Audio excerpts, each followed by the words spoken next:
straight to live. No.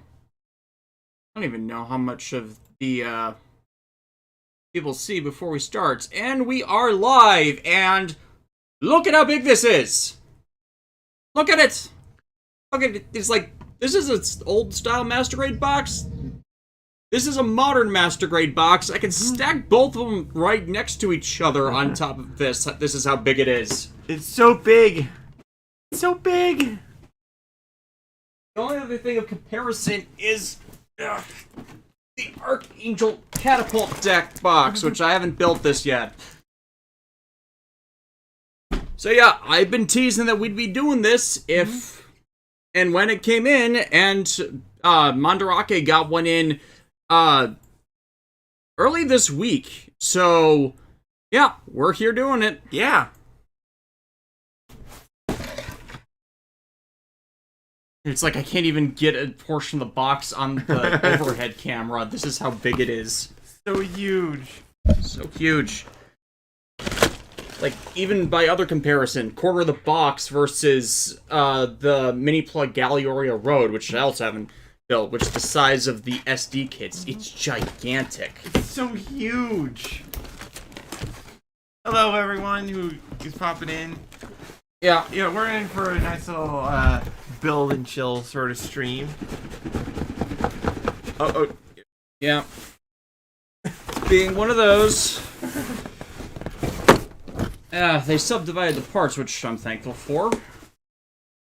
Oh boy, a box! What I've always wanted!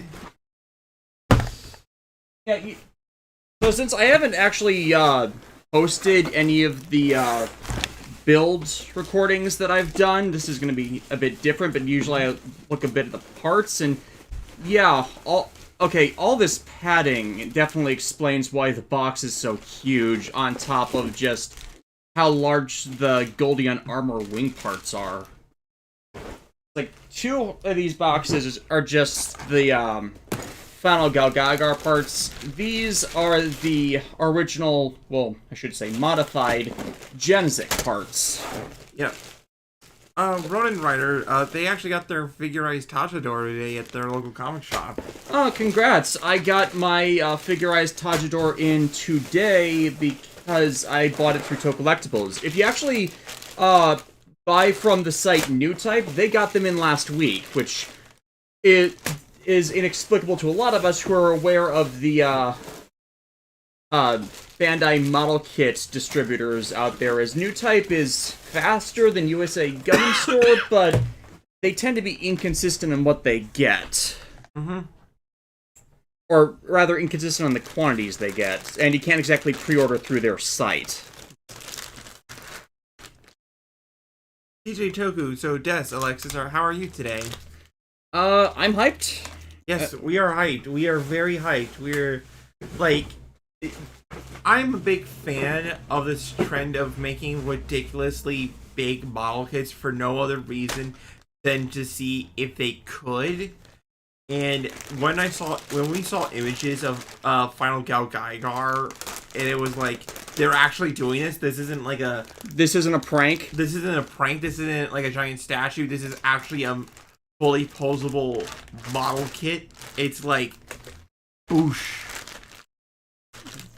Mind explosion.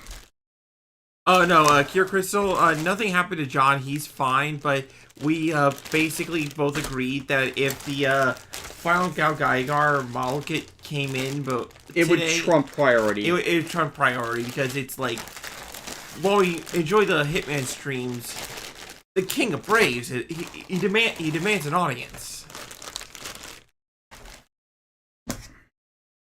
I started opening things willy-nilly when I remembered there's a process for mini-plug different from Gunpla. Yeah. Remember to read the questions. Oh yeah, don't worry. HJ5, so it's just a giant arm? It is a arm and a wing pack and the original GAOGAIGAR, or a modified version of the original Genesis GAOGAIGAR release.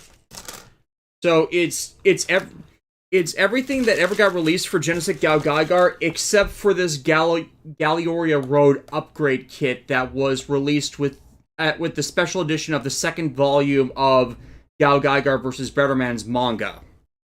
which I, of course, bought. And a Ronin Rider. Want to get my hands on a Black Skull and possibly Fang Joker. Not that hyped about Blade, sadly. I mean, I'm not interested in Blade. I'm only collecting figure-eyes of Toku heroes that I want to. So it's like I'm not doing a full complete set. But I'm excited for figure-eyes Blade, because Kamen Rider Blade is my favorite rider. Yeah. So it's completely legitimate to skip some. The Terror of Death. Oh, Alexis, good news. I got the new entry grade Strike Gundam and New Gundam from their favorite comic shop. Nice. I've heard really good things about those kits, though. Like, despite being only like $10 or even less, they have like way more posability than even like their high grade counterparts. And yeah, and it's way better than the old entry grades, which were just the high grades. And DJ Toku again. This might be an odd question, but with how many model kits you have, did you ever consider trying your hand at model kit reviews? Reviewing, no. I tried unbox and build stuff. I have basically, for the last couple years, been filming a bunch of Let's Build videos that I have had no time to edit at all. Yeah, it's been like a rough ones. Yeah, model kit building is basically my normal hobby. Yeah. And it's like, I don't want to monetize all my hobbies, but there has been a large backlog of those that I could have been distributing. I just haven't had the time, and speeding them up to actually make them more viewable is a chunk of processing time. So I really should just be distributing those, but there are just higher things in priority. Right.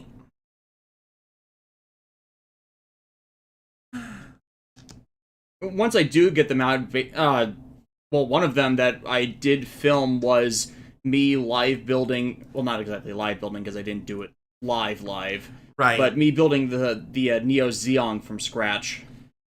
Yeah, that thing is still impressive. And I don't think it'd be good for many of the customs I do, simply because, like, customs are an overtime thing.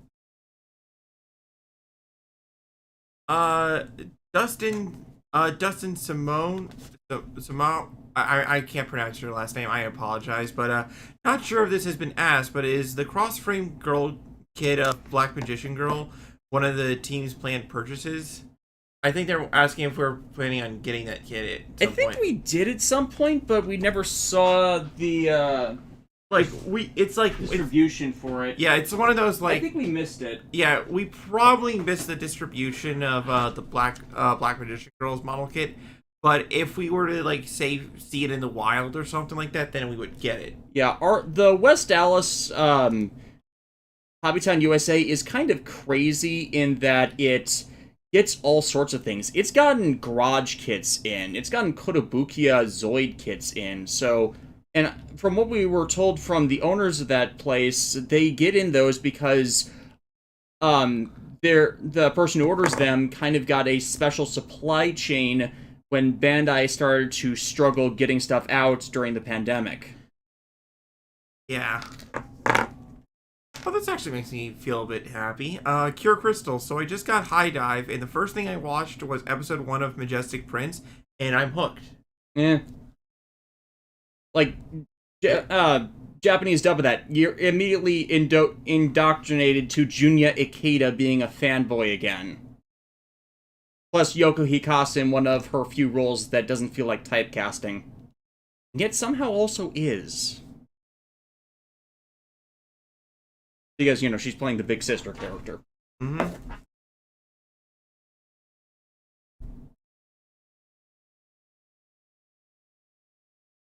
DJ Toku, how does it feel that in 2 days the first 2 vids for your Super Robot Wars V review will be a year old? Honestly, it doesn't feel like it's been that long. I'm disappointed I couldn't start distributing those earlier than I did, but that all happened as it did because of everything revolving around the move and getting stuff sorted after we moved. Like, we did not have good carpets, so I couldn't exactly set up my room. before I got those replaced. Yeah. Like, if I had been able to set up my room and actually had the time to edit the live footage for those, it would have been done far sooner and out far sooner because I had already done all the audio segments for those months before. That's actually an interesting question from Joey Nakao. Des and Alexis, are there any shows that you got interested in because of their model kits? A few, actually. What was the... Which ones did we watch because we saw the merch for them first? Oof. I know we've had to at least built the kit first and then saw the show later. Yeah,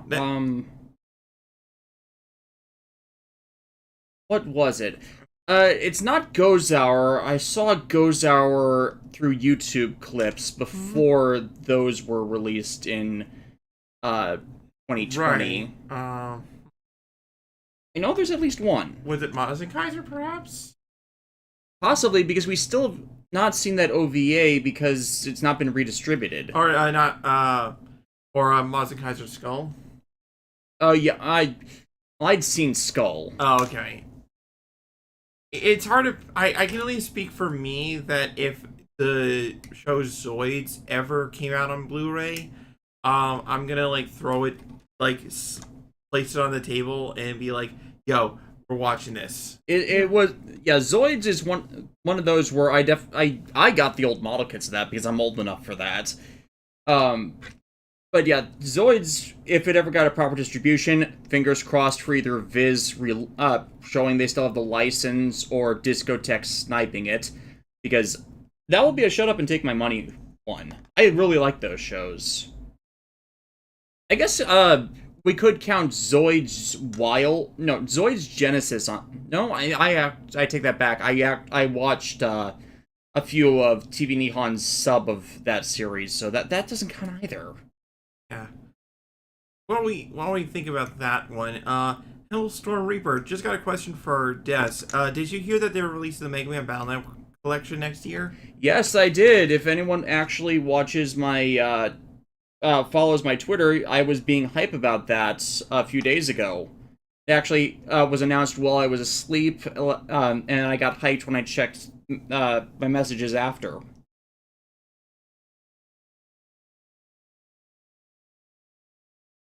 Yep, and Cure Crystal, there's a good mecha anime from 2018 that is better than Darling in the Franxx called Planet With. That was the other one that Discotek released recently. Yeah. And I heard that I don't know much about it other than it's in that same category of good mecha show that got everybody slept on. Either everybody slept on and got unjustly overshadowed.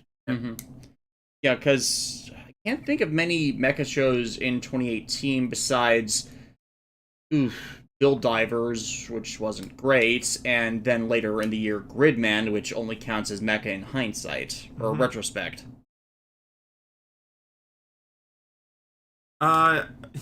They probably don't follow our social media, but HJ5s, I think they've released on Disney Plus by now. Have you guys watched the last few episodes of Owl House? Yeah, we watched them on Wednesday. Yeah, Wednesdays are... Yeah, we watched them on Wednesday, which is like our first day of the week that we have a day off. We went through the entirety of season 2, and still really good, very high quality, stuff. It's just a shame that we're not getting a full proper season 3. Yes, it is.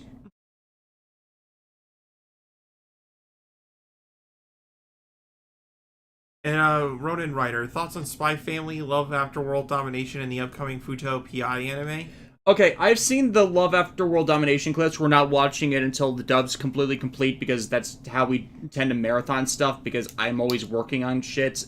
I really like what I've seen of Love After World Domination. John and you are huge fans of Spy Family. I've mainly seen it through the spoiler clips. I am engaged with everything I've seen. Futa I'm hyped for. We know it's an adaptation of the manga, and we know some of what the manga does. I am hyped to see Fang Metal and Fang Trigger animated, depending on how far they go. Because yes, they do that in Futa PI. And I bet why the trailers have not shown them transform, I've said this on social media as well, is I am almost dead certain that the company producing the anime is trying to get around Toei's copyright bots by not using the transformation jingle. Until the actual show premieres. Yeah, because that would be a licensing hang-up for them to have to deal with that. Or rather, I should rephrase. It would be a case where since the company producing the anime does not outright own the property, then Toei's copyright bots would automatically attack them, even though they have the rights to produce the anime and should have licensed authority to use any BGMs of the content. Toei are fools. We all know this. Toei are dicks.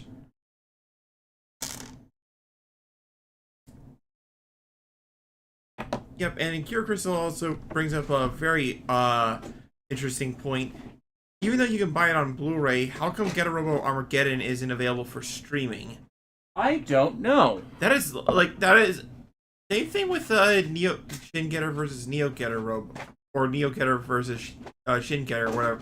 But it's like it is very odd that like a lot of classic robot stuff isn't available for streaming. Like, even through the sites that Discotek is partnered with.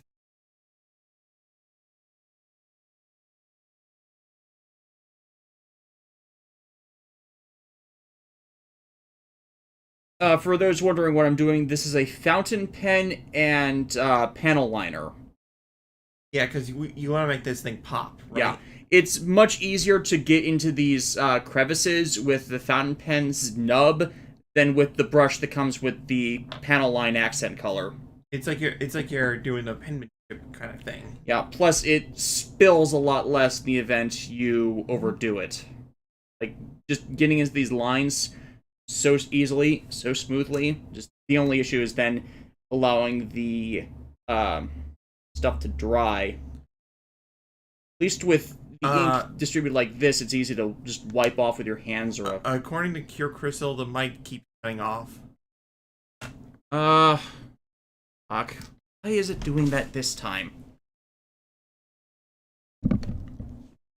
I've been having audio problems with my PC. Hopefully that is better. Yeah. This is why I was trying to replace it in the first place, and that did not work out. Yeah, so if the mic starts cutting in and out at weird spots, we do greatly apologize. It's one of those, you know...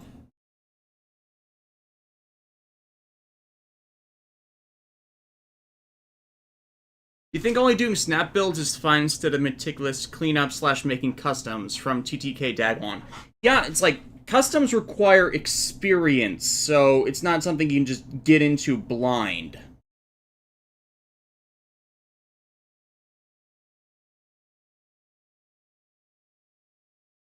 Oh, Dyna Xenon HJ5. Oh yeah, they HJ5 says they're bugged that Dyna Xenon hasn't gotten a Blu-ray release here yet.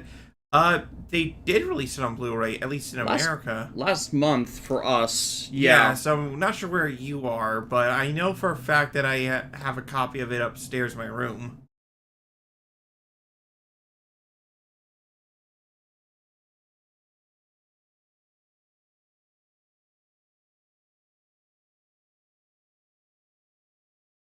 You know, and they Spies earlier asked, so this has come with a little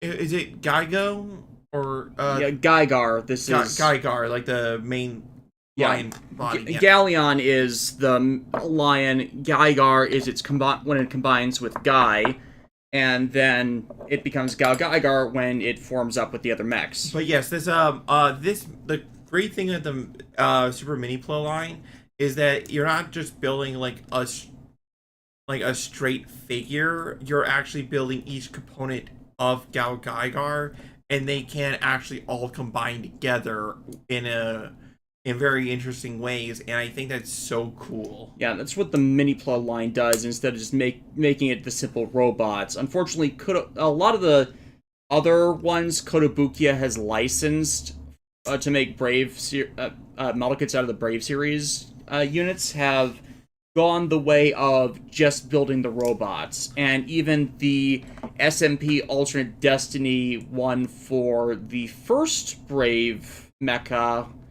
I'm forgetting its name. X-Kaiser? X-Kaiser, yeah, has gone the route of just doing the solid robo. I think that's what I'm disliking about the SMP Alternate Destiny line, in that it's just the robot with ones that had a whole combining thing to them. I mean, at the very least, the SMP Alternate Destiny Gunbuster was a pretty nice build. It was pretty solid. Some parts that needed tightening.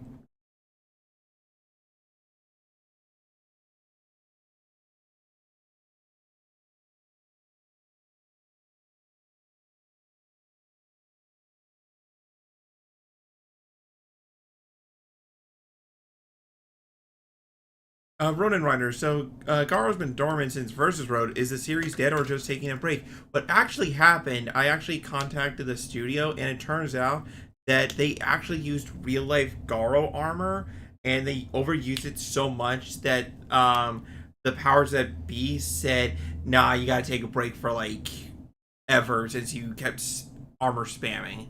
True story. Yeah, Garo has gone dormant for periods of like half a decade, so I doubt they're gone. It wouldn't surprise me if just anything more they wanted to do has been delayed due to if they want to do stuff with more prior actors, actor availability, if they want to do stuff with new people, just waiting for everything COVID related to end. Because believe it or not, COVID is still a thing, even though like a lot of people like walk outside without a mask on, and it's like, yes, we all have vaccinations, and yes, it seems controllable, but you know that part of the movie wherein everybody thinks the monster is dead, but then it comes back in the third act, more terrifying than ever. Mm-hmm. Like other countries have been hit harder with resurgence waves, and Japan first had some of their worst outbreaks this year, so I don't think it's really done with yet. Yep. Just sad and depressing. Oh yeah, Dom's in the chat, and he says, hope you're both doing well. Yeah, we're doing alright. We're not discussing real world stuff. Please don't discuss real world stuff right now, but yeah, like that's the only time that we're gonna bring that stuff up. We're trying to be all nice and chill here.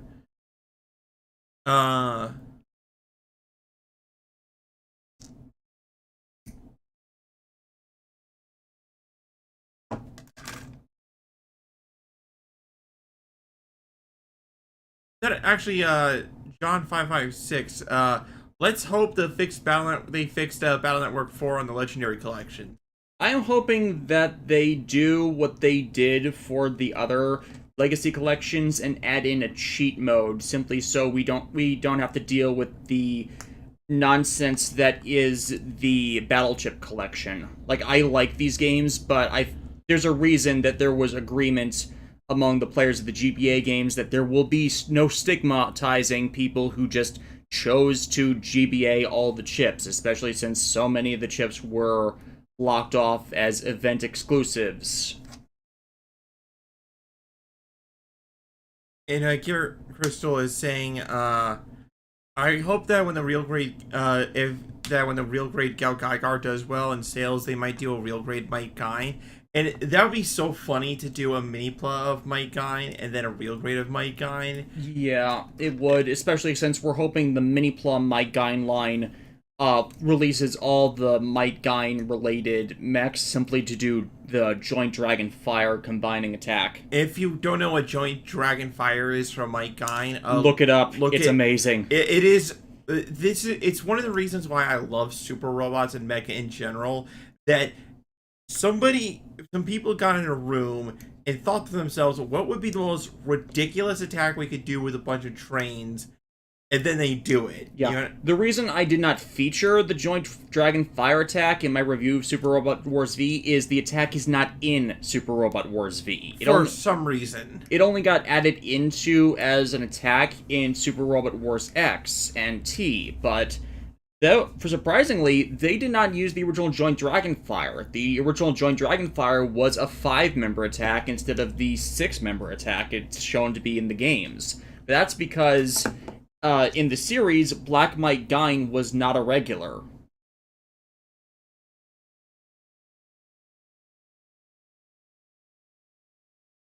Yeah. Kier Crystal also says, I wish the show's like regular show got a complete series Blu-ray. Hey Davis, what was your reaction to the regular show? It is anything but!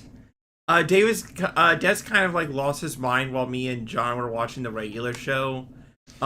We showed him the episode with the baby ducks and how they formed a giant robot. Future! Future! Oh yeah, like, and then there were, like, his mind broke and it was hilarious just watching him trying to comprehend how did a bunch of baby ducks fist pump in the air and they all combine together to face off against a bunch of evil geese. It's like not even the normal evil geese, like Geese Howard, no. No, it's like we're talking about 4 evil gooses that combine together into like a 4-headed Hydra goose. It's like, I thought my insanity quotient had been met, and yet... I didn't think the show was bad, to be fair. It would not have broken me as badly if I thought the show was bad. I was just like, this is insane. Oh, it is very insane, but what I really liked about regular show at the very end, by the end, was it was clear that the insanity was like thought out insanity. Yeah. If that makes any sense. It like, was driven. Right. It wasn't just like lol random humor. It was take a simple situation and ramp it up in the most ridiculous way you possibly could. For like coming right back. It's like a roller coaster almost, you know? The thing is, I had not had a chance to see regular show because by the time regular show was regularly airing, I did not have cable, so I was not around to watch it. It's the same thing with the Thundercats reboot. I wanted to watch it, but I didn't have cable anymore. Oh yeah, Kira. Well, before I get started other questions, yes, Kira Crystal, we actually, you think that's crazy they made a sequel to that episode? Yeah, we showed him the entire like Baby Duck trilogy.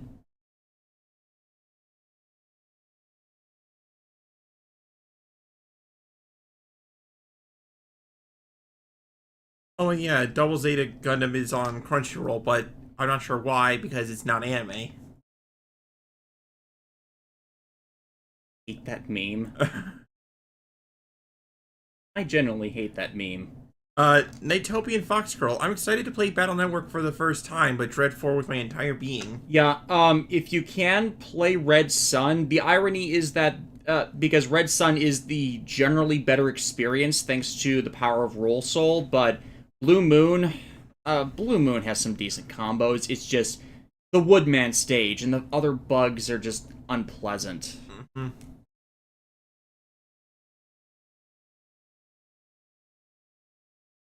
Plus, you know, the Red Sun has the worst problems with the Zenny game gateways.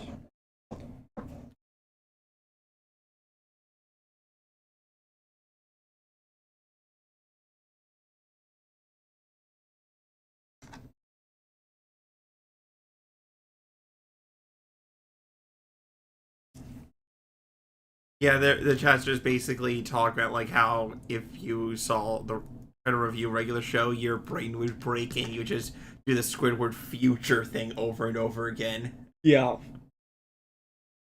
The first time I had a sanity slippage moment while watching it, I actually did get on the ground and try and do curl-ups. Curl-ups? Yeah, curl-ups. Curl-ups. Saying that line.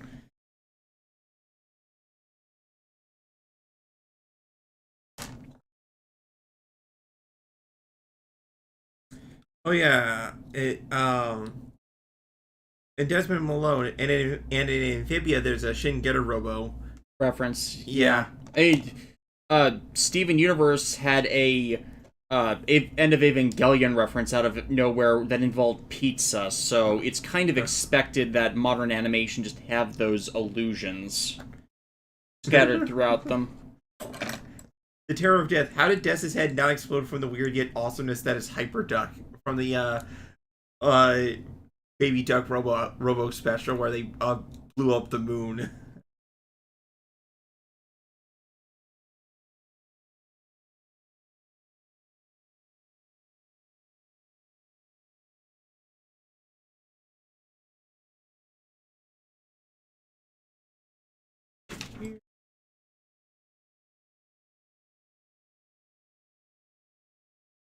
Yep.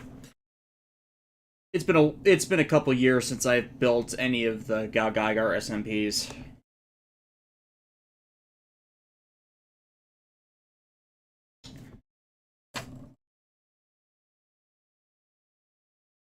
I'm gonna take this question because I'm still curious. I'm so curious about it myself. John Star 3. Why do you think Double Zeta Gundam wasn't in Robot Wars 30? And in story, like in game universe, the events that would have led to Double Zeta happening just didn't happen at all, and it which is very bizarre to me because as much as Double Zeta gets a bad rap, I don't think it was a bad Gundam show by any stretch of the imagination. Um, but the events in it do kind of matter, and it's like it's like you included Zeta, you included Victory, but you're trying to have your cake and eat it too, even though like events that kind of led to Victory's setting. You blamed it on Code Geass instead of on, hey, the people of the world, the people who rule the world are really in this universe are really shitty. Granted, Lelouch was supposed to get rid of all of them, meaning with his actions in Code Geass. So if you're counting Code Geass canon, then you can't have them around anymore, meaning that there's still no reason for Victory's whole thing. I think they screwed it up, not just in that regards, but by not setting the lapless box incident before Lelouch's world takeover. Right, and because then it seems like Lelouch's sacrifice was meaningless because the revelations around Laplace Box just started everything over again. But if Lelouch had done his job correctly, then the new world government that is formed after Lelouch's death has no connection to the one that did all the atrocities that Laplace Box exposed.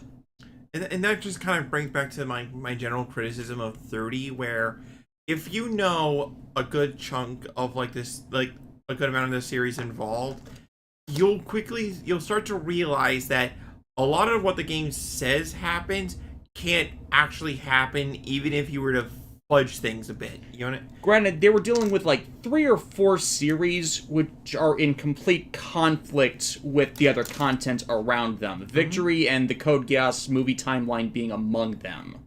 So it doesn't surprise me that the game itself had those kind of narrative conflicts when they didn't try to solve the root problem.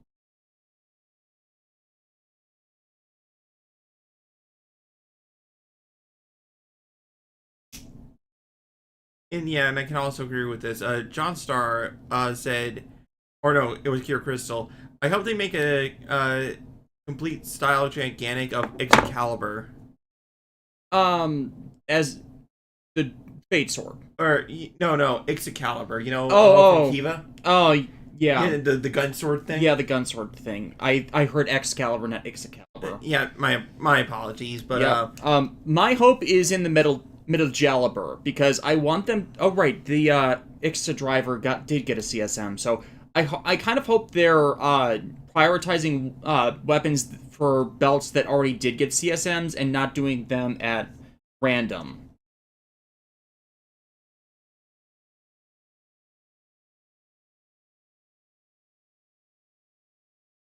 But yes, GAOGAIGAR, the like if you were to ask me what would you consider to be one of the top 10 most near perfect Super Rod shows, GAOGAIGAR would be it's up there. It's up there. I think honestly the only thing that this is just from what I've heard from people, that the early side of the show can be a bit formulaic. Formulaic. It's not bad, just formulaic. But then when the big stuff starts happening, it just rockets off into Awesome Town. Here's the thing: the escalation begins around episode 13 or 12. So it's first core is what you expect. Second core, where they start introducing other big stuff, say, the entire Goldion Hammer arc, which actually innovated storytelling and animation by having the entire first appearance of the Goldion Hammer be silent, have its destruction, have no sound effects, no background music, nothing. Yeah. Just the impact of how destructive the first use of it was on both the environment, on the monster they were fighting, and on GAOGAIGAR itself, as GAOGAIGAR was one of the first of its kind to actually remember, hey, let's actually damage the super robot next, so make it so that it's heavily earning its victories, and have that damage dealt be a story point. Because that's the major difference. They actually consider things in real-world logic with the Super Robot series. And speaking of, DJ Toku brings up something that I think would be pretty nice. Do you think in Super Robot Wars V that perhaps Super Dimension Fortress Macross would have been a better mix with Space Battleship Yamato than UC Gundam, as what the Gamalos did to Earth feels like what happened in Macross? Because towards the end later in Macross, yeah, because in the later end of Macross, the Zentradi, they basically just pelt the Earth with laser. They planet bomb They basically planet bomb the whole thing of Earth and destroying everything. And I did hear one of the major complaints of V was there are a lot of Gundam. I think they're utilized well for the most part, but it's still a lot of Gundam. It is a lot of Gundam. And I think that's just been a thing that a lot of the modern Robot Wars games are overtly reliant on. They use specifically too much Universal Century Gundam. This has been my consistent critique. And it's always Amuro and Char, and then maybe Zeta, and then maybe Double Zeta. Or rather, no, that's reversed. It's Amuro, Char, Double Zeta, and then maybe Zeta will be brought in eventually. But yeah, it's too much, too frequently, too often, when other stuff deserves representation. But I am almost dead certain the reason why they've done so little Macross representation with it is simply because of the licensing problems they've had thanks to Harmony Gold. Terror of Death. These are on back. Death's Alexis, what are your thoughts on the post Gundam Victory Crossbone Gundam manga? We have not read those yet, my good sir. Again, for as much as we talk about mecha and stuff, there's just not enough time in the day to consider everything we possibly could want, and sometimes it's yeah, I heard Crossbone Gundam manga is really good, but I'm not in a rush to read it anytime soon. The only thing I know for certain is it's definitely in that category of why hasn't this been animated yet? And seriously, why hasn't Crossbone Gundam been animated in any capacity? Not even in a one-shot movie or something. I'm almost dead certain it has to do with Sunrise's paranoia about anything set in the later half of Universal Century not being good, or the previous stuff. F91 got canceled, and then Victory was a disaster. Right. When but I feel like Crossbone Gundam almost feels like a complete oddity in the Universal Century, in that we're dealing with pirate themed robots where things get super robot levels of insanity. Like, it's not like Sunrise and Bandai have completely abandoned it. Like, Crossbone got amazing showcased in the Build Fighter series, but there's clearly just hesitance at going full throttle at it for whatever reason.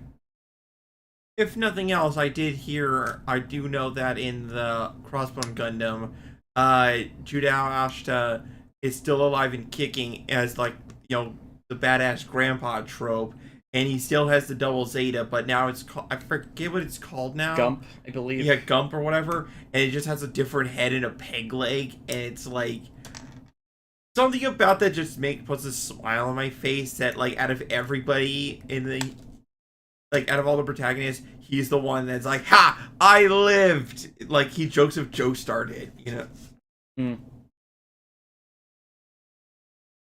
And I guess this person's asking it because we were on the Gundam tangent. Hey, Des, a small question. What are your top 5 Gundam protagonists? Believe it or not, Kira Yamato's on that list. I love Shiro Amada, Setsuna F. Sei. Hiroto from Build Divers Re-Rise is actually on there too. I really liked his arc. That's 4.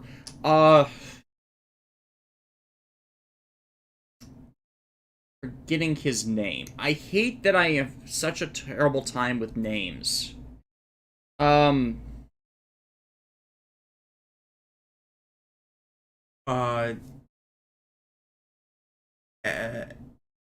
X? Yeah. Garrod Ron. Garrod. Yeah. Try and allude to it off camera. But it didn't work out. Garrod is amazing. Garrod from After War Gundam X is like a complete Chad.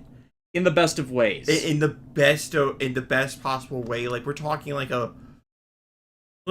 the dude steals a Gundam in the first episode in a completely believable way, and he's so smug about it. And the thing is, the entire time in the 2000s, when we didn't have subbed versions of Turn A, X, and Double Zeta, I kept hearing that people hated Garrod, and I don't see why. If there's anybody that hates Garrod, I can't see it. Like you said, I can't see it either, because he's everything you could have wanted in a protagonist. He's smart, but has his off days.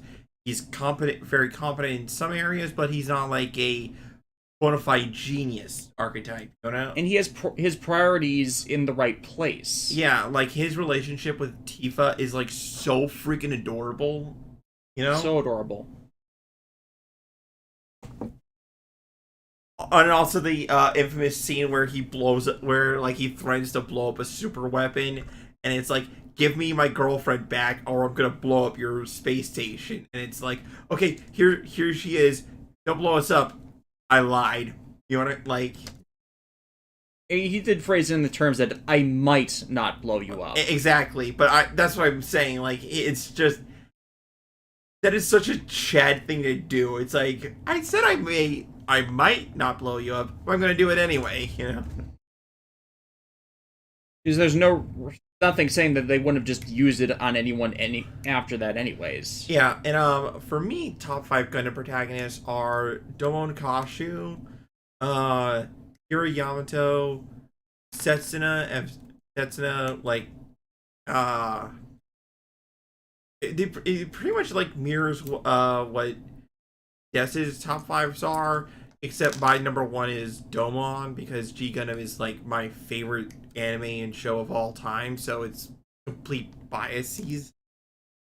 Granted, there are a lot of good Gundam protagonists. It's just like Amuro doesn't fit on ours, unfortunately, thanks to Char's counterattack and to a lesser extent Zeta.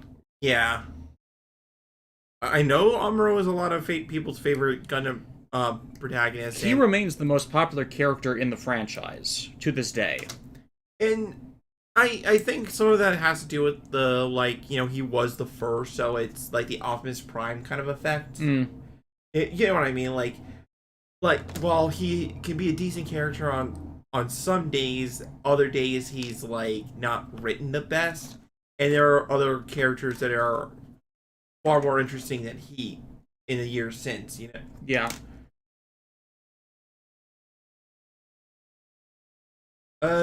Joey Nakao, does anyone else find it weird that Philip and Futo PI has green hair, or is it just me? I think there's a stylistic change to better distinguish them.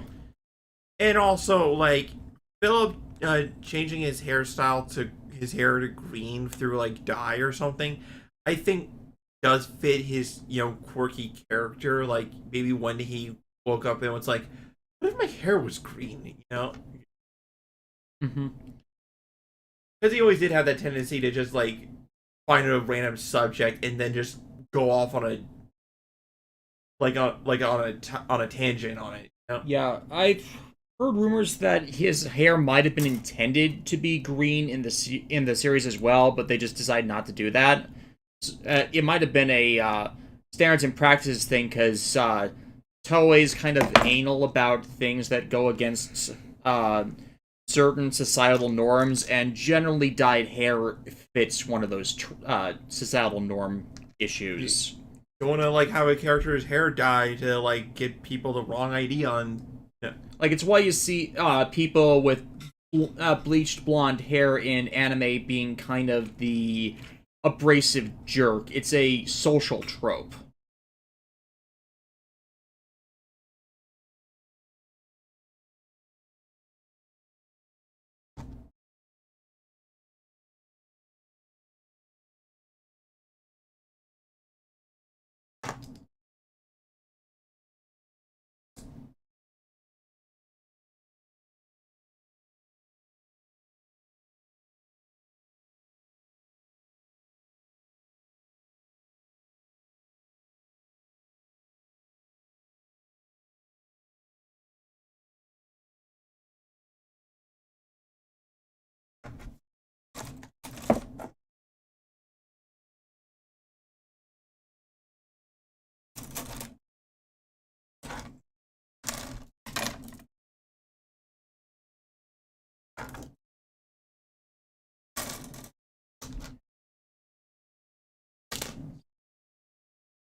Okay.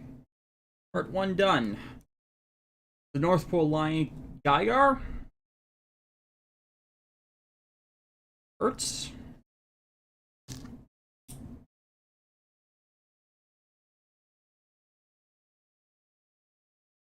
Sorry, North Pole line Galleon converts Gaigar. HA5s, the mic cutouts are getting much worse, apparently. God fucking damn, I hate this stupid...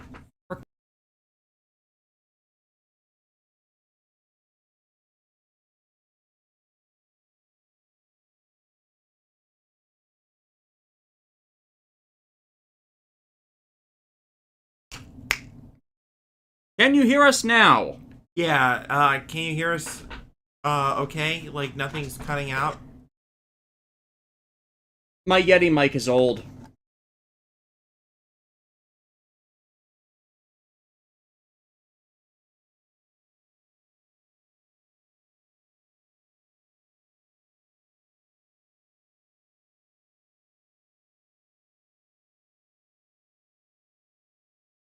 Yeah, what is your favorite romance in Gundam that's not Gundam X? Gundam is not exactly known for great romances. I mean, you have romantic pairings, but they can get screwed up pretty easily.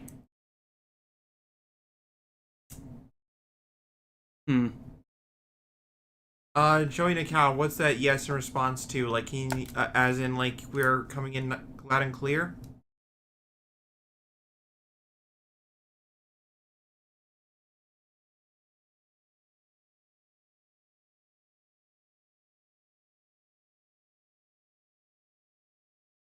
What a nice lion boy.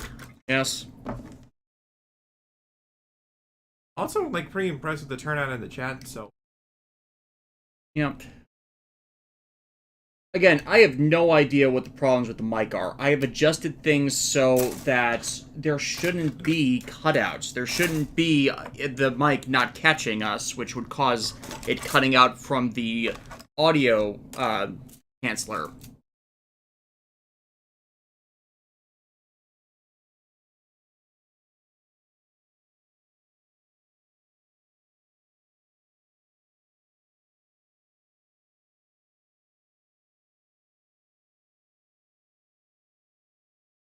Because we weren't having this problem last week.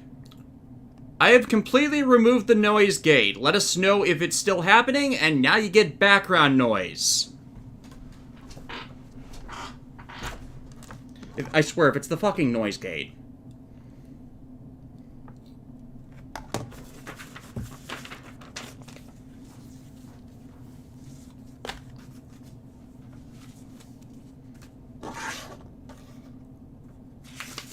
Oh yeah, Sharon Ina? Sure on Ina, yeah, that was one of the good ones. In fact, I consider 8th MS Team mostly to be a romance story. According to Cure Crystal, it's good now. So was the noise gates, and you guys just don't hear it normally because we have some other game going on in the background. Probably. But yeah, enjoy the extra interference noise that we usually cut out for quality. Yeah, so, yeah, if you hear, like, trucks or cars or anything of the sort, like, them's the brakes. Yeah. Regardless, we're, moving on. Moving right along.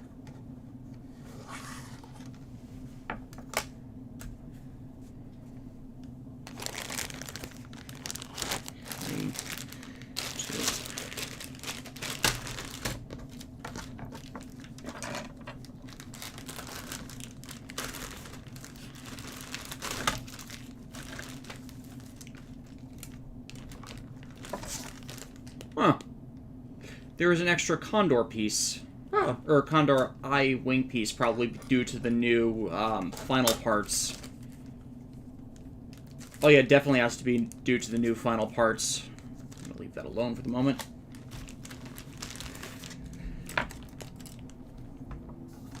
But yeah, Gadget Gal, I think, is just the most ingeniously engineered of the Genesec and final Gal machines, because just there's so much effort and design put into it to actually getting the wing function to work correctly. This is actually a question I never really quite thought about, but Joey is asking, Destin Alexis, what is your favorite supporting robot that can include, teams or weapon transformations? Like anything that's not the main mech, but something that helps support the main machine.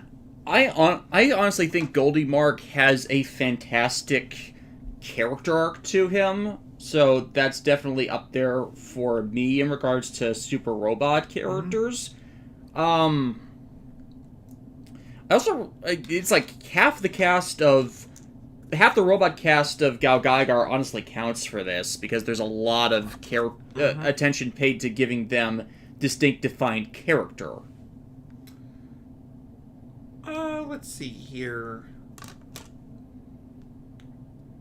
Oh, there's a Solar Boy from Go-Go 5. I mean, he technically, like, well... He's sentient, but he's not exactly intelligent. It's like, it would be a while before we get actual sentient mecha in Super Sentai. Right. Sentient talking mecha, I should clarify. Oh, I want to take this one. Who do you think is the most dangerous out of their suit? Hiro Yui, Setsuna, or Mikazuki?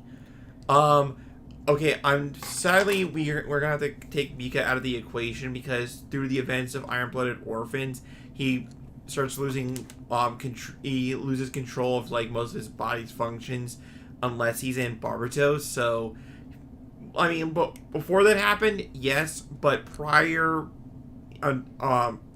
he's not really much of a big threat out of his mobile suit, sadly.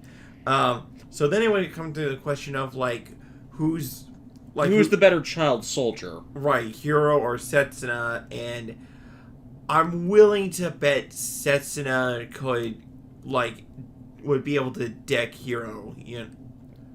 It depends on context around it because Hiro was trained to be an assassin, whereas Setsuna was just given a gun and told to fight in a war. Right. And though he killed his parents, they weren't exactly resisting. Exactly. So there is a legitimate argument or debate one could have between that. Yeah. Especially, I'd honestly say it's a toss-up, but I'd honestly say Setsuna because when Hiro actually killed someone in person instead of impersonally, it kind of broke him and led to his death wish that defined his arc in Gundam Wing.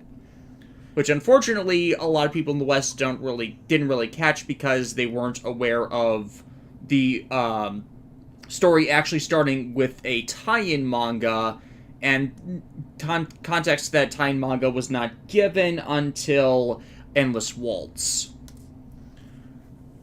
KX Hunter, do you guys have one Super Robot Wars OG fig? I think they're wondering if we have any of like the OG robots. We have Altacian and Cybuster of the high-grade releases from those. Yeah. We're looking forward to the SRX getting a release. Yeah, we know for a fact the SRX is definitely getting a mini-plug release. And the Guest Bent I heard was like a really good model kit because from not just posability, but like the insane level of color separation when they would normally be like a sticker or something, you know. Mm-hmm. And I know color separation is sort of like a big deal for a lot of people, but in some cases I can kind of understand because it's like when you build a high grade, sometimes you ask, why couldn't this just been an extra part? You know what I mean? Yeah. Honestly, the advent of 3D modeling has helped with that a lot, because it makes it easier for them to design parts that separate like that so they can paint them separately. They used to not have that as an advantage and had to go just from putting together testbed figures. I would not be surprised if that's probably why we're seeing like a lot of more OG Robot Wars kits being made, because let's be real, like OG Super Robot Wars machines can get pretty out there. You know they can. I'm not saying that is a bad thing. It's just a fact of the matter. Like, and I can't see like the Bandai of like 10 years ago being able to pull off, those what they were doing with the Wataru kits. Right.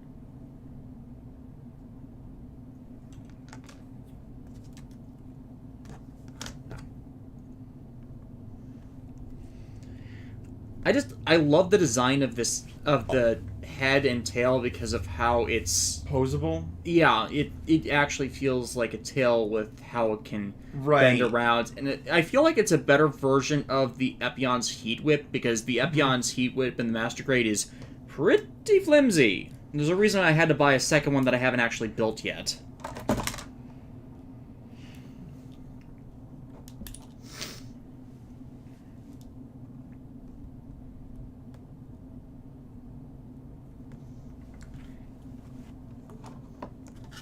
Random question, but the VXT trilogy, which one is your favorite? I think we've gotten this one before, but I don't think this person in John Star 3 is aware of what. Plus, we didn't say it in this stream, so it's fine. V is my favorite, followed because it does a lot of good with intelligent decisions regarding the involved series and resolving problems from their source stories. Followed by T, which is a good amalgamation of the stories involved, while it doesn't exactly fix everything of the included stories. Followed by X, because a lot of problems with X revolve around its narrative decisions. Mm-hmm. And I'm inclined to agree. It's not because V was my first Robot Wars game ever. It's like, once I, played through the game for the first time and then saw, like, the series involved afterwards, because I think I played V first, then we watched Cross Ange and Full Metal Panic, and we were like, yeah, wow, they... And I knew Full Metal Panic. I had watched Full Metal Panic before. I just had not gotten to engage with the Invisible Victory adaptation or knew of the contents of the final 3 volumes because we didn't have a lot of information about them over here. But it was nice to see that series finally get its chance at a conclusion to their story. This is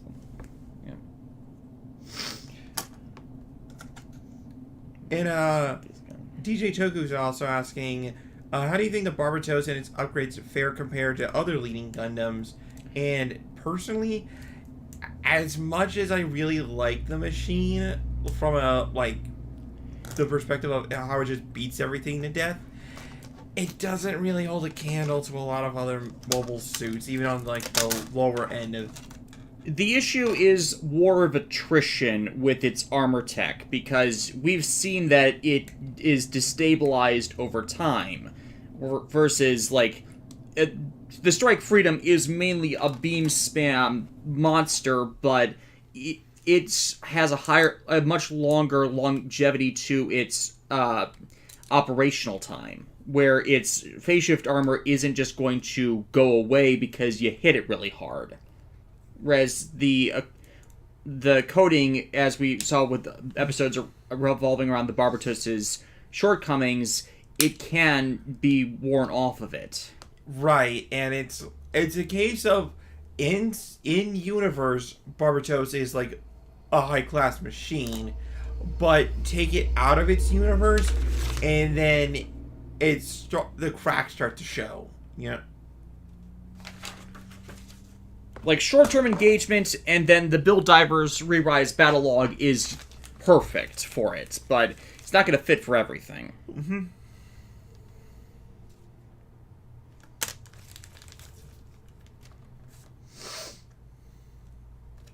This is the swap-in component for the new piece. Oh, this is for me, from Kyo Crystal. Have you seen or heard of Yuki Yuna as a hero, and do you believe it is a Madoka Magica clone? I saw the first episode. I've been meaning to get back to it, but from what I saw, I don't consider it a Madoka Magica clone. And I can see why somebody would think that, because both protagonists are girls whose main theme is pink when they transform, and we're in a very dark setting, yada yada yada. But it's the tone of things. You can have similarities without being a ripoff or clone.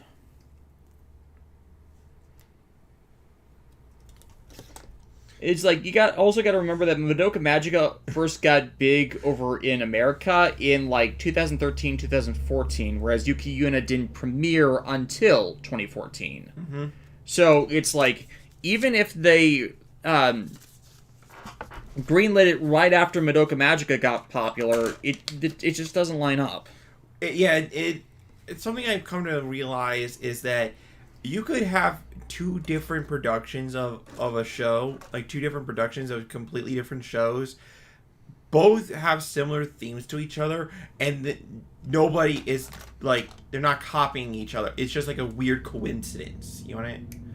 Like, sometimes it's clear they are homaging and directly calling up something else, but you'd be surprised how some people just have a similar root conceptual thing of, like, a root conceptual basis for their show. You know what I mean? Yeah. It's just, again, it's just a funny coincidence. Like, how many things on top of Code Geass involve exploration of a collective unconsciousness that some people believe to be God that endows people with superpowers. It's like, there have been a few different series that have tread upon that ground, including and not limited to the Xeno franchise.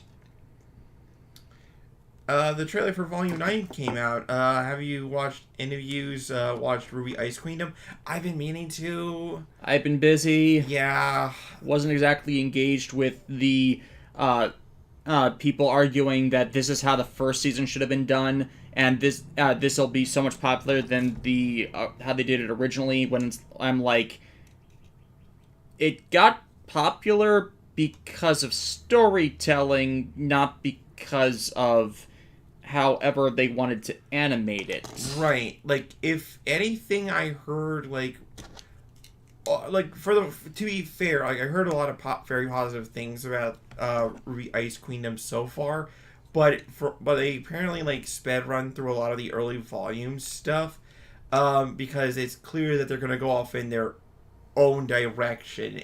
And the way I'm conceptualizing it in my head is like when you're playing a visual novel and, like, here's the one route, but then at some point you make a decision and then suddenly you're off on a different path, and my point was more that the fan hatedom for RWBY is kind of ridiculous, as they expect things that are different than what the show is trying to give.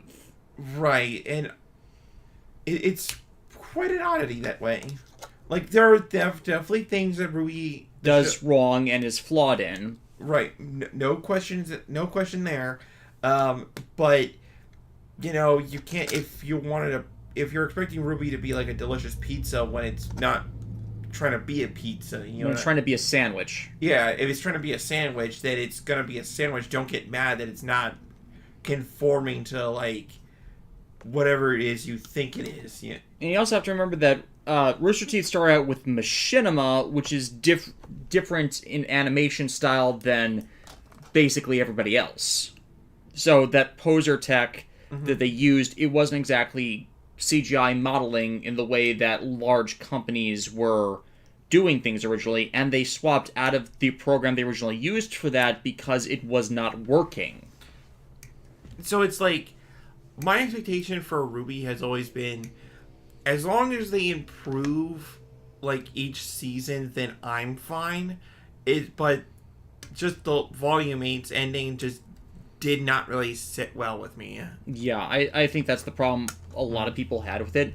But it kind of shows how much the hatedom was not paying attention when the reiteration of "you have silver eyes" line that actually foreshadowed an entire story arc they did not believe was in the original episode that started the series. When it was there. Yeah. So it's like, it kind of shows how little you either paid attention or watched the show. And that kind of drives me nuts when you hate on something, but you show evidence that you didn't even watch it. Yeah. Always a bummer. So, new person in the chat, or they just pop, whatever. Peace. Just finished Mobile Suit Gundam recently. Who else was disappointed that Aro never fought as just the legs of the Gundam? And I'm just getting this mental image of the Black Knight from Monty Python. It's like, Aro, I have bested you in combat. Nonsense. I can still fight. Nonsense. You can still fight. Most of your torso's been blown off. No, it hasn't. No, it hasn't. How about you? Come on, you pansy. It's just like that's Amuro just kicking with the legs or something. Like, I'm not sure how he would be able to pull that off, but it's just like it would be a funny the mental picture is honestly. I mean, considering the fact that we know that Char Aspinall eats at McDonald's now, and like, it's just the mental imagery alone, I think, is worth it. Yeah. You still had like the best joke for that. Mm-hmm. Hey, it's the John. The random appearance of John. Hi. Go Pokeball. Ah, my body, it's being compressed. The pain of it all. Yeah, don't worry, he'll be fine. Yeah. I mean, no wonder no one can escape Earth's gravity. It's like I forget the actual line I used. It was like now we will never escape the weight of Earth's gravity, or something like that. It was funnier when it was off the cuff. Yeah, like, I hate my memory sometimes. The I fact really that do. like you can't like call upon the jokes on demand. You know what I mean? Yeah. Like, it's when you're like not thinking about it that you get the funniest stuff, right?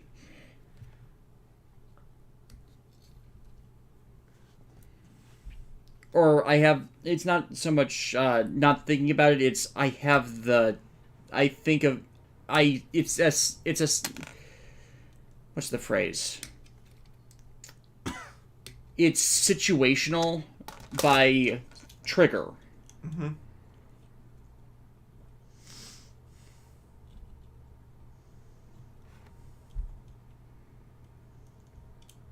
Really, it's why I've never tried to ask to be on a live riff thing, because I just cannot live riff on demand.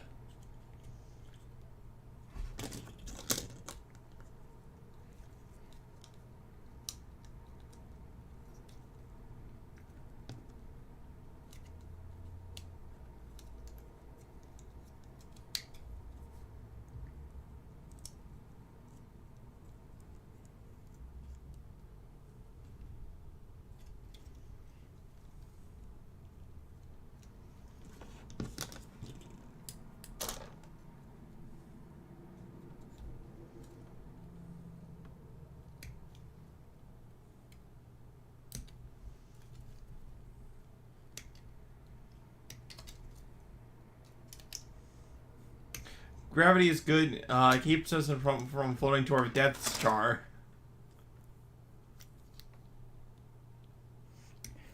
Well, now we will never escape the weight of Earth's gravity. That was it! That was it! Yay! We got it! Da-da-da-da.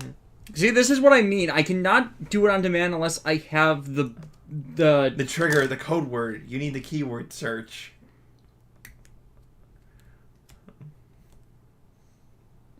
Oh no.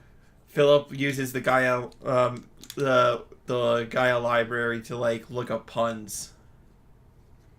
He should never have that power. Why not? He found a book of knock-knock jokes. I heard it's worth a read. A real page turner.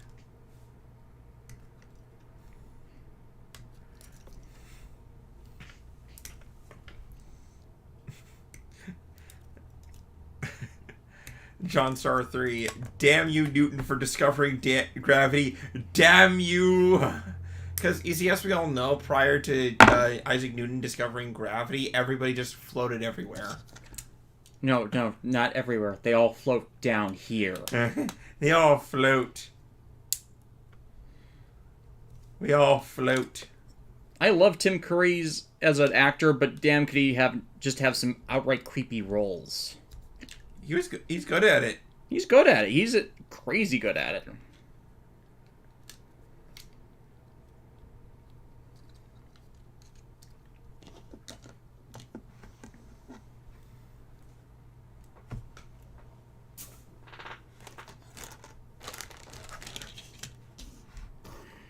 Wings and head. Now it's sending me to the arms. And I'll form the legs. Says no one ever. Media Hood Reviews, just over an hour in, and the puns pumping machine known as Alexis has awakened. Oh no, she was just biding her time. Biding my time. One could say I would, but sometimes when I make jokes, I'm winging it. I have to live with this every day. Come on. I pay rent. You can't get rid of me. Who said I was getting rid of you? I don't know. Besides, I'm pretty sure that even if you tried to, like, I'm just an eternal curse that, like, I'll just reappear right behind you. No, I'm Mo trying to throw Barney out, and Barney just spawns inside the tavern. Yeah, it's like, get out of here, Alexis, you pun-making demoness, and he just appear behind you, like...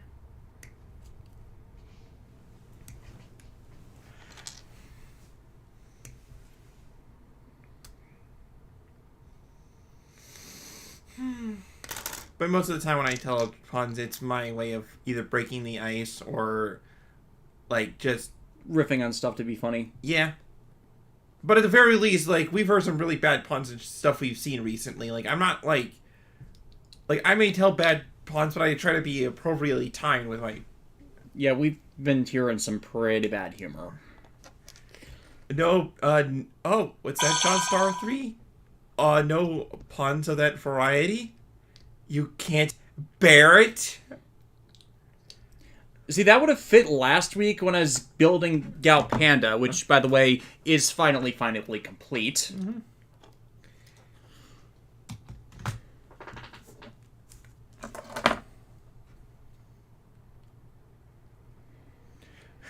Nico Nunbaka, watching 01 must be fun in that house.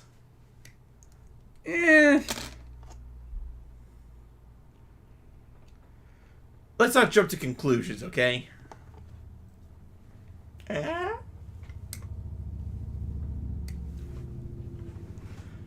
One of these days I'm going to say a pun so bad that I'm going to get, like, tossed off a building and into a river, Kamen Rider style. It is referred to as defenestration. Yes, defenestration, followed by the Toshiki Inoue falling into river.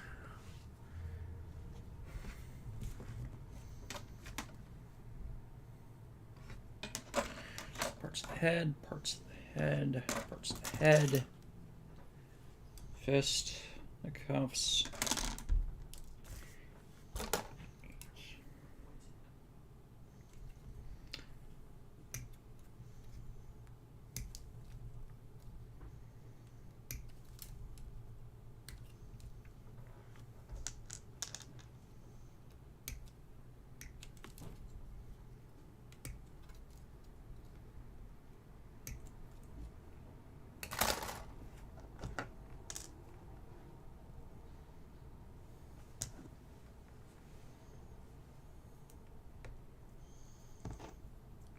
John Star, I lay here dead. Teddy, why? It looks like that John guy had a grisly murder.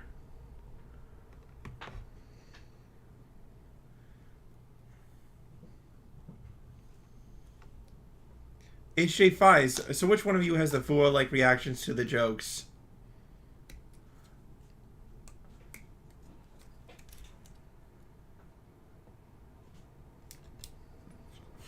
I know there have been times where, like, I say a joke so bad that you can't help but crack a smile.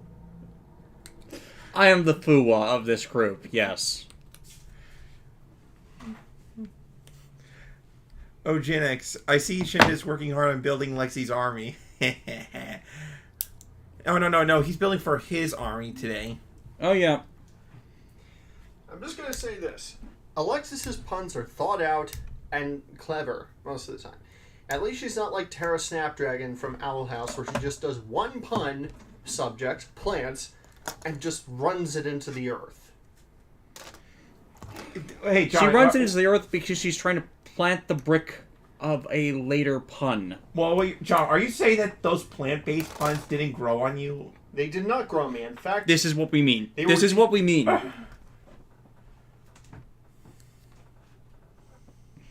I'll steal that punny heart of yours. You do realize that if one were to steal the core of my pun heart, then you would become the next Puncubus, right? Like it's like an ancient curse. I mean, blessing. I mean, you're already Punky Brewster.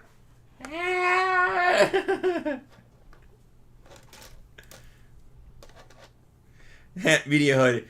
A jump to the YouTube video turns into an Alexis pun, like instead of a jump to the sky. Mm.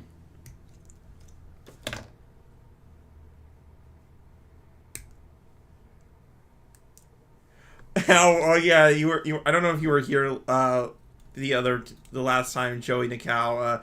Alexis, whose puns are worse, yours or Alois from Three Houses?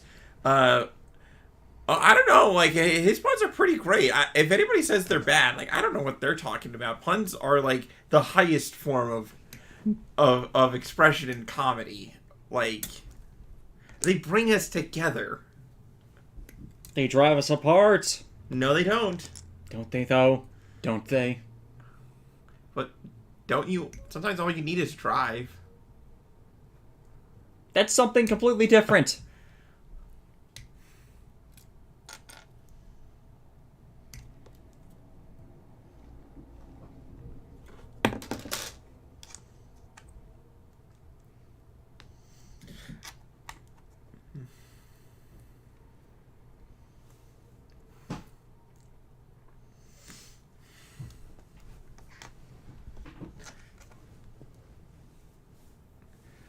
But yeah, I'd play music to break up a bit of the monotony, but unfortunately, DRM.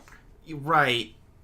If only there was like some free. I wonder if there's like free unlicensed like chill background music. You want it? I mean, I used Kevin MacLeod's stuff, but it's hard to get it in a playlist that would actually work with OBS in the way I'd want it to, especially because older machine right now.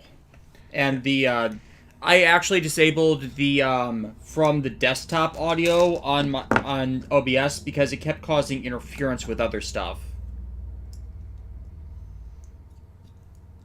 Like, I kind of want to do moving backgrounds, but outside of looping a MP4 file, which I have not had much luck working with OBS, that just would not be the most feasible.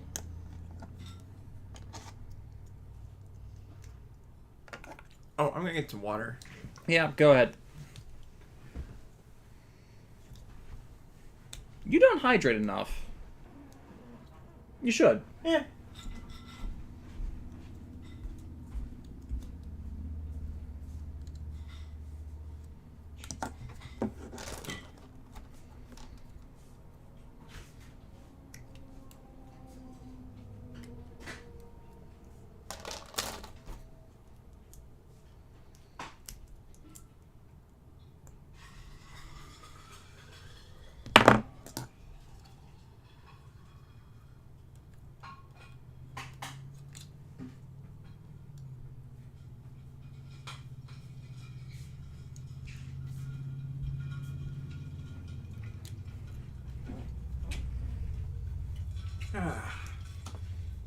Oh yeah, I remember when I built the original Genesis that this peg in for this is a pain.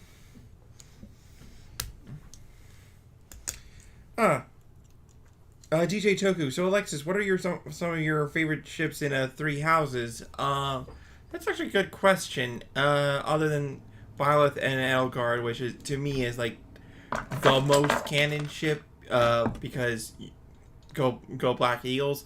But beyond that, let's see here. Who did I think was like? Because, like, truthfully, like, most of the ships in Three Houses can, like, work in some level or another. I think Bernadetta and Lighthearted were really adorable, like, because they're both, like, introverts that would just rather just chill out in a house somewhere in the countryside and just, you know, doing stuff. It's been a bit. Let's see here.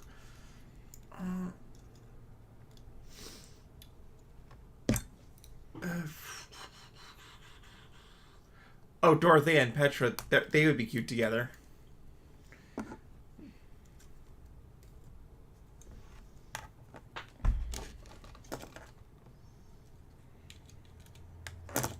Yeah, I was concerned about that.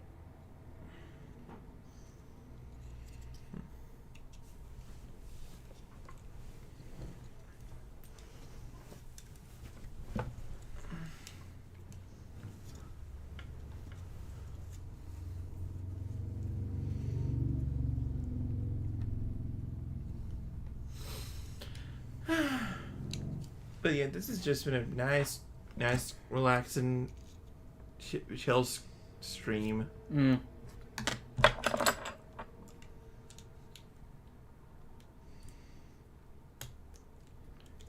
It's so crazy how intricate these things are, right? Yep.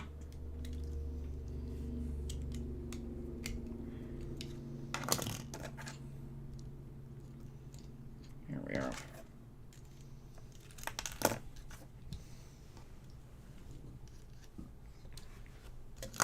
Oh, no, wait. Yeah, okay, this way.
Yeah, so we all know how you love Edelgard, but how do you feel about Dimitri, Claude, and Yuri? Haven't played the Ashen Wolves DLC of Three Houses. I know I'm terrible. Dimitri can be a smeghead, and Claude's cool. Like, no, I have no beef with the guy. He seems like a very aloof, but he's clearly like using that as a front because he's constantly thinking about like the best tactical advantage of a situation. You know, like the trope of I'm acting stupid to like, you know, feign innocence kind of.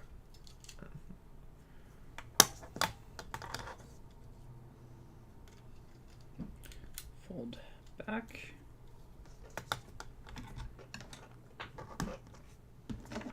And yes, Hilda is pretty good. Better than Zelda at any rate.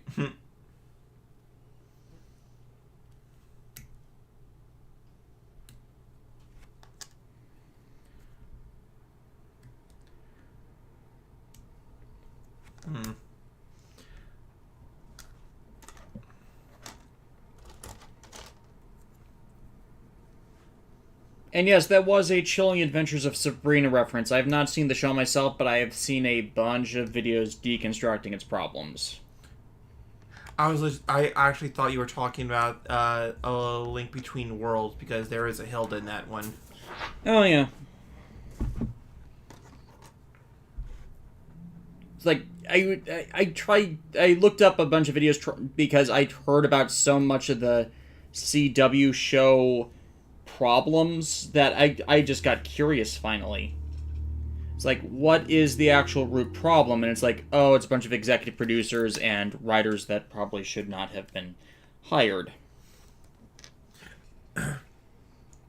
Gear Crystal, Alexis, who do you ship in Majestic Prince? Here's a funny thing. I didn't really, when I walked away from the show, I didn't really think about who my favorite ships were, because it's clear that, like, the core theme of the show was less a romantic pairing between one or two people. It was it was like they were all a family. You know what I mean? Like, and how do they bond together throughout the show, kind of. But it is canon that Kei and Izuru have a thing for each other. Mm-hmm. I just find it funny that the two most crazy for getting a significant other are complete loons. Right, like Tamaki like is oblivious when another guy has affections for her, and it's just flying over her head. And then Sakura, despite being like constantly going after the ladies the minute he's like presented with like it.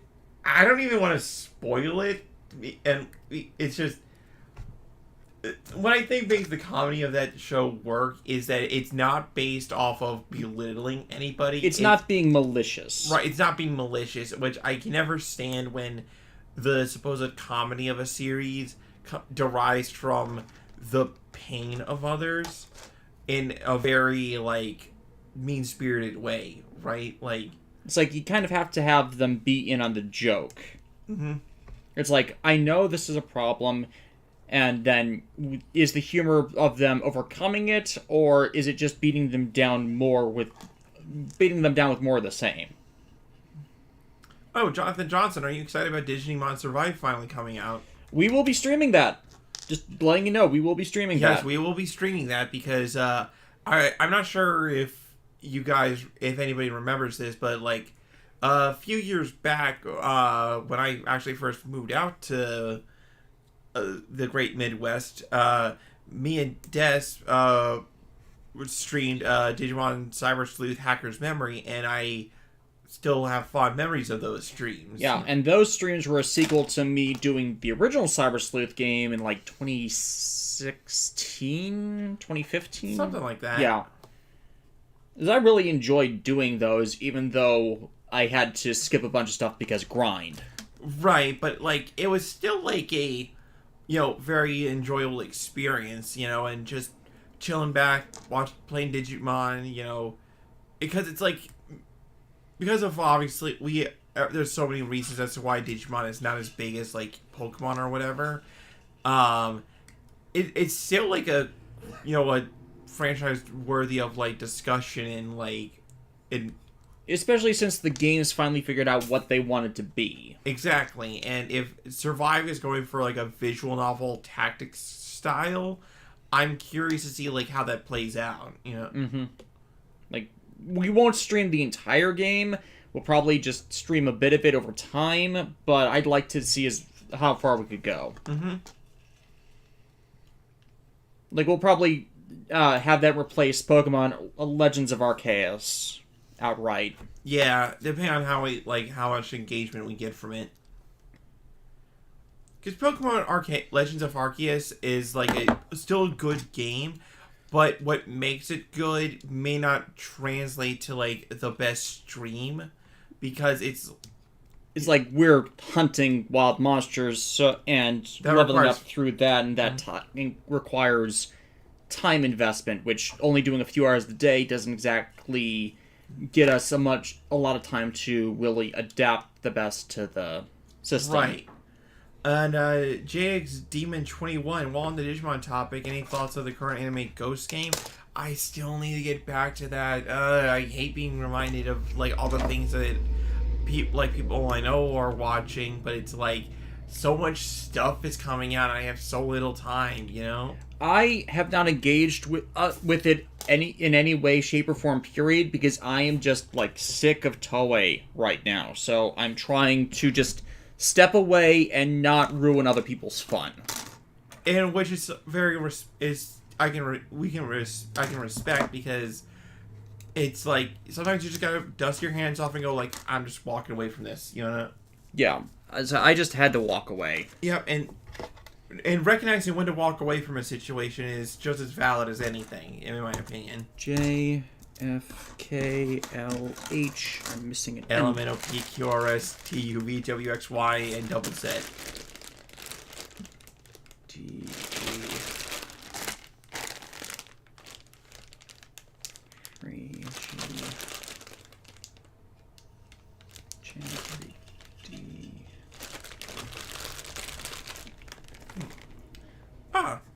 Do you have a least favorite Digimon and human partner bond?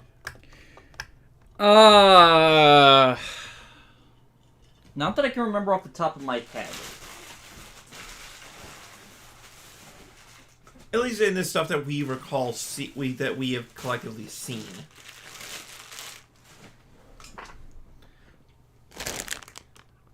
This is the problem with having too many parts scattered everywhere. Don't know what I'm supposed to be looking for.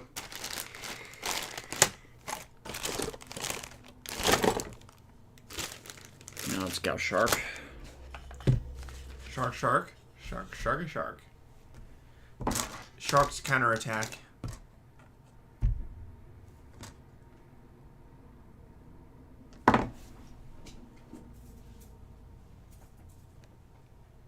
DGF. A. B.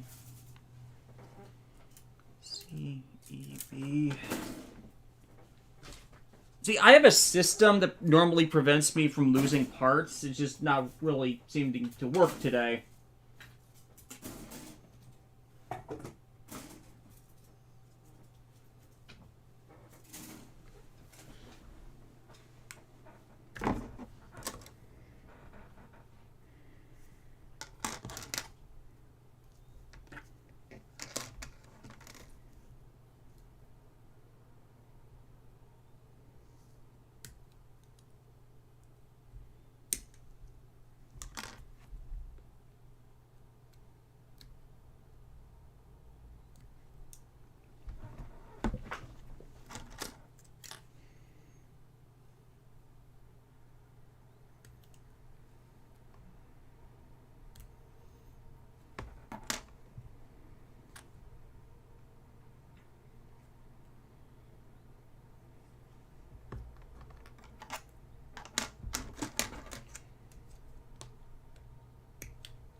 Let's see here.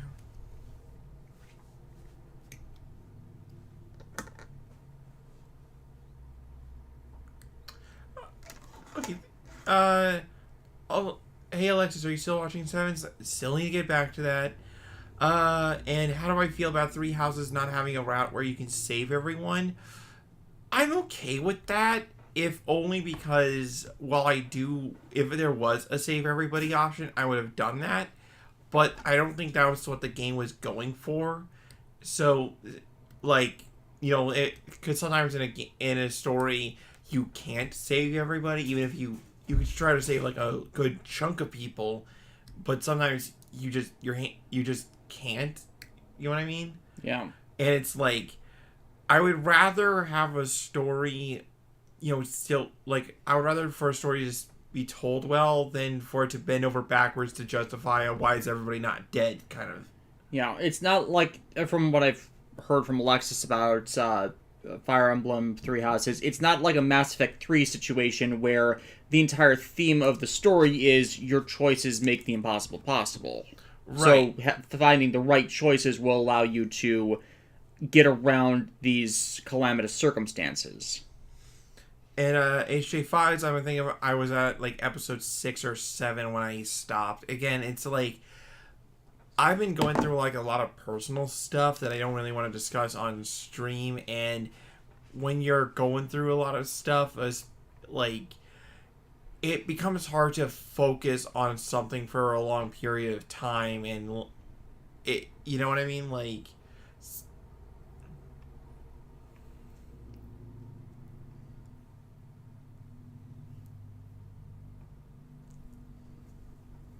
Tiny parts, large hands. now I'm just reminded of that movie, Meet the Robinsons, where the T-Rex was trying to, like, open a door or something like that. Or was it a door? I forget what it was, but... He was trying to grab the kid. Yeah, it's like, but I have tiny arms. No! Hark! The disembodied voice of John haunts the halls. There we are. They fell off.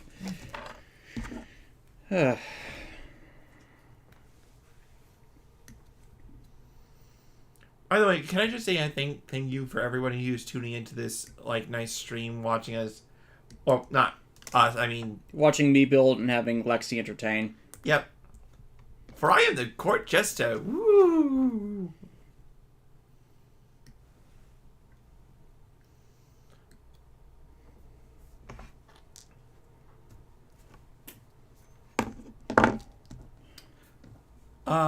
John Star, speaking of Mass Effect, I loved your takedown of 3's ending. Just wonderful. I'm gonna have to watch that again. That's one I haven't thought of in a while. Yeah. But they're just saying like they enjoy your opinion on it. So like, Yeah, spoiler for when I release a worst things I've reviewed list. Mass Effect 3 was not on it because I forgot. It's like it's just that it's less. It's more a case of I'm not mad. I'm disappointed. In retrospect. In retrospect, yeah, I think I feel the same. And Cure Crystal, do you think it's difficult for someone like me who's half blind to do model kits like the mini like these? I believe you're referring to the mini plus, and well, honestly, like, as long as you're taking your time with model kit building, anything is really possible, because, like, you don't have to build a model kit in a day. Sometimes you can spend, like today I'm going to do the arm or the leg or something, you know? Yeah, it's like I'm speedrunning these simply because I've done so many that I can do them fast. Like, this is actually rather fast. I've already got 2 of the 6 parts done, and I'm just doing... Like, at a certain point with the GAOGAIGAR kits, like, you build these Lion Boys enough times, you know what to expect, you know where to put the parts, it's like a muscle memory kind of thing.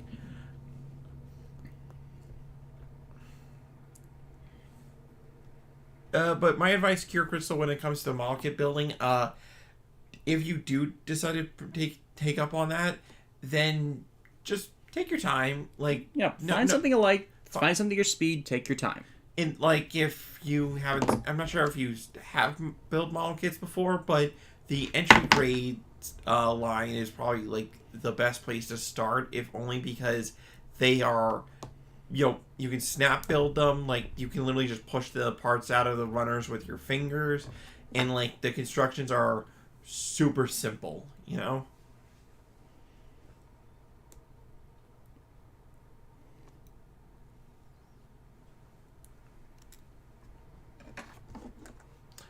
Yeah, I'll agree to that. Personally, HA5 says, personally, the worst thing about doing stuff like models or Lego is having to put on stickers. Yeah. Fortunately, I've gotten better at it. Plus, if you have tweezers like these with a very fine tip, you can peel up just a small portion and then get it under it, and so that only a small portion of the sticker adhesive would be in any way disturbed. Sometimes it doesn't work out correctly, but I've actually had a much higher rate of doing it with these than, say, tweezers that are intended to pull out hairs. Cure Crystal did 4 model kits, 1 real grade and 3 high grade. Oh, perfect. So if you did a real grade, no problem, then you can build a mini plow with no issue. Yeah, mini plows are not as tedious as high grades can be. Yeah. Or not as real grades can be, I misspoke. And real grades are just scaled down master grades. If you had a hard time with a real grade, then you'd probably be better off with a master grade, because the larger parts, for the most part. Yeah. Ogenix with the backlog, he got over like 50 high grades in my closet, and I saved up on to get ready to get into it, mixed of different series and a few real grades. My sympathies for having that many, and condolences, because I've got a closet of Gunpla that I haven't touched.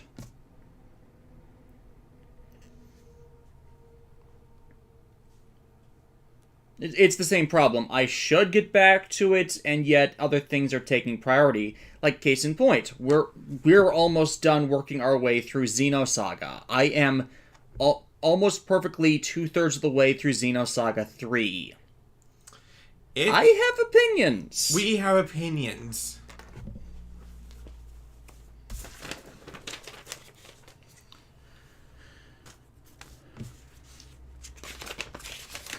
Okay, so those are support parts.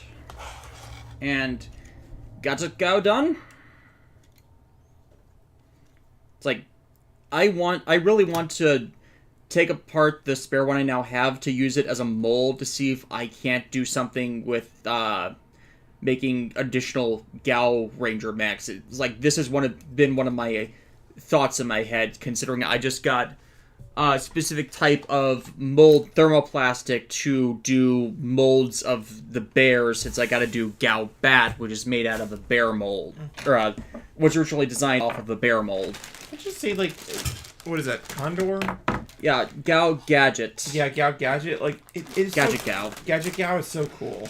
Yeah, it is easily the standout of the Genesis machines.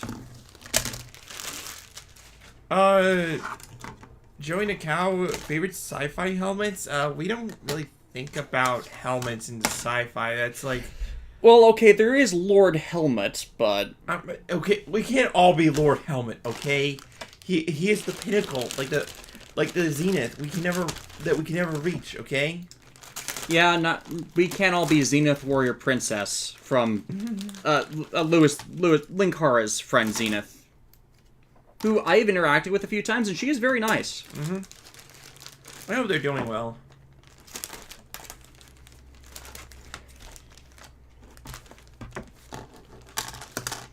Oh yeah, with Organics, they took a while to build up because by the time I decided to get into it, we had the pandemic and most of the online stores were empty. It took up maybe half a year to build that backlog up. Yeah, that has really been the unfortunate thing out of all of this, and that everybody's scrambling for something to do, and the crafty people went for model kits. Right, it's like, dang it, we all had the collective same idea of building Gunpla. Son of a... I heard from my old boss, Tony, my boss when I worked at Michael's, that they got rated for all sorts of crafts, do-it-yourself stuff at home stuff, which made it a pain to actually be in there because, quarantine distance from everybody. Have any of you played Wild Arms 3? I have not played any of the Wild Arms games. I have several of them because I intended to do something with them, but I never got around to it. And then I learned Symphogear had the same writer as them. Yep, and then you start realizing of how many connections, how all roads lead back to Symphogear. It's like Linkara's thing about everything leads back to Countdown. It's like everything comes from or leads to. It's crazy of how many things and it makes you feel like you need to make a conspiracy board, Just out of curiosity, will this stream go for your regular time or till GAOGAIGAR is done? Till GAOGAIGAR is done. I'm sorry if some people have to cut out due to that. It's just I want this done. Yeah, so this is gonna be this is a much different stream than I say if we're playing a video game or something. But so people can come and go as they please. Yeah, the playback will be up and running as soon as we're done. We're just happy that we are getting people are asking questions and we're all just hanging out.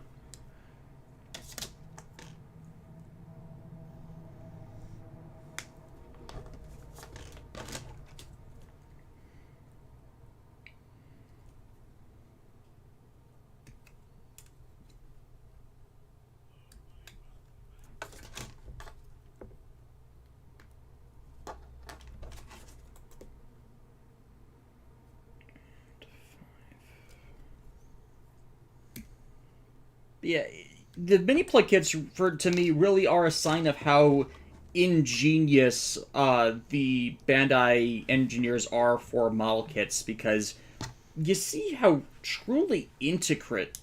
that was the right word, intricate? Their design teams are with realizing these kits. It's like, you could not have seen them do these years and years ago. JX Demon said, honestly, it's fine. It's kind of good kind of a good change of pace to watch Model Kit build live. Yeah, we will likely be doing Gao Icarus and the Kentaros Gao Lion when those release next month, just as a heads up. Well, I say next month, but it's July 1st right now. They're supposed to be out later this month, so who knows how that timing might work out. Might be 2 weeks, might be next week. Unlikely to be next week, but...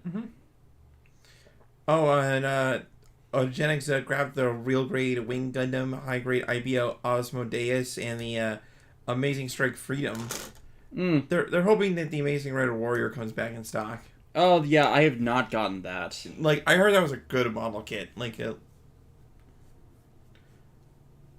mean, it was made by Meijin Kawaguchi. Of course it has to be a good model kit. I'm amused by there being 2 Meijin Kawaguchis now, so you have to ask which one. Yes.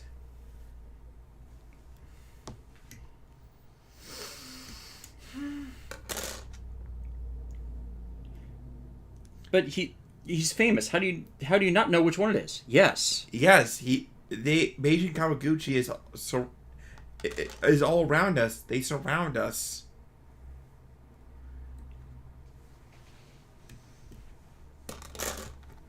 It would be ironic if Meijin Kawaguchi is the designer of the Rockman model kit. Yeah. So to make this even more of a insane Right. guessing game joke.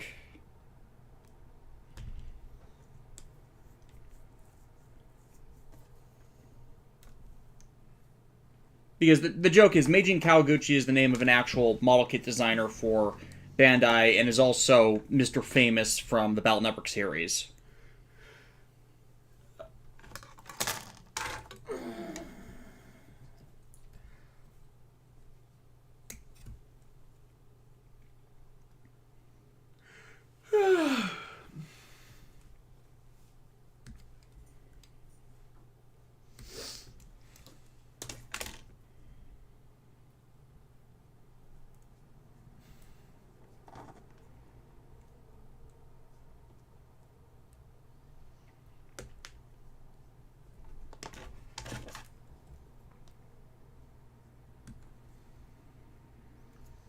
Oh, that's awesome. Hmm? Apparently, Welcome to Demon School, Iruma-kun is getting an English print release from Kodansha Manga. Well, considering the anime did so well, I'm glad they're doing that. That is an enjoyable little show. I'm glad we saw it. I'm glad I got you guys interested in it. Because this is another case where I saw YouTube clips of a show and then got interested in seeing the rest, and that panned out. Season 3 debuts in October. And that'll be fun.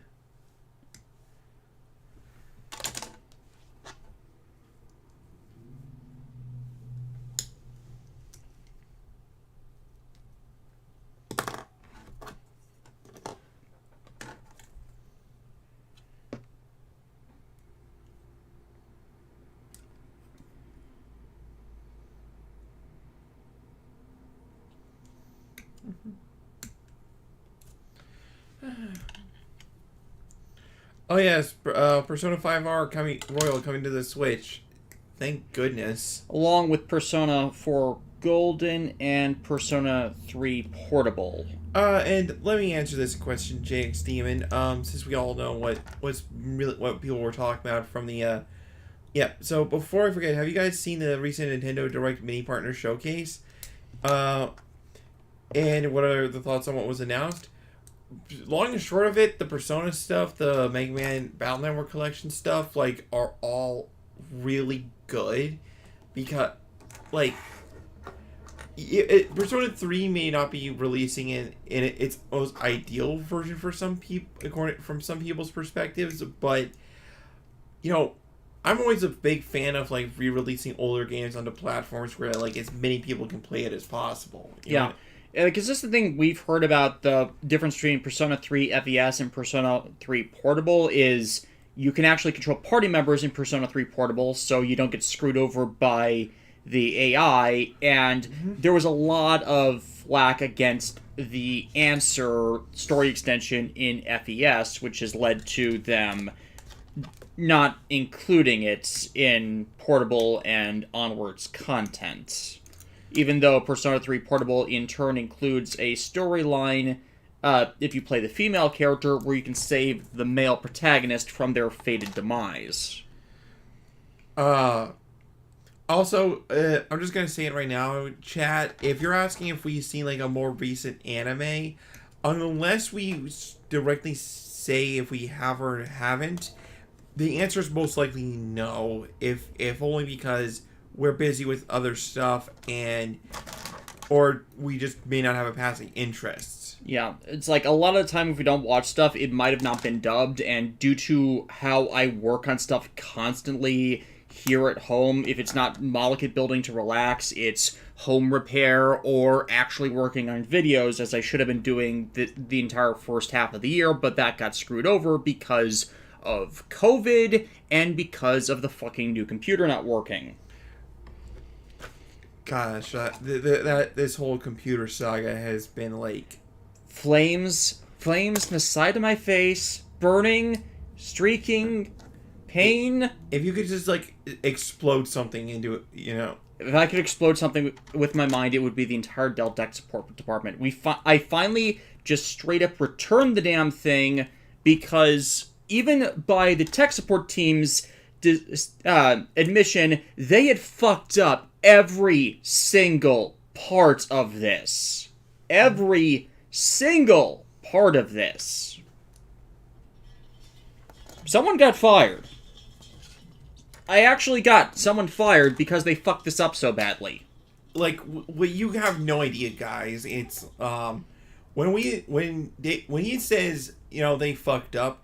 13 straight weeks, 4 different complete repairs, 1 replacement machine that didn't work any better than the original that failed after they screwed with it, and a tech support department that didn't understand actual tech support terms or could functionally Google search what the problem is, even when I cited them it.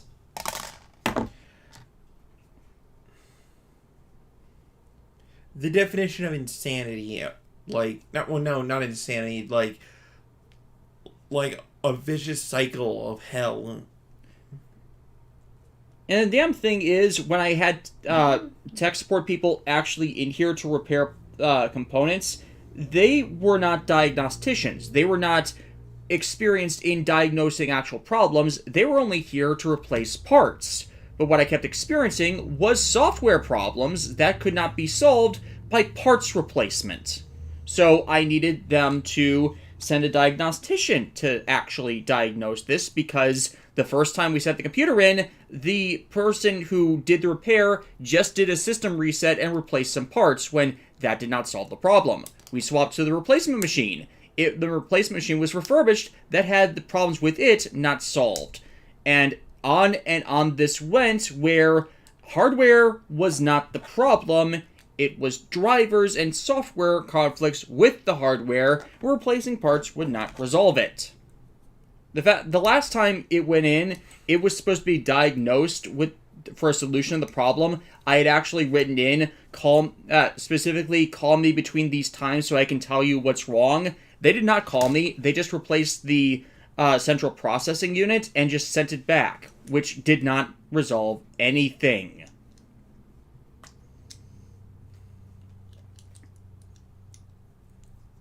And the second I booted it up after I got it back from them, because it was literally an overnight repair before they sent it back, I did the exact same test I always did, and the thing failed again, just to show how much they did not do their job.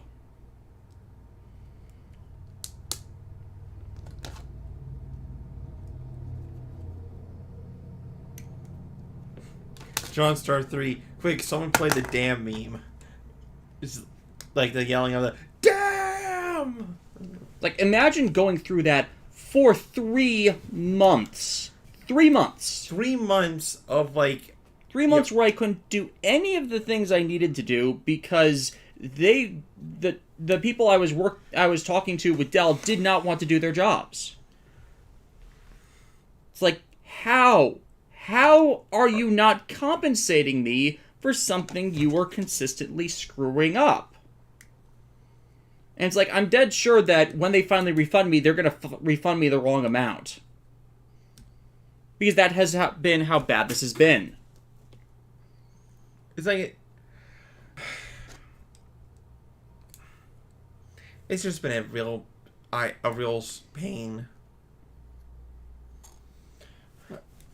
Dolphins. Shark and a whale. Oh.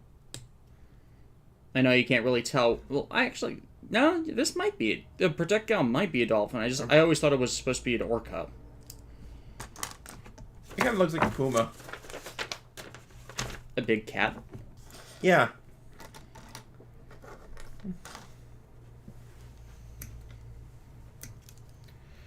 The question is, like, after we're, like, once we're done with this, like, what should we watch for the rest of the night? I mean, we could finally appease John by finishing Brooklyn Nine-Nine. We did do season 7 last night. Yeah, that is true. And oh, and speaking of which, there is a recurring thing with us watching Brooklyn Nine-Nine where I keep guessing the winners of each year's heist without actually knowing who they are in advance. It is quite amusing. It's like my powers of narrative prediction have reached such a level that a show, I can guess what a comedy show is going to do before it does it. Or is that prediction or deduction? Because, like, it's like you more like deduce what it is. I guessed Rosa was going to be the winner of season 7 without watching a single thing in that episode. Right. I did the same thing when... It's kind of, like, annoying that you can somehow do that. Like, I consider it amazing. It's talk about your benign superpowers. There was also that time when I guessed we were going to have a power outage at work, so we signed up for overtime. That was a couple weeks ago. Yeah.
Anything fun in the chat? Nah. Anything fun in live events? And sadly, no. That's what I was just checking. Nothing worth of a note yet. Yeah, because of all the Anime Expo stuff going on right now. Yeah. DJ Toku, who's your favorite character from Brooklyn Nine-Nine? Mine's Holt. I have a strange fascination with Holt because he acts like a contradiction a lot of the time. Honestly, my favorite character would honestly be either Terry or Rosa, simply because Terry is just Terry Crews, and I like Terry Crews. Yeah, and then Rosa, like, she's definitely more multifaceted than you would think, you know? Yeah. But I think what I think people really like about Raymond Holt is that he is, like, the straight gay, like the straight man who is gay. The straight man who is gay. The comedic role straight man. Right, and when they become comedic, it's always in like the most hilariously if Teal'c from Stargate was a comedian. That's actually not a bad a good way of putting it, because like the things that make Raymond Holt laugh or like go off the deep end or, you know, crazy, or like, this is what you're flipping out about, like how he'll just like go crazy. Like we saw an episode last night where he was pressuring Terry to like be a better flute performer, and he went all drill sergeant. Because he's a perfectionist, and then, you know, there's the things he actually loves. Someone stole his fluffy boy. Yes. It's the refuge in absurdity. Yep. And now for the big question. Favorite 9-9 cold open? There's only one answer. It's like, they were saying I Want It That Way by the Backstreet Boys. It's like, wait, really? You sing I Want It That Way from the Backstreet Boys. It was number 5. Number 5 killed my husband. It's like, oh, crap. Yeah, that's right. We're doing that. So, yeah. Bolting driver, will knife. They just peg into the hands.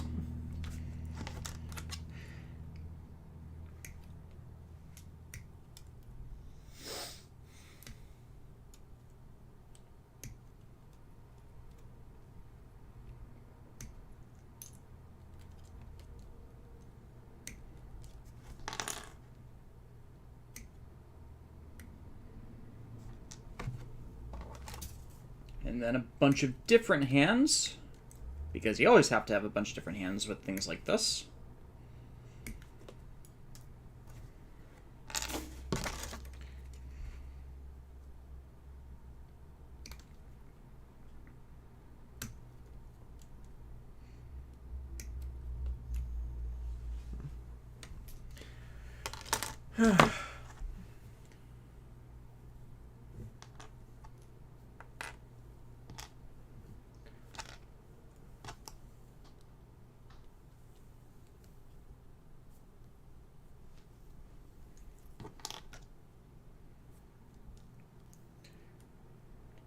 Oh, we're at the first Oh time. god, Brooklyn Nine-Nine talk. Rosa is awesome. God damn, I love Stephanie Beatrice.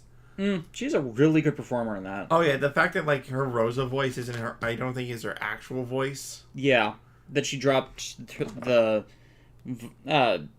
bass of her voice Yeah, to pull that off. And the fact that like when you hear her actual voice, you're like, wait, what? Yeah, I think she used her normal voice when she voiced Goslin. Yeah, she did. And so no one expects it. Right. It's like like how she could switch like that, you know? Mm-hmm.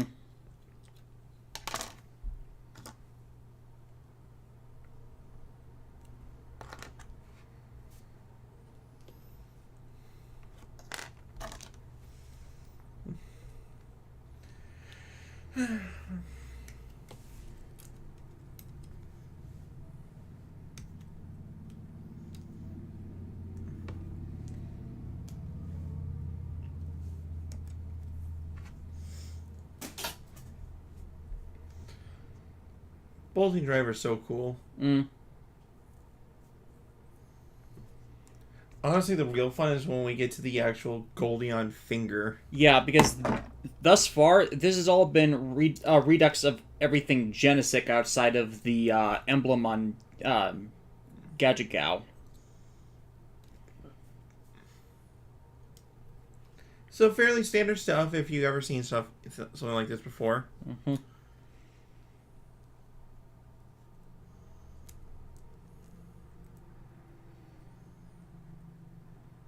There we go. Oh? Oh? At the Macross panel, somebody from Right Stuff's there. Oh, yes. Yes, please. Please bring us... Macross Frontier Blu-ray set. Yay.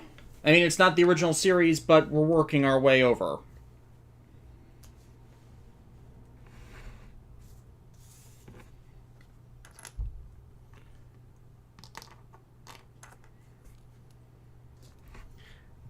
Oh, that is huge, right? Like, yes, it's not the original, but the fact that like It's not even a re-release of Plus. it's not a re-release of Plus. It is a legitimate new.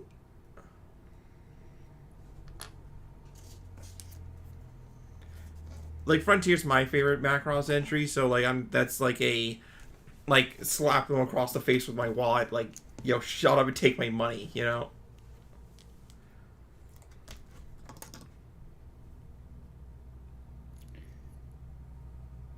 And it's like, I'd like them to recover the ADV dub of the original Macross if they can. Which I completely forgot was a thing when I did the Super Robot Wars V intro video, which, shame on me for not doing my due diligence, but I wasn't even aware that was a thing. Even better, they're doing a collector's Ultra Edition of it. Oh, neat. So hopefully it won't be overpriced, but then again, if they're releasing it through Nozomi, they have a good history with that. Yeah, like, their Ultra Editions, for the most part, I'm pretty satisfied with. I'm just disappointed I was never able to get the Gundam Wing one, because that one was but oddly like discontinued. But usually when they do like those Ultra Editions, like they try to justify the price point. You know what I mean? Like their art books aren't just like little pamphlets. It's like, no, you're getting a book. You know what I mean? Justify your existence. And I think that's all what people really want is just like. I mean, they did go above and beyond for the Gundam Seedle tradition by getting the original dub for people who had problems with the pronunciations in the newer one, the redub.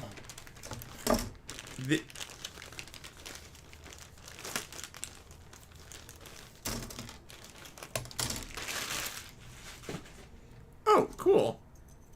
J Novel Club's apparently licensing the Full Metal Panic short stories, light novels. Nice. And considering we've almost got the entire novel series as well, it makes sense to do.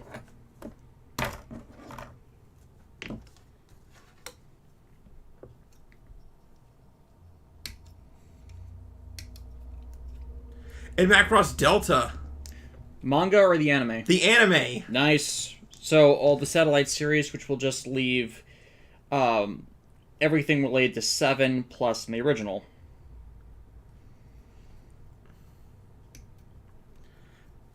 Also, as a collector's ultra edition, that is actually really like. Whoa.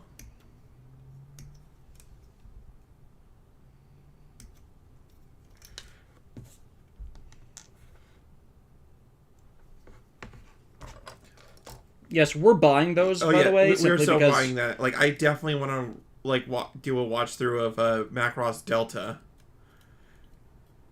Simply because a big like a big reason. Kawamori deserves the support after all these years of putting up with Harmony Gold's bullshit. And like I didn't really haven't watched Delta yet, only because like the subs I heard that were out from fans weren't either the best or.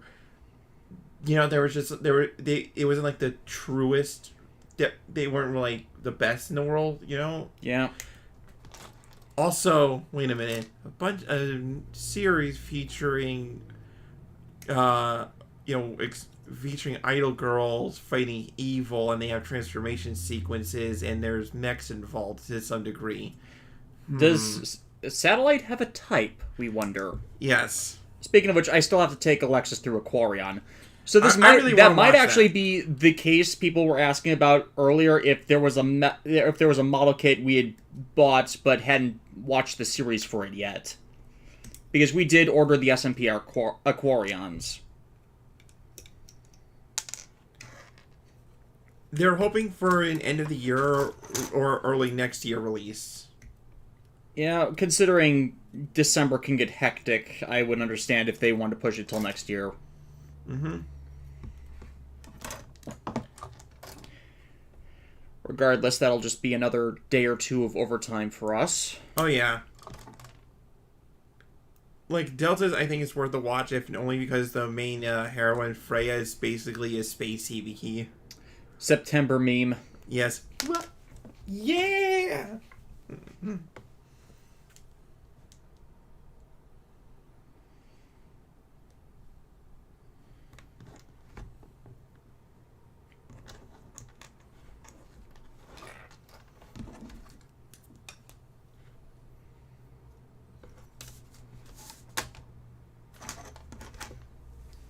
Oh, apparently, according to Mecha82, the guy behind the Gundam Unicorn adaptation is going to make a new Fang of the Sun Dogram anime.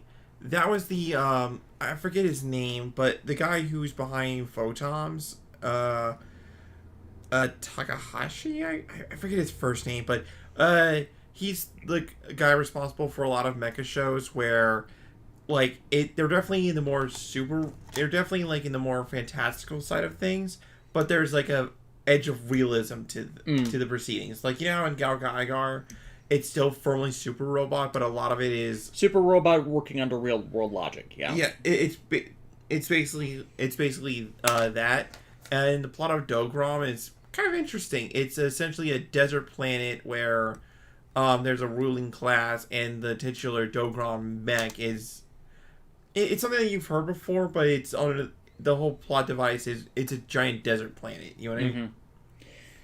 Oh, Arrakis, Dune, desert planet. Oh, and the main hero used to be part of the rich class, but then he realized like how evil his parents, how his family was. You know. So Metropolis.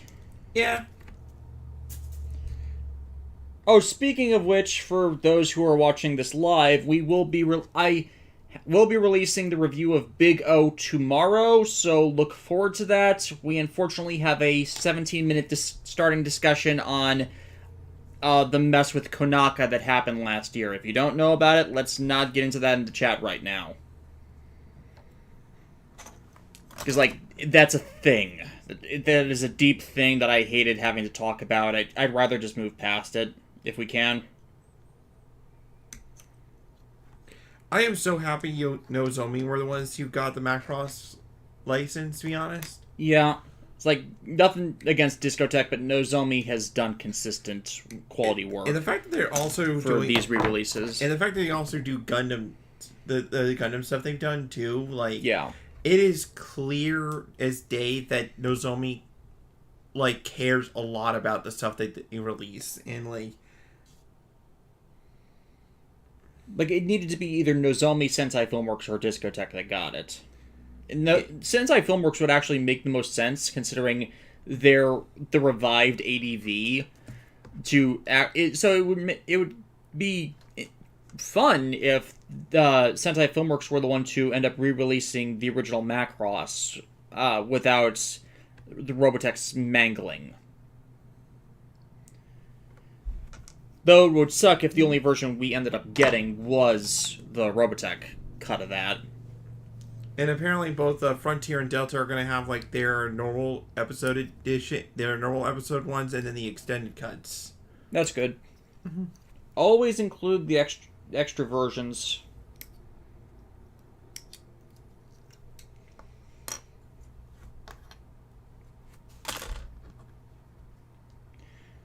Is the extended version exclusive to the Ultra Edition? I'm not sure. More details will be revealed at Nozomi's panel tomorrow. No. Hopefully they're not, because that would be silly.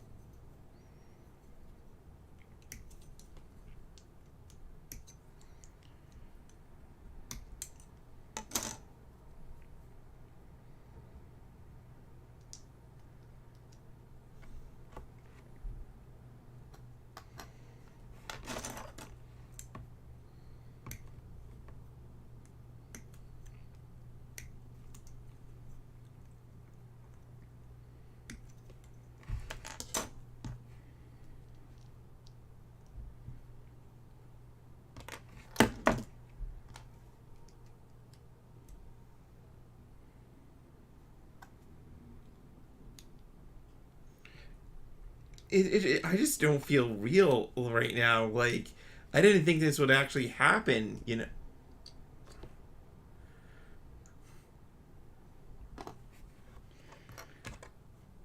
Well, as awful as things get, we always have one thing. Stuff we can fangasm over. Until someone inevitably screws that content over, which I hate that still is happening.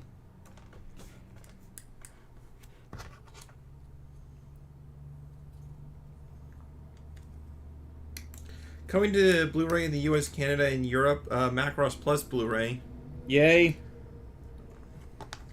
Not from Nozomi, from some company called Anime Limited, but still, like, I heard, the Blu-ray is as, you know, has the movie theater quality, then, like... Yeah, because I have the movie cuts of that OVA, but it does not include the dub.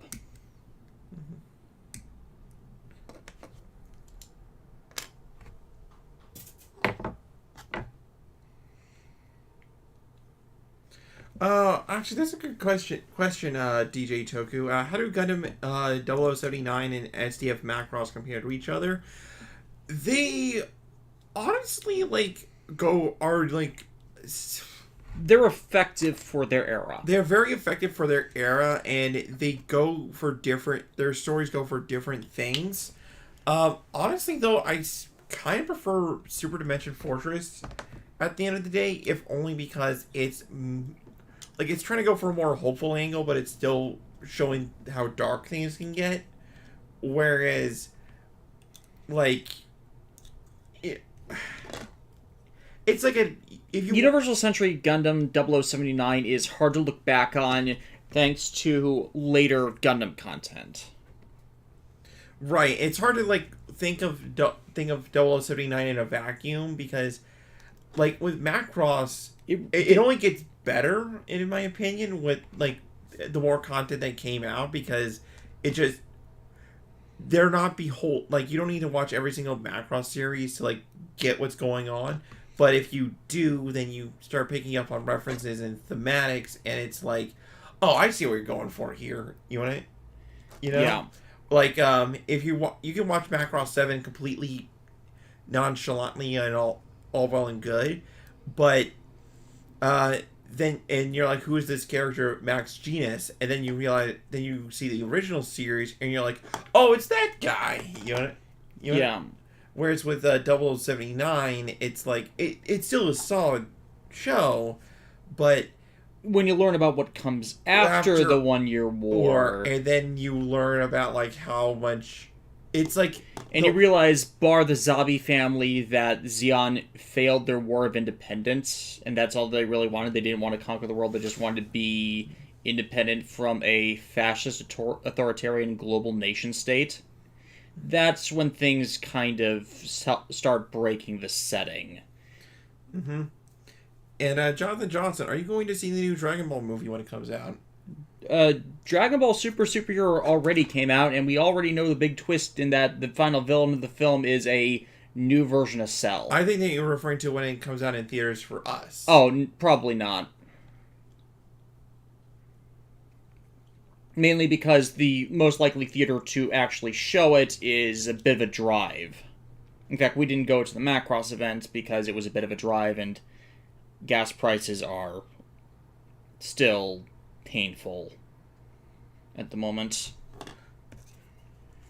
Oh, and Udon Entertainment's releasing Artistry of Macross book. Yeah, they're really going all out thanks now that they can.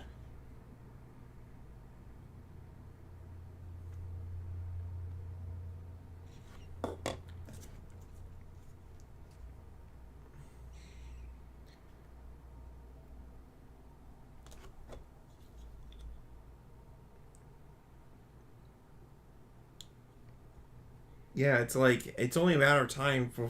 Oh, and it'll even have art from Macross 7 in it, so... So, a 7 Blu-ray is likely on the horizon. More than likely. And I think maybe like a Macross 7 Blu-ray would definitely be... I wouldn't say a hard sell, but... They're going for the more recent stuff because, one, it's 25 episodes. Two, it's more recent, and it's like... Easier to put on Blu-ray. Right. Because SD on Blu-ray takes some conversion, even though it is cheaper to do these days.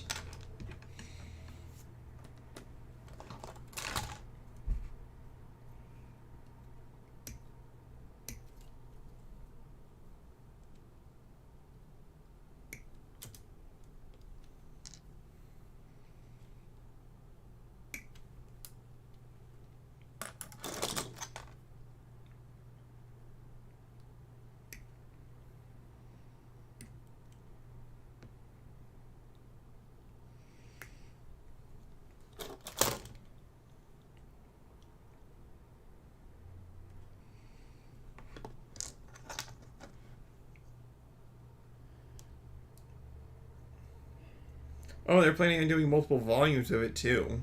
Multiple volumes of the Artistry of Macross. That would make sense to do it by era than by just collectives. Yeah. Regardless, like, that's like amazing. It's like, eat it, Harmony Gold. It's like they're gonna have their Robotech panel and they'll be like, yay, we're announcing this thing we know is never going to happen because no one wants it to happen and we're not getting the funding for it, so please support us and support our license. And then, like, they cannot top. No. Like I don't remember where I heard. It might just been rumor mongering, but I heard that the Robotech Blu-rays did not sell great. I don't think they did either, if only because either if you are in the know, you're not touching that with a 10-foot pole. Yeah. Right? Or if you're not in the know, you're like, what the heck is this? Right? Yeah. So the only people that would get it are the fans of Robotech, and even then, it's like, you would probably only pick up, like, would you pick up the entire series, or? It's like, what part would you stop at? Because Harmony Gold has not seen the financial support from just Robotech fans.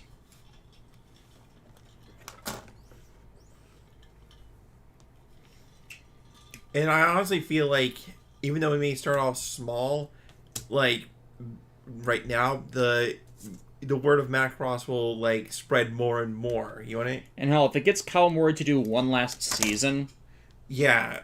Because the only reason he hasn't done anything past Delta was because he didn't think he'd ever get support.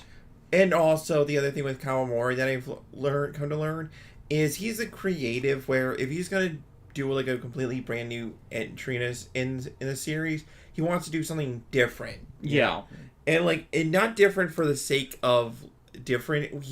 What he means is he doesn't want to, like, Super Dimension Fortress Macross, like a war story with idols, right? But then you have Macross 7, which is like a rock and roll band kind of thing, right? And Macross Frontier, like, each of them are so tonally different from each other and focus on different themes that have different technologies that it's like, where do you go from cool idol girls kicking butt? You know what I mean? VTubers?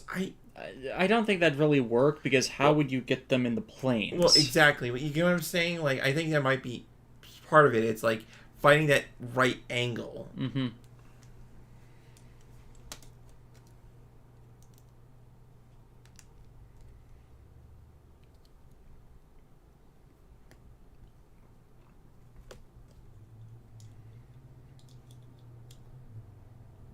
If I remember correctly, Discotech does not have an Anime Expo panel. No, they don't. Yeah. Sorry to interrupt. I was taking a nap, but I heard... So, are these the TV shows or the movies? The TV shows. Yes! Yes. Finally! Macross Frontier and Macross Delta are getting Blu-rays through Nozomi Entertainment, and they're going to be collector's Ultras editions. So the minute they're up for pre-order, which will probably be after their panel tomorrow, like, you two... we can actually physically hold Macross in our hands. Screw you, Harmony Gold, you lost! And I was saying to Davis that when the Macross Delta Blu-ray comes out, that we go through that, because that's the one that I have little experience with, and I hear a lot of. I hear people say it's mixed, but I think it's from other people. I hear like, no, it's just misunderstood, kind of. Because fan subs. Either fan subs or, like, differing expectations. But the point is, and they're also doing Macross art books from Udon Entertainment. Nice! Several volumes and stuff, with one of them actually coming out this October. Nice, I love Udon. Both the company and the food stuff. And I think they only managed to get this far if it wasn't for, like, the support they did get from people who, like, probably checked out. Fan subs. Or not only fan subs, but, like, they went to see Macross Plus and... You know what I mean? Like... Mm-hmm. Just keeping support for it alive. Yep.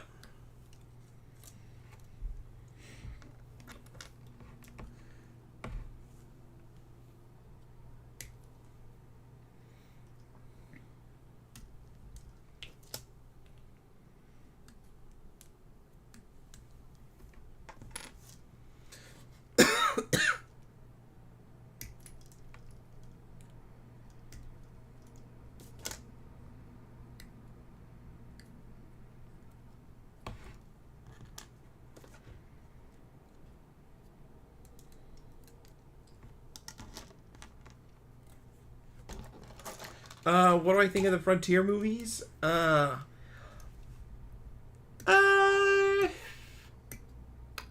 mixed. On the one hand, I see what they were going for, but really it's the ending of the second movie that leaves me like conflicted, because I honestly vastly prefer how the TV show ends, you know, because the TV show has like the everybody's happy kind of ending, whereas the movies go for a, well, that's kind of weirdly depressing, you know, kind of ending. I've spoken at length my dislike for compilation films, so even though there is full plot divergence, which more justifies it, I'm not going to engage with that form of the media. I mean, at the very least, the Wings of Goodbye is like, for the most part, a wholly original like divergence unit. Like there's some stuff, so it's, I think it both avoids like what Sunrise's compilation movie problem is, and in some ways it kind of shows why like the divergences may not have been like the best idea. I don't know. They aren't bad, is what I'm saying. Yeah. I wasn't saying they're bad, it's just I have no interest in that version of the story.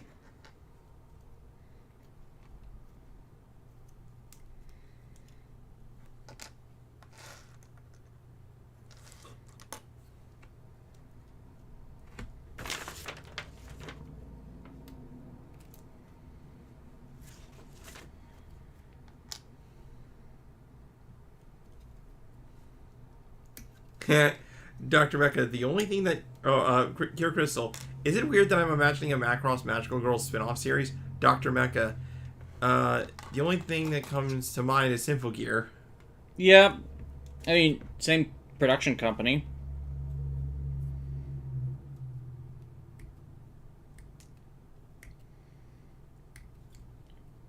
Plus, you know, there's that one episode where Maria flies a helicopter. Yeah, because apparently she has a helicopter's license, and it's like, I have a license? You need a license?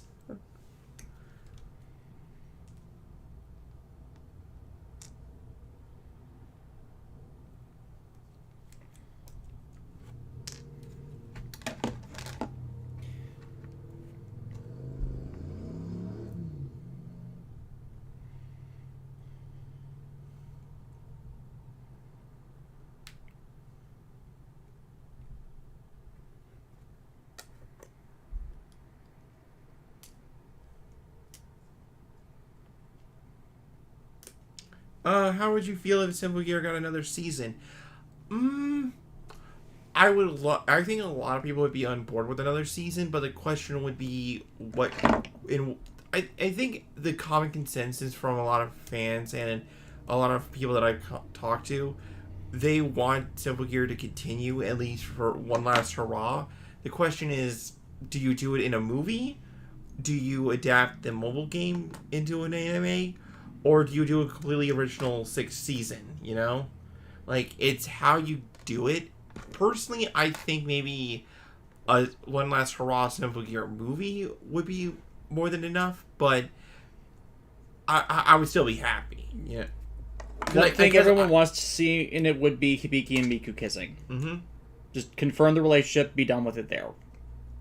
Pretty much, but like, and I feel like there's still like a few more unanswered questions, and like that are kind of left hanging that you could use as fuel for a new movie, Which you could, or but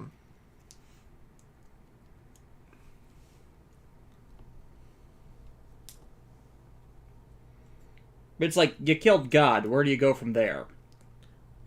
alien invasion.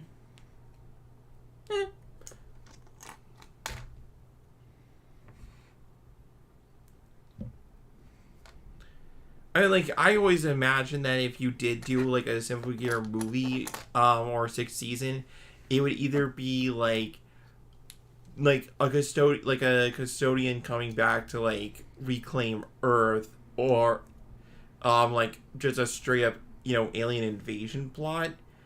But I think what I'm saying is, like, I'm not sure how you would do it, but I know you could do it and it still have it make sense, you know? Yeah.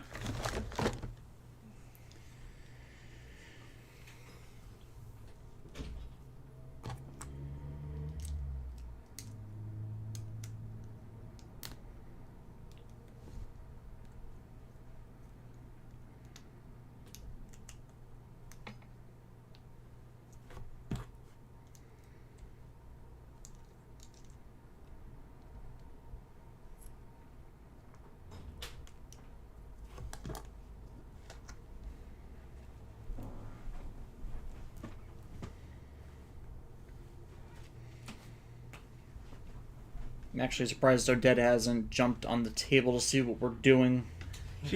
Odette's a good kitty. Yeah, I will admit that when I got her, I was worried about her eating stuff like off the ground, but then I realized what my flawed logic was. Cat Versus dog, because for the longest time I had a dog and he loved chewing on stuff, and I will never forget the day he ate a burger that I had left on the table and had just gone out of the room for a brief second. But she's been good. Aside from the scratching, she's been a good little kitty. Aside from meowing to get in places which are closed off. Yeah. But, well, cats think they're entitled to go anywhere they want. Which technically they are, but we've got to show them they're not.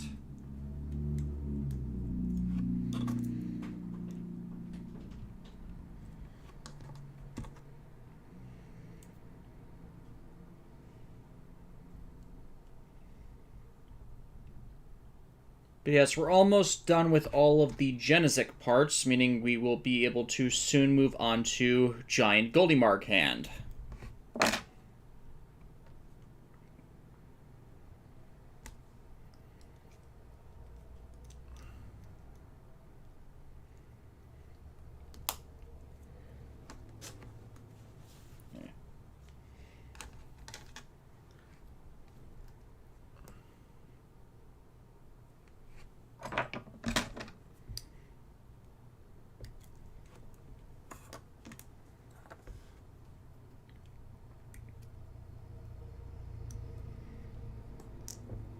Oh, and Anime Egao, however you say it, the company Robert Woodhead runs, they're going to be doing a Super Dimension Fortress Macross 2 release. Okay. Yeah.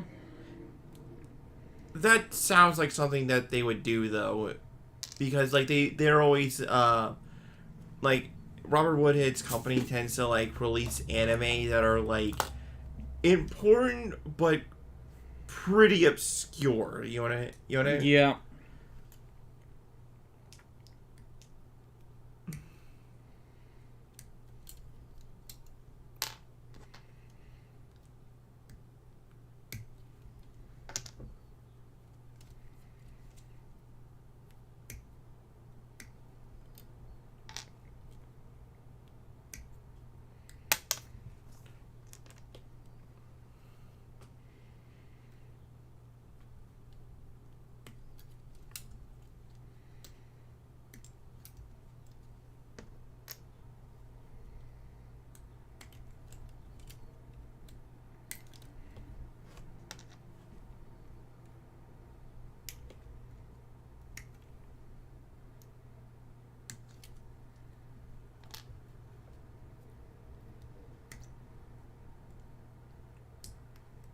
Oh, so DJ Toku's asking, would you rather have a mobile suit or a variable fighter? That is a good question, right? Like, it honestly depends on which mobile suits, because Yeah. some of them are clearly superior to others. right, but And I'm not just talking Gundam versus Jim. though I think I would rather be in a variable fighter because one, they're multi-purposeful, you know what I mean? Like if I from the girl walk mode to jet to like robot, it's like their transformations are snappy, and well, if I get into a variable fighter, unless aliens are attacking and trying to shoot my head off, I'm not going to be piloting a machine that might kill me. You want it? Like, how many Gundam mobile suits are dangerous to the pilot? You want it? More than should really be out there, but And how many mobile suits are like your grunt gyms or something like that? a lot. Like, imagine waking up and getting isekai'd into a Gundam series, and then you're thrown into a gym. Like, to be fair, Seed fares better than most others in that their actual Zaku, Goof, and Dom trio are as strong as the original introduced Gundams, but, Right, but that's the exception to the rule. Right, you get what I'm saying. Yeah. Whereas with a variable fighter, they're mass production line, but they're made for pilot survivability. Exactly, and as you just need to get experience in how to fly one, and there you go, right? It's plus like how like they animated like how they transform in like later stuff is just so sick. Yeah. Though I see that transformation being complicated, whereas there are some Gundams that have pretty high speed, high output, high capability. Right. So I guess it comes down to like a personal preference thing, you know? Yeah.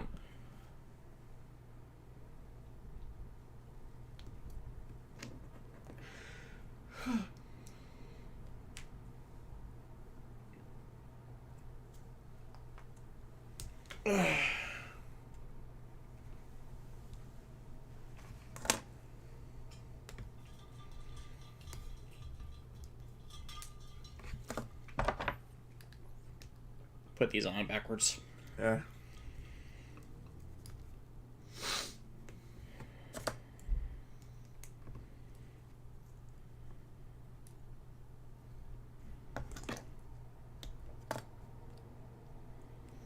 And I think with Nozomi's panel tomorrow, like there's still more stuff they could announce, you know. Which for us, just the high point would be announcing Build Divers Re-Rise.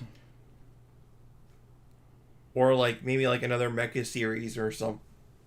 A Mecha series no one's expecting. Yeah. Like imagine if like Nozomi was like, hey, you know, we got Macross, right? GAOGAIGAR. That would be a power move. That would be the mightiest flex. Mm.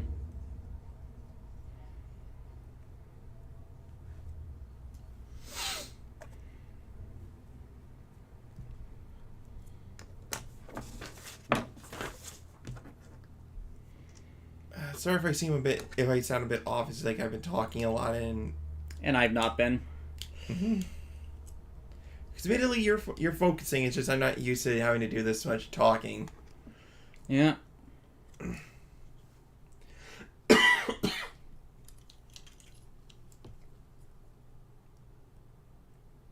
The mole.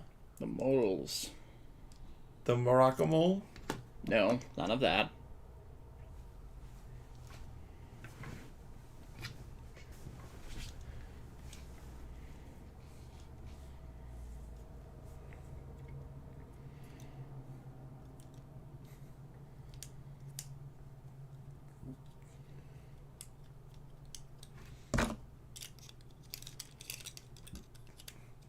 Final GAOGAIGAR for when a giant robot like doesn't skip arm day, but for only one arm.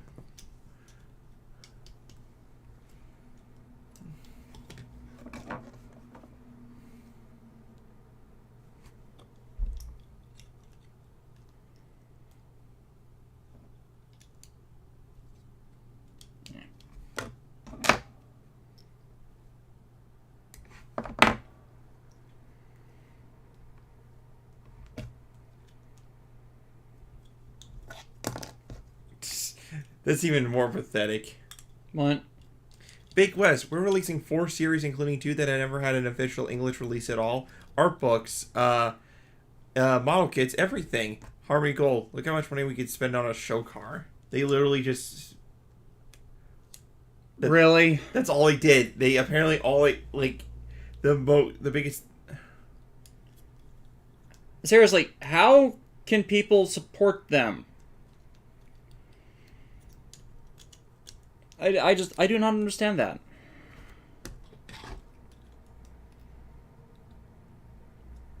It's like they are all talk, no action.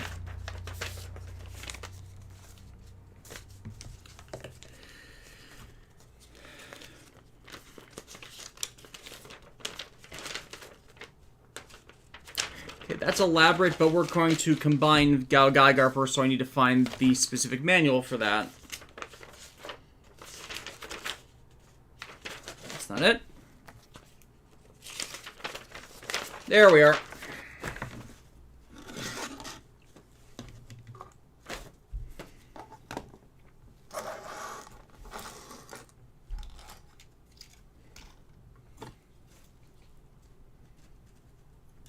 Okay, Final Fusion program drive. No, I gotta slam my hand on like on a glass panel or something that...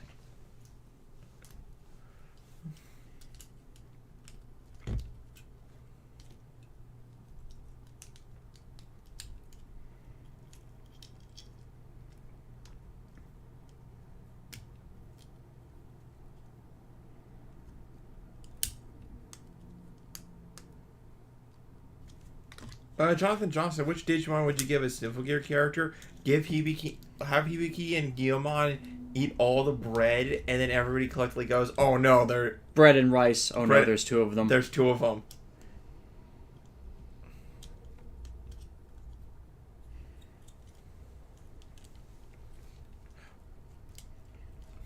Well, okay. Let me correct you on something, DJ Toku. It was like Harmony Gold didn't necessarily lose Macross because one, they never had the right to it in the first place. They were just being giant jerks about it all this time.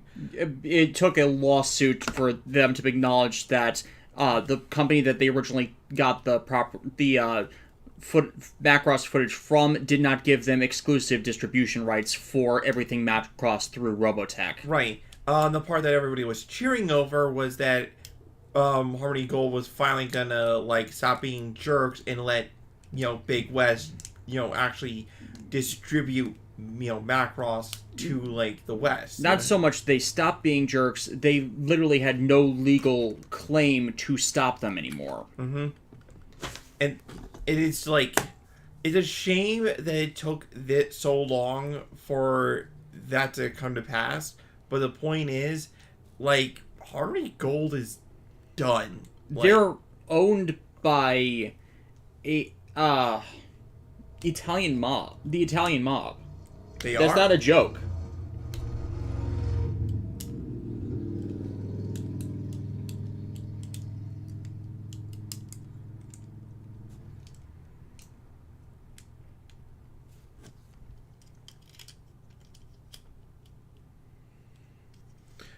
HA5s, I kind of want to try Super Mini Plug, but my wallet right now belongs to a bunch of upcoming Transformers stuff. Yeah, understandable. Understandable. No arguments. No arguments there.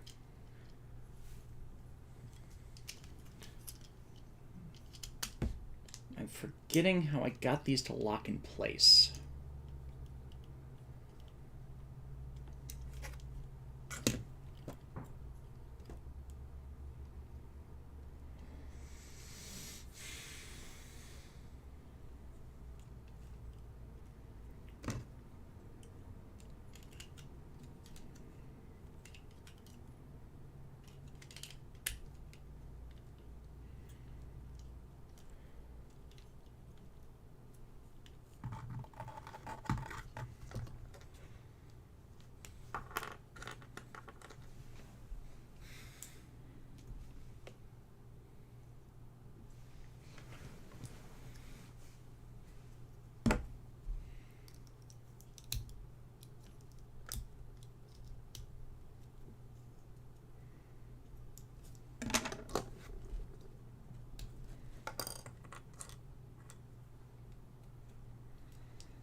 And then everything comes apart.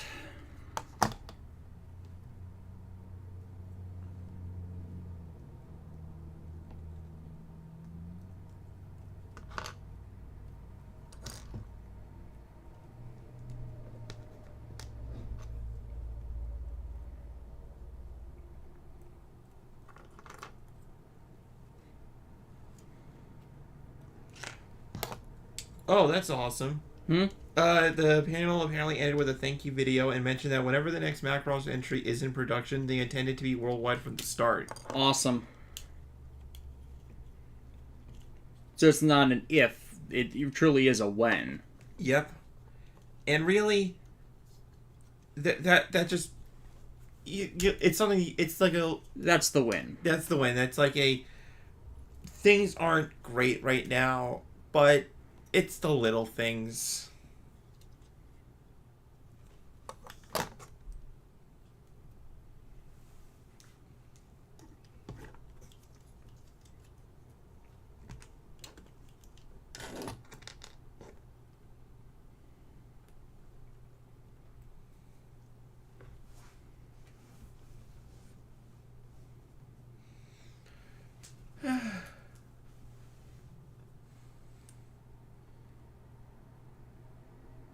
Put on the power shoes.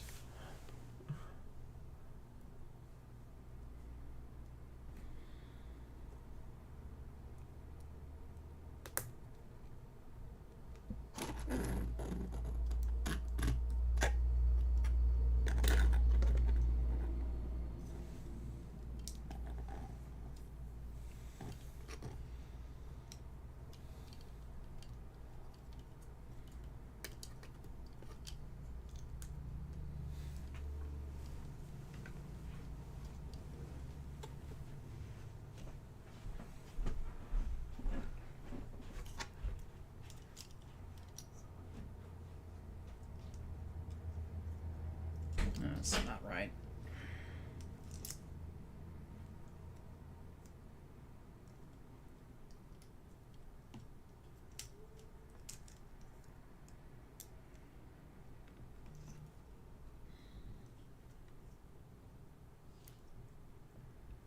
There we go.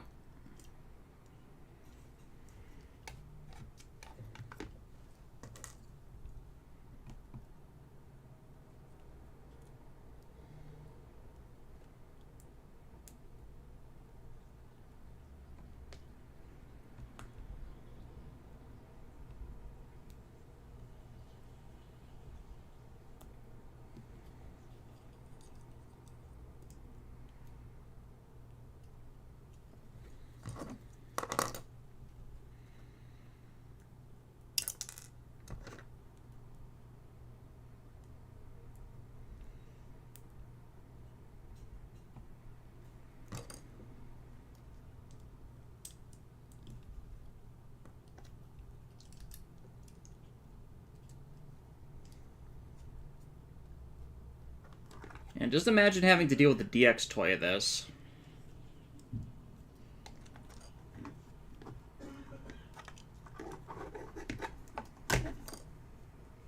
And then peg in the armor pieces onto the actual line head.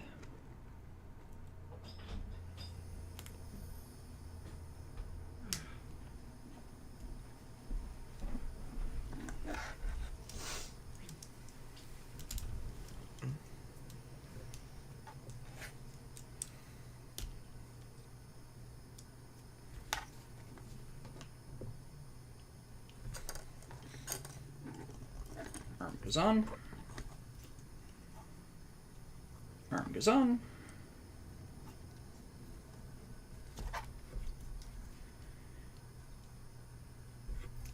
And then this actually required a special connector, as well as actually removing the arm pieces. Yeah.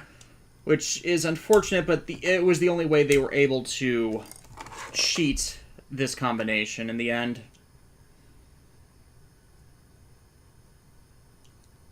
It is what it is. It is what it is. I wonder if, like, the real grade will be able to keep that, you know? Well, the original Mini-Pla GAOGAIGAR did not have this problem. Just like when you get to the Genesis parts, that's where the problem comes in.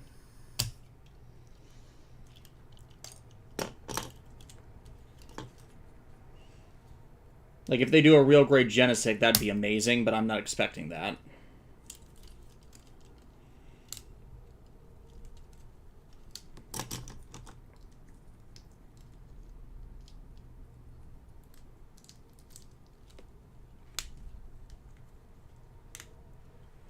go.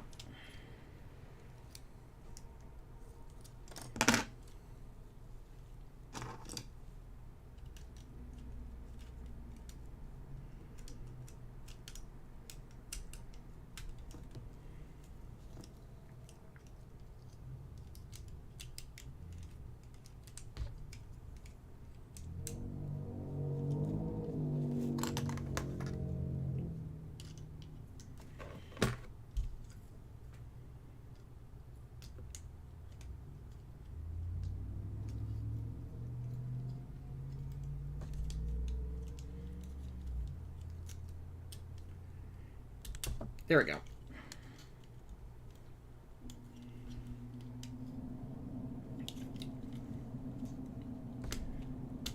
Some pieces sometimes just do not want to move.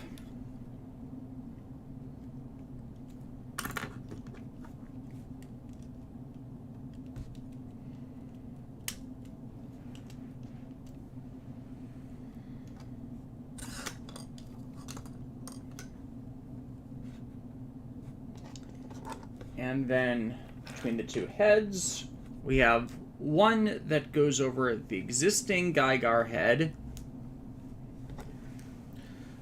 Oh, new person in the chat, Cygnus. Have you ever built any Zoids model kits? Several. I've built every Liger variant that is currently available aside from Wild Liger. Yep, and he's certainly not lying about that. Boo. What?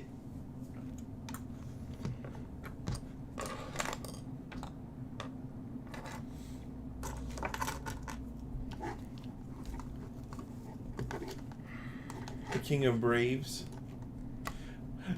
It's gonna be like so funny. Tiny robot, like giant tiny robot, big freaking hand. Big, meaty hands.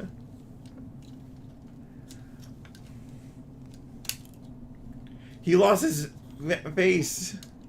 Yeah, the helmet overhead constantly falls off. That's why I don't usually display it like that. I have the dedicated head. Yeah, I think I did that too. But just displaying the wings properly is a must with this because it is so good looking with the feathers deployed. So I can get it actually to go around. Nah.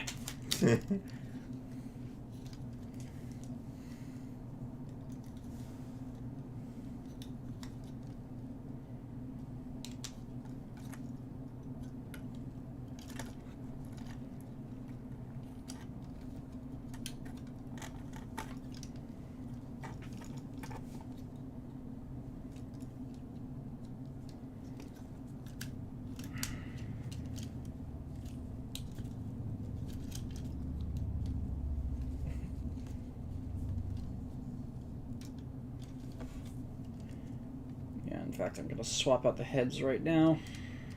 The more stable one of the two. Granted, the advantage of this helmet is it has the peg in the back, so you can put the mane directly on the head, which just looks great.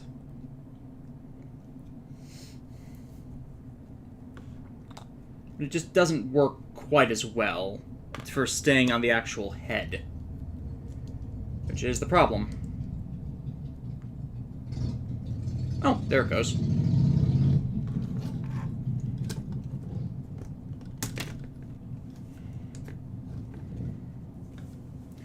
So yeah, some mini plug can be finicky just for the required parts combinations. And then swap out hands.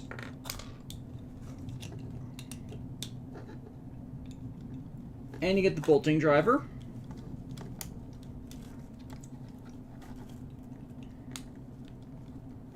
And the wheel knife.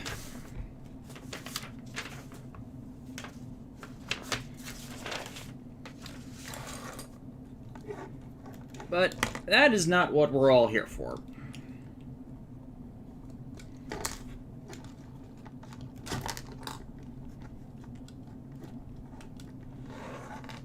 Oh, KX Hunter. Have you guys watched Dan Kuga?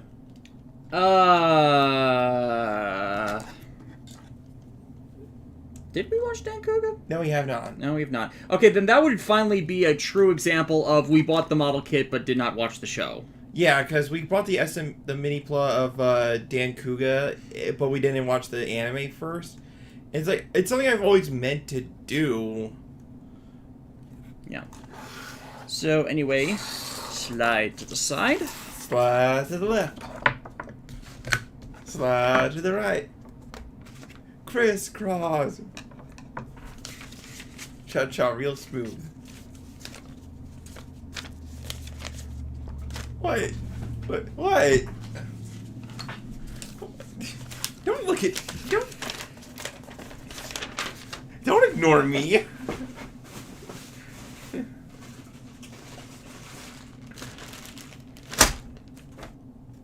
Yeah, I might need to just grab... Actually, I should probably grab a plastic baggie as it is. Yep. Suggestion for anyone who builds model kits, collect the parts in a plastic baggie so you never lose them. In the event they have option parts like this. What if you lose a plastic bag? Well, then it's all in one place, so you only have to search for so far. Dr. Mecha, if we haven't seen Dan Kuga, then we definitely have not seen Dan Kuga Nova. It's kind of like a... One before the other. Yeah. It's like, why would we see the cart before the horse? A, B, C, E.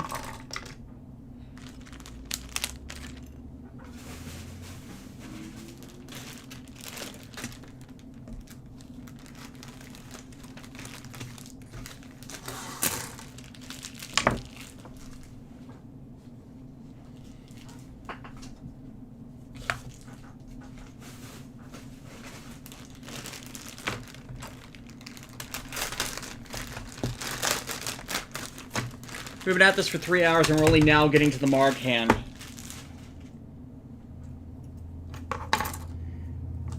F.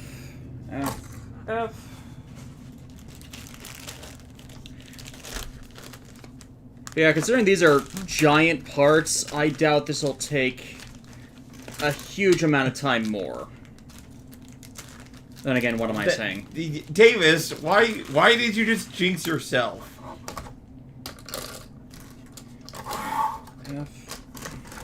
Like, pro tip for doing these, it really does help to organize your parts so you know where to find what you're looking for.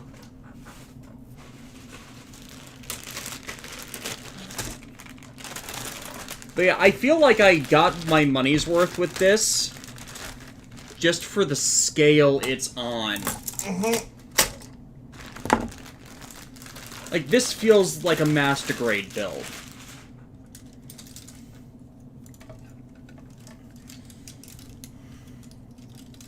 IJL.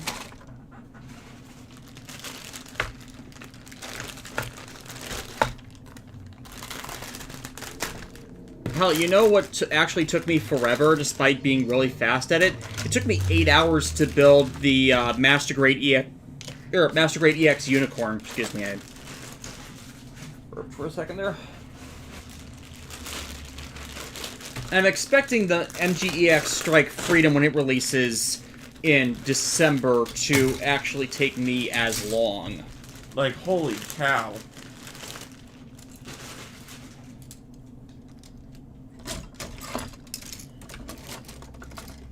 Yeah. Oof. P, Q, R, R, R, R, S, V. They actually went all the way to Z on this. Really? Yeah. Is there a double? 26 distinct part runners. Is there a double Z?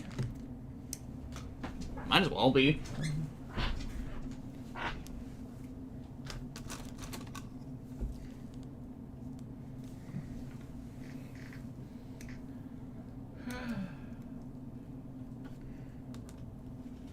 I think they're starting me off on the fingers.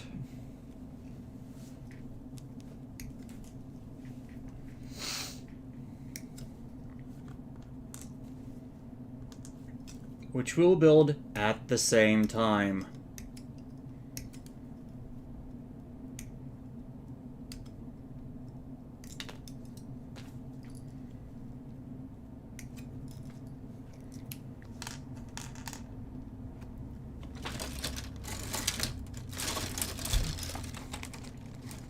Actually, one of the disappointments is neither Alexis nor I have gotten our Acmo Hibiki, so we cannot take this fist and determinate with it. Which just pisses me off. Yeah.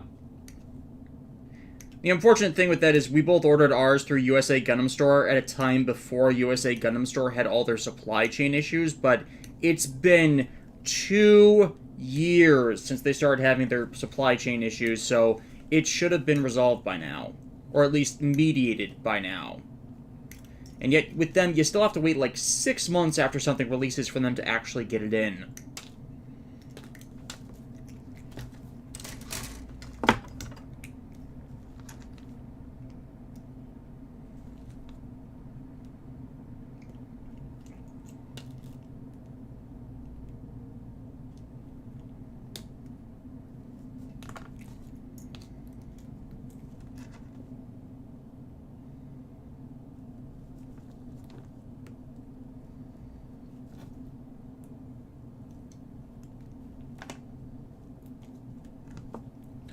Favorite Jam Project song? Oh, no, that can't be determined. There's just too many good ones. Determine it! Savior in the Dark. I just went for the first one that popped in my head. Shogushin the Guardian, though, is up there. Oh, yes. Yes, definitely. Oh, crap. It's like choosing your favorite kid. Since you said the Guardian, I'm going to say...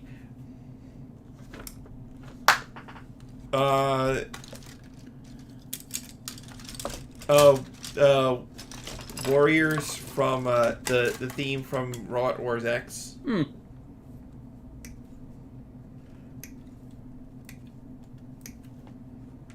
I just like the way it builds, is all. Fair enough.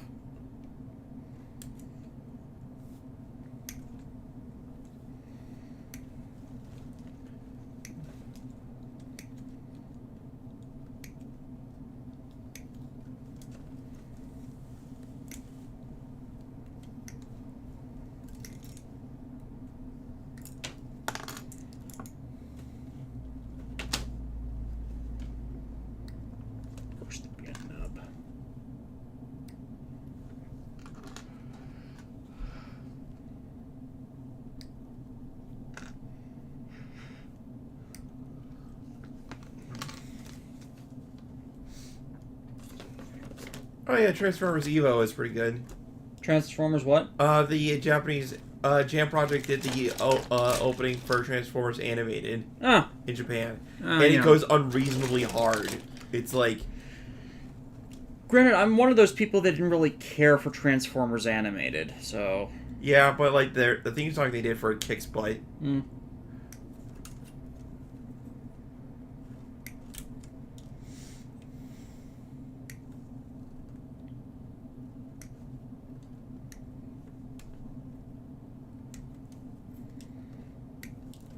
Oh, and before you ask, I have not seen Transformers Prime simply because it started airing after I lost the opportunity to have cable, so I didn't have a chance to really watch it. Nothing against it or people who liked it. I've heard it's a really good series.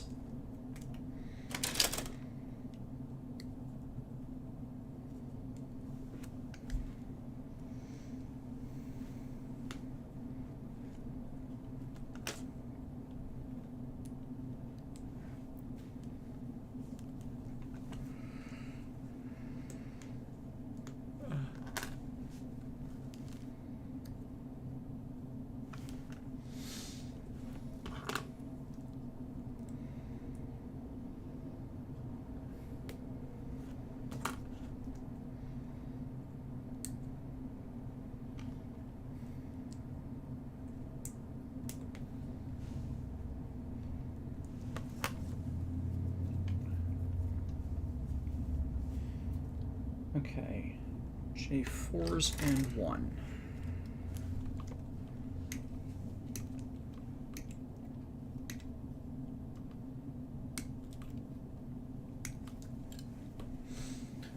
What's your favorite Zoid? Liger 0. I don't even need to think about that one. Like, I really, really do like New Century 0 and wish it had gone on longer than it did. Hell, the only Zoid I'd want to collect that's left is likely the Phoenix from Zoid Fusers, but I doubt that's going to get an HMM model.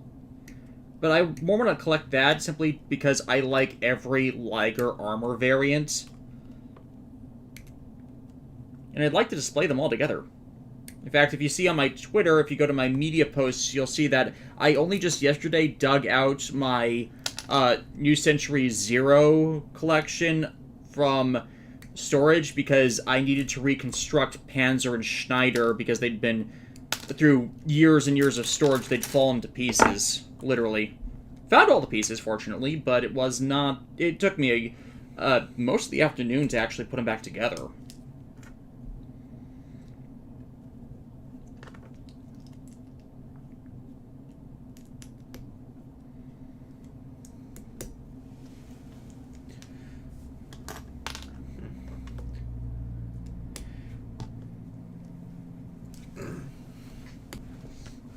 Yeah, also, sorry, chat, if I'm not, like, you know, speaking as much. Is that, like, I've been talking a lot. I'm trying to, like, rest my voice a little.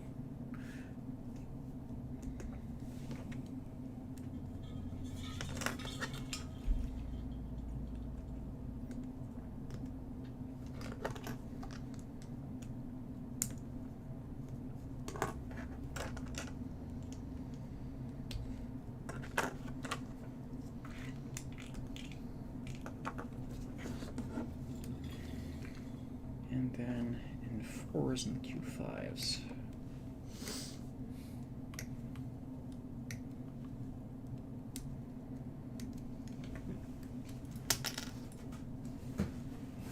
Alexis is looking at the box. Yes. Just admiring, like, the GAOGAIGAR versus Better Man novel covers. Yeah, there's 3 novels and currently 4 collections of the webcomic released.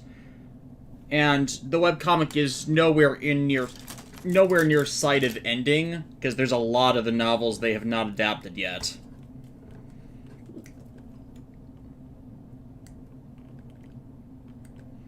So really, they could milk that web manga for years yet. I think it's only because we had Super Robot Wars 30 debut Final GAOGAIGAR in any form of animation that we got this kit. Which, hey, not complaining. Yeah, not complaining at all. But I really hope that they would continue that with the other GAOGAIGAR versus Better Man exclusive units, like the last 2 Dragon Sisters and Seiryu. Yeah. Yeah. Alexis is in the box. No, I'm not. I am the box. I am the spirit. So you've become the box ghost? Yes. I am boxy. Woo.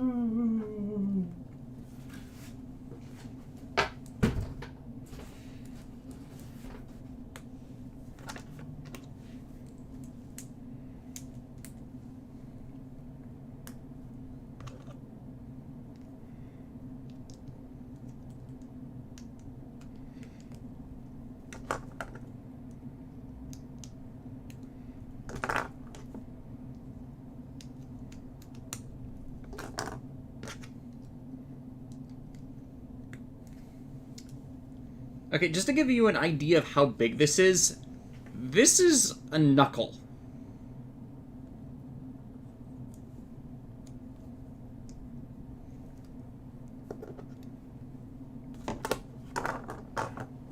Like, this is gonna be huge. Huge. I can probably use this thing to punch a master grade. You know, now I kind of want to get the Lancelot Albion just to crush it in the hand. Like, it's the only reason I would ever buy the Lancelot Albion is to abuse the shit out of it. Yeah, like honestly, like that's kind of why I wanted one of those, like the Albion kit. Not because I like Suzaku, but because like Or hell, repaints it in Callan colors, because I still have this... Oh, you could do that. You could. I just have this thing in my head of what if of Callan actually getting the Lancelot. Like, Suzaku was too injured to actually pilot it, and Callan followed Lelouch to the command center and then stole the cargo unit that contained it. Yeah. For the revolution.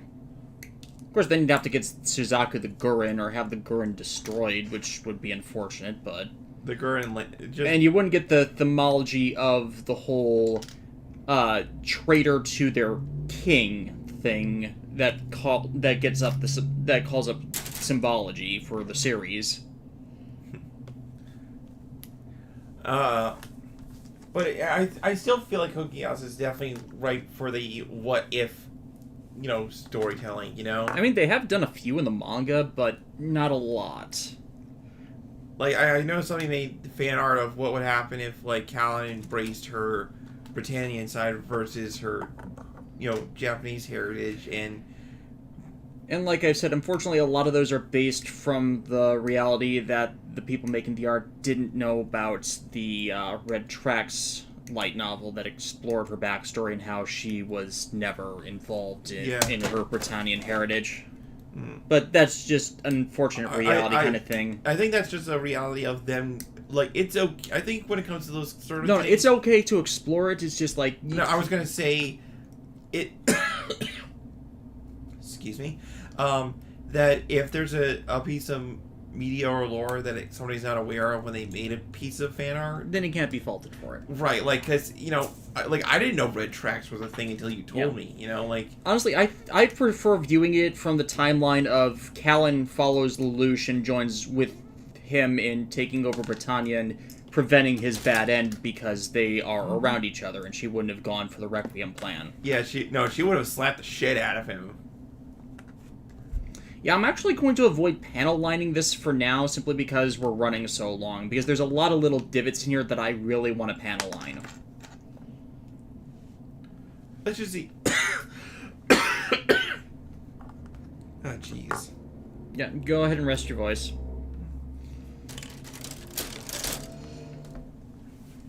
Yeah, I think that's what I need to do.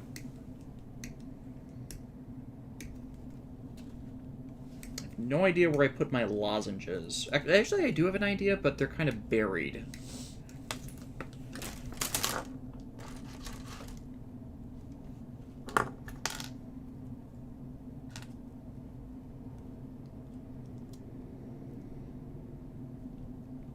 So, we're going in here.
Again, it's insane that this is an actual finger. A thing longer.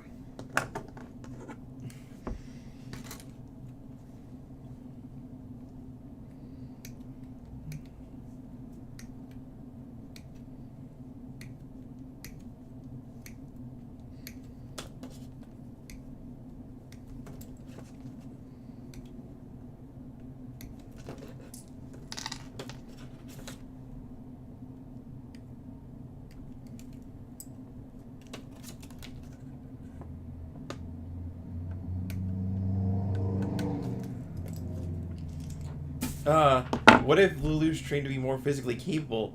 That's right. After a month of physical training, I can run a whole half a lap. I was just thinking, like, Nunnally asking Sayoko to train him, and Sayoko goes completely crazy overdoing it, and that would then be how Lelouch and Callan meet, them collectively trying to hide from people. Yeah.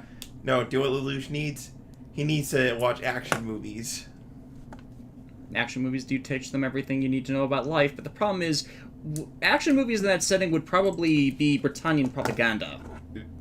True. No, he needs the real hardcore stuff. Like, and then like Gendro appears out of nowhere. It's like, you seem weak. You need physical training, young one. It's like, what's happening? But considering the Chinese Federation in that setting, I don't think Bruce Lee would have been a thing, or at least an international thing. It's like, go to the Geass universe. So you guys like Bruce Lee? Who's Bruce Lee? You know Bruce Lee movies. What's a Bruce Lee movie? Also, technically, Code Geass in its 2017 setting is like the 1960s because of how skewed the timeline is.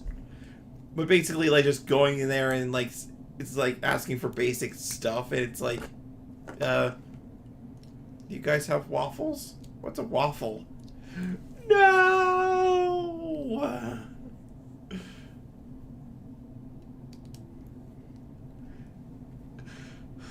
Thank goodness pizza still exists. Margarita? No! It's the joke is like, no, worse. Pineapple on pizza. I mean, I assume pineapple on pizza is still a thing in the Code Geass universe because Hawaii is still a Britannian territory. How do you know? Wait, how do you know Z2 might be like is an immortal witch? She's eating pineapple and pizza and isn't exploding.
Okay.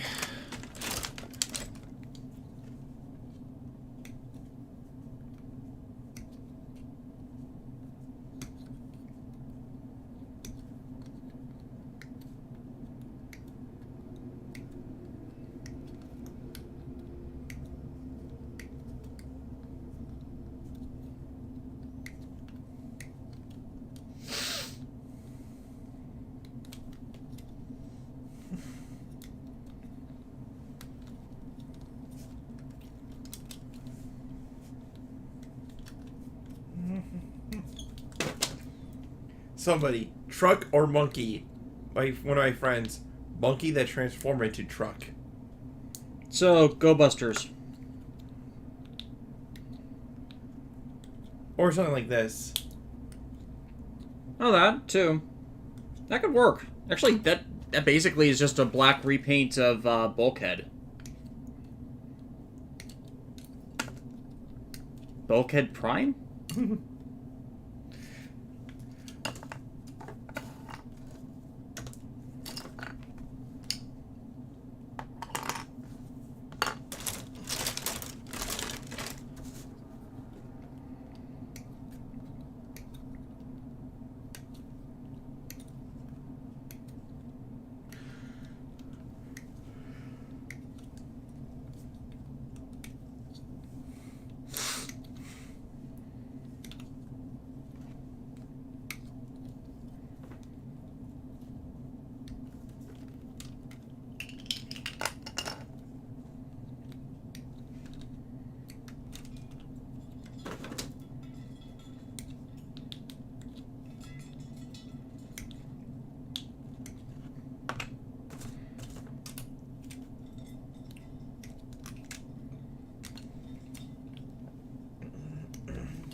Wrong way.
So yeah, these are huge fingers. May I? Like, look at that. Oh my, it's a big finger. Like, my hands are huge, and yet... Already. Again, they said, like, I saw photos of, like, an adult human shaking hands with this thing. Yeah. It is super impressive.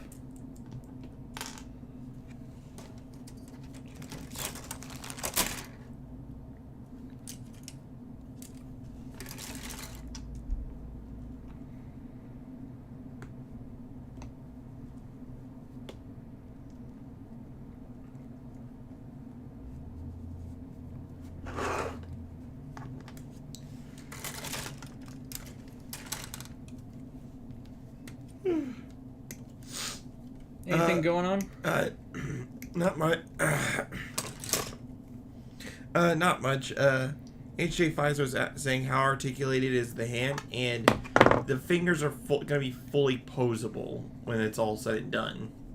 E.T. fallen home. Smashes the phone. And then just turns the government into light photons. His hand does light up.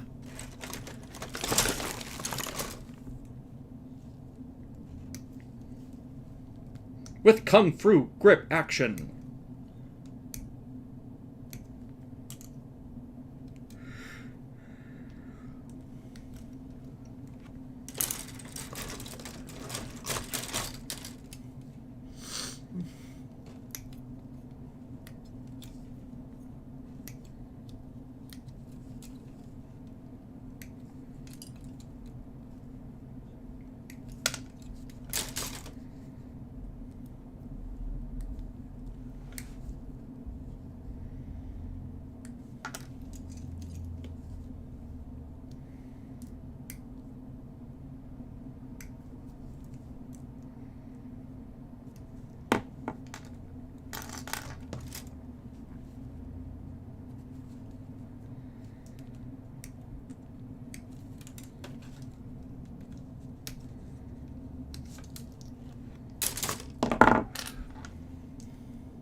Oh my gosh. What do you call a combination of a truck and a monkey? Trucky. Trucky. Stop reading my mind. It wasn't even doing it intentionally this time. Wait, intentionally? This time. What else? Wait, what does that mean, Davis?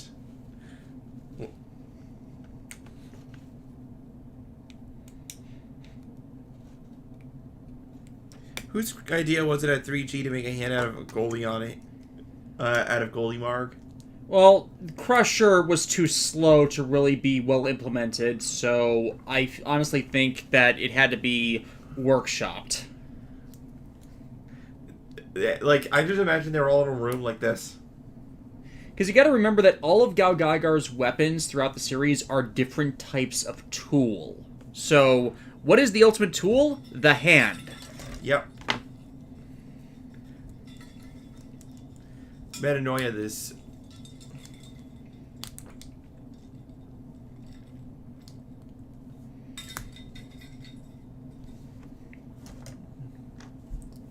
the fact that like with supports like this thing will be like. Oh, and the fact that apparently, like, when you actually build that, like, the main body of the hand, it spins. Yes.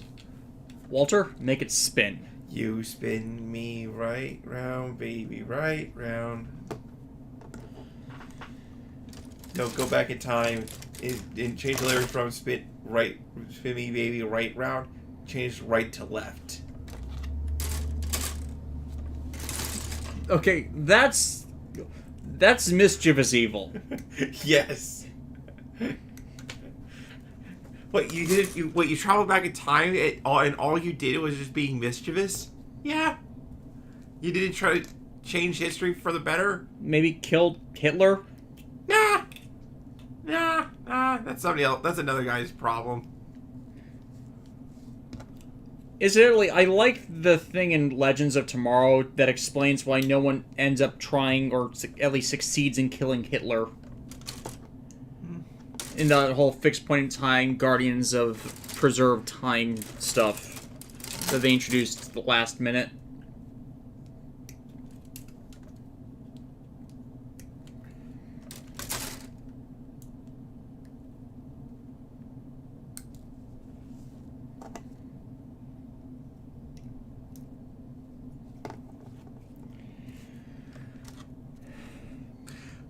Oh yeah, the mantis shrimp. Mantis shrimp? Oh, you never heard of the mantis shrimp? I know what mantis shrimp are, but I don't know what this specific thing is referring to. Oh, nothing. It's just like something you just discovered mantis shrimp again. It's like they're saying mantis shrimp hack evolution to give themselves superpowers. Kinda do. I'm gonna have a spare Goldion emitter after I'm done with this. I don't know what I should do with it.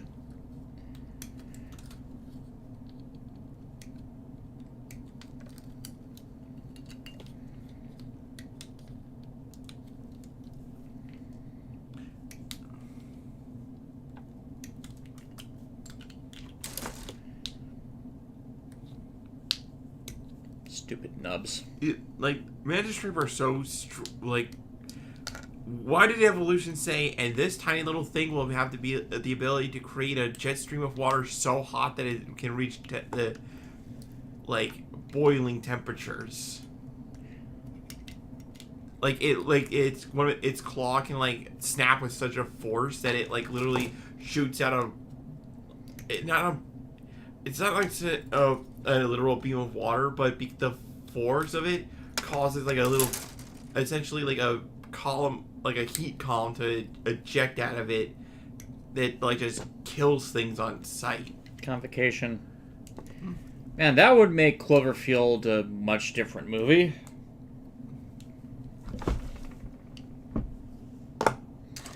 Fingers and thumb are done. What if a monkey driving a truck is why Truck-kun is the thing?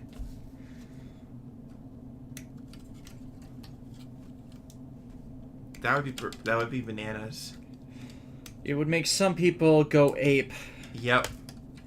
An ape escape.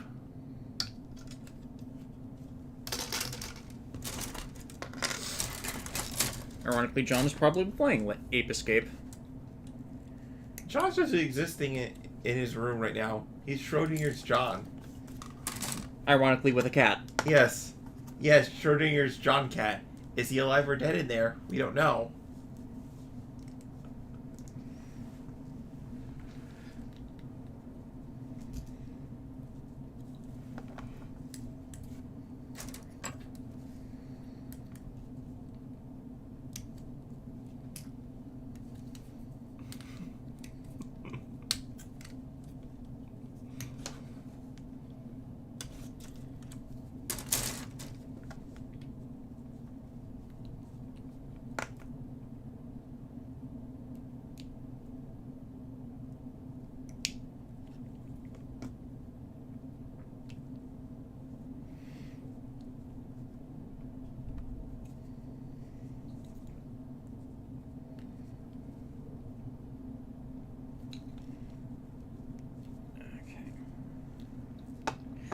Now we're getting to some of the other big parts.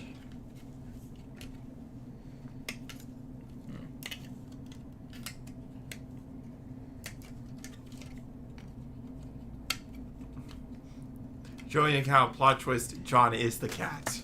But So are we talking Cronenberg or are we talking Catgirl? Because Odette is a girl. Tiny wimey shit happens, and Odette's now a cat girl.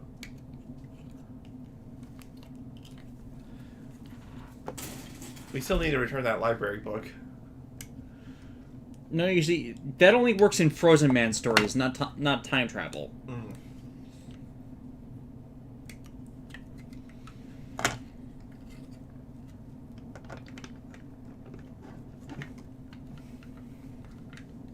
Wait, are you telling me everybody's dead? Yes. Oh my. My word. The palm of the hand fits in the palm of my hand. Oh my lord. What it... Oh, how... This is gonna be big. Yes, we already knew it was going to be big. The box is enormous. Well, yeah, but it's one thing to, like... It's just... incomprehensibly big sometimes. Like... I can fit my whole arm in here. You could drop Odette in there and she would struggle to get out. Though why would you do that to a poor kitty? Are you sort of a maniac that drops cats into boxes? Entertainment. Entertainment? John, Davis wants to drop Odette in a box. No. You sure I can't mail her to Abu Dhabi? No. This isn't Superfudge or The Simpsons where Bart put stamps on Lisa to mail her away when she was a baby. Mailing a cat to Abu Dhabi is Garfield's thing, John. It is Garfield's thing. Oh! You failed this test! I failed. I failed. Ironically, because his name is also John. His name's John. John Arbuckle.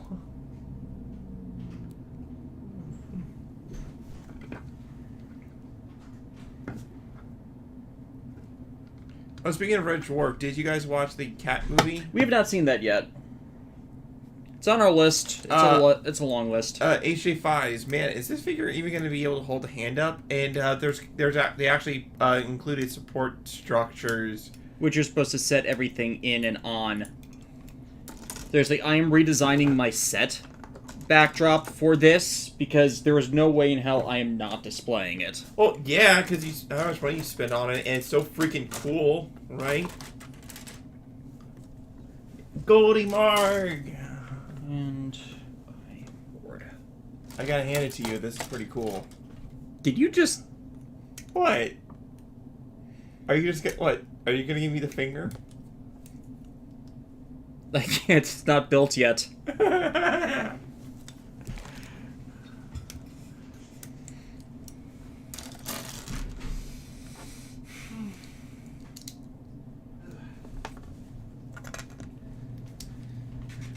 Let's get in order. Yeah. What was that? Los Cantoritos. Nice. Oh, hey, there's Odette. Hey, sweetie. Kitty. What a cute cat.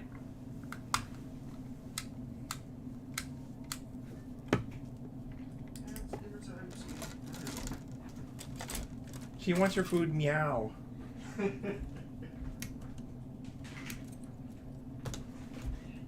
Meow meow, thanks meow meow.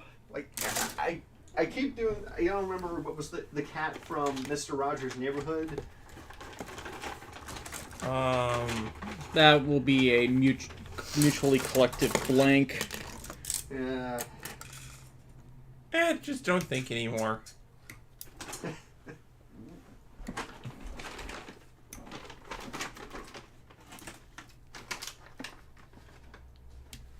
Go. Let's get that treat in.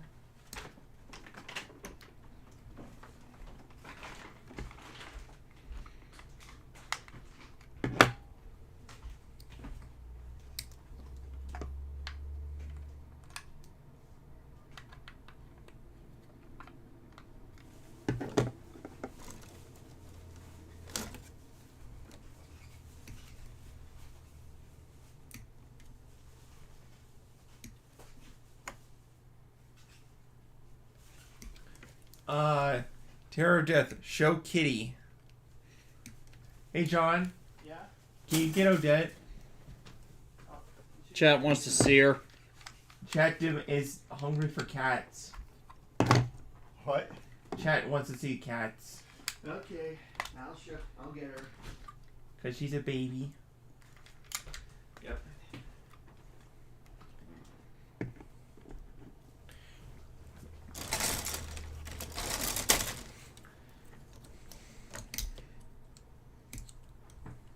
Here's my baby, guys. Look, chat. Look at the cute kitty. Look at the kitty.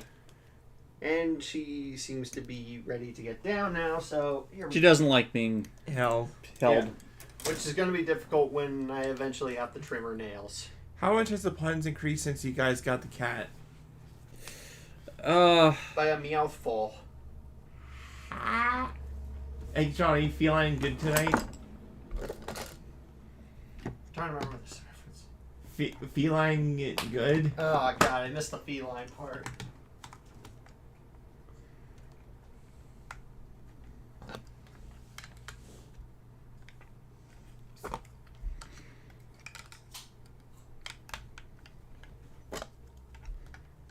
Holy. Hand grenade.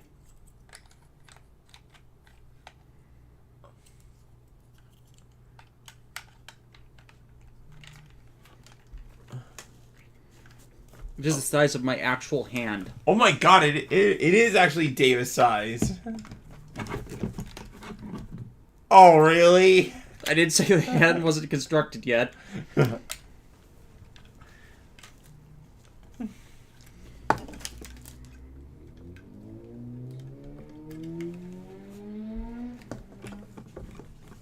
Like, now I'm thinking of Thing from Addams Family.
So now we're starting on the forearm, I think.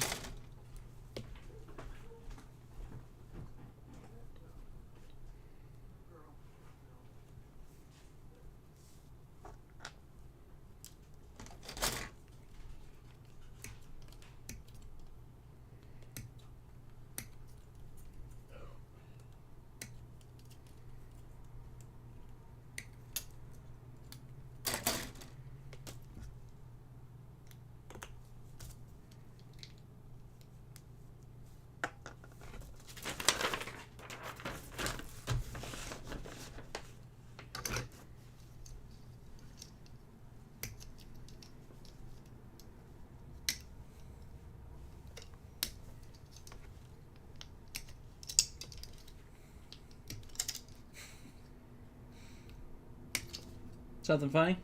Nothing.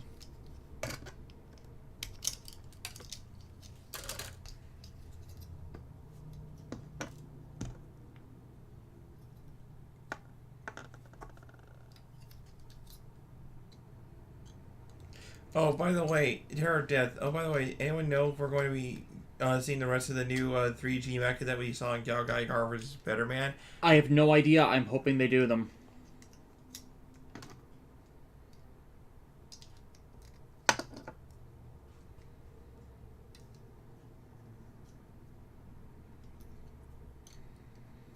I mean, it's insane enough that they did this. But they can go even further. How much further?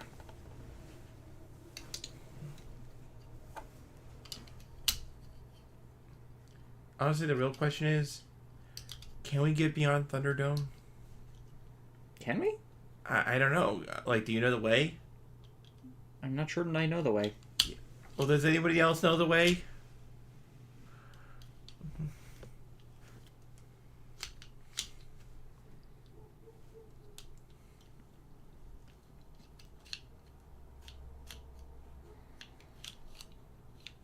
Yeah, I'm thinking this might be the support weakness, or the structural weakness of this one.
Then G2.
The first part that spins.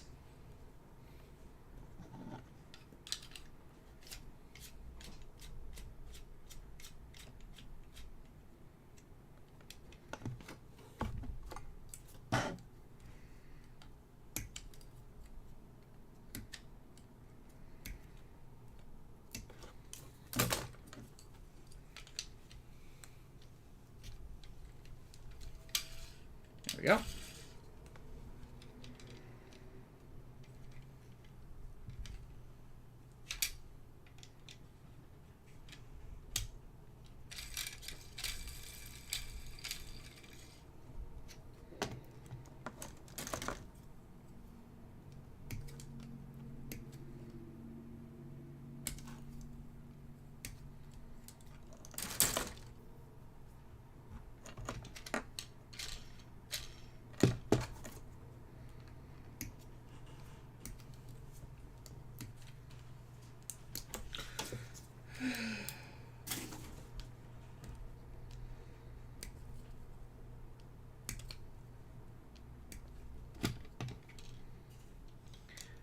How much more of this do you have? DJ Togu was asking how much more of this do you have to do, and I'm on the back half of the last page of construction, so aside from just putting together the supports, not that long. Probably another 20, 30 minutes. and the wings. The wings are just entire single pieces, so that shouldn't take too long. Whoops, I lost my place. Don't worry, man. We all lose our place sometimes in the world. Then we eventually find our way back.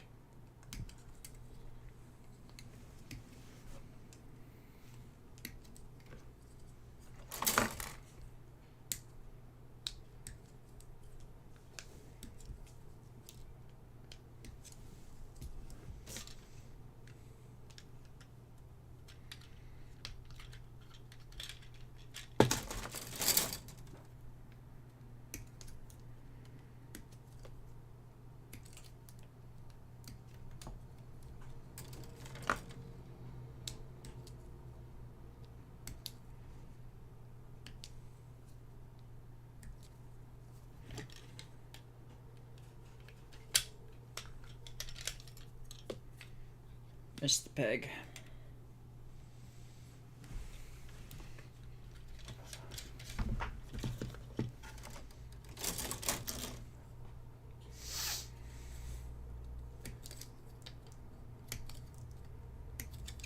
No.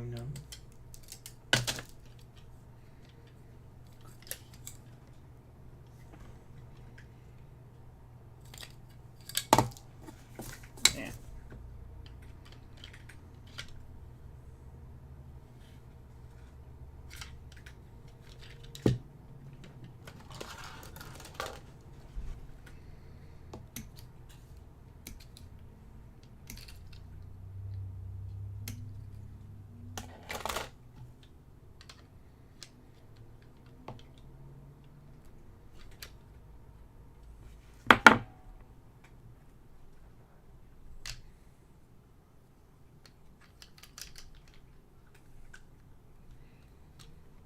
There we go.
Yeah, this is again why we usually don't go very long anymore. We just run out of stuff to talk about.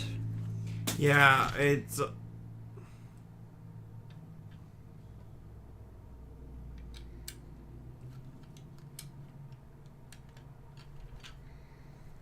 Again, it's not like we're... It becomes like a running out of steam kind of thing. Yeah. And I do kind of apologize that my throat started hurting. It's not your fault that happens. Wish I had thought of lozenges beforehand. But yeah, we will not be going this crazy long when Icarus and Kentaurus sets it's like come those in. are like simple sets. You know what I mean? Those are simple. Because like the thing about this was that you build like a whole ass like one kit, And then you get the add-on. Mm-hmm. Which is like 2 kits almost. Yeah.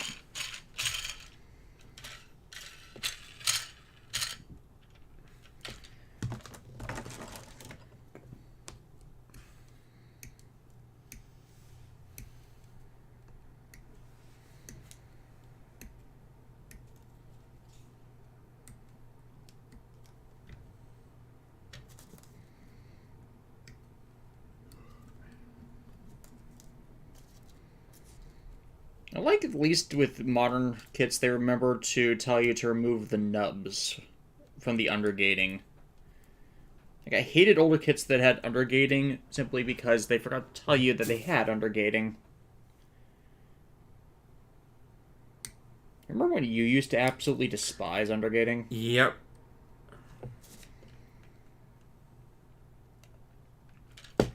Well, it's because like the kids would never tell me when the nubs like those would happen. You know what I mean? Like, And then she wouldn't know when to look for them.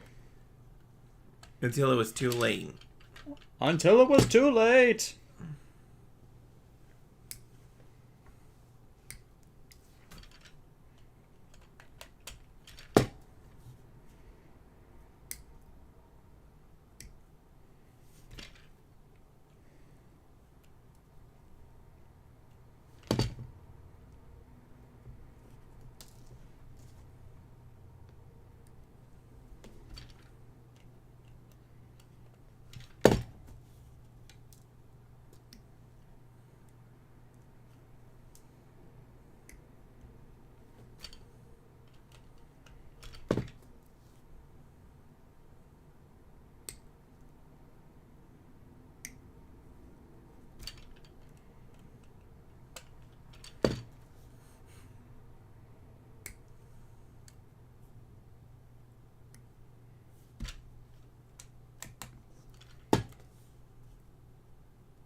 Okay, hand connect to arm.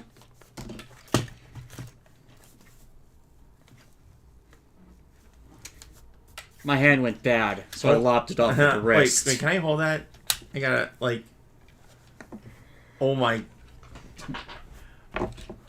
What insanity is this? You know, like They went over the top. dude. No, do it. Do it. Put it there. And my hand vanishes in a poof of logic. Yes. What are you talking about? It's just a simple handshake. Like, just no! And just poof into light particles. And the next part of this is just the stands and the stabilizers for the Goldion armor.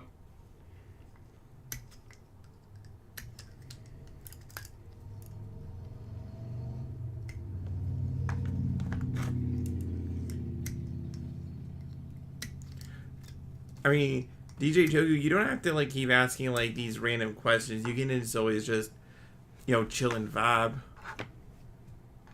Well, I think part of the engagement is just actually engaging. Yeah.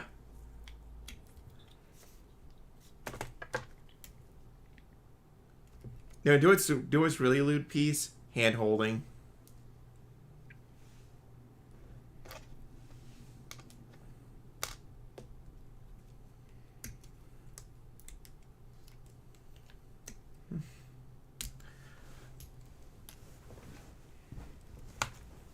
Ah, the support structure. Yeah.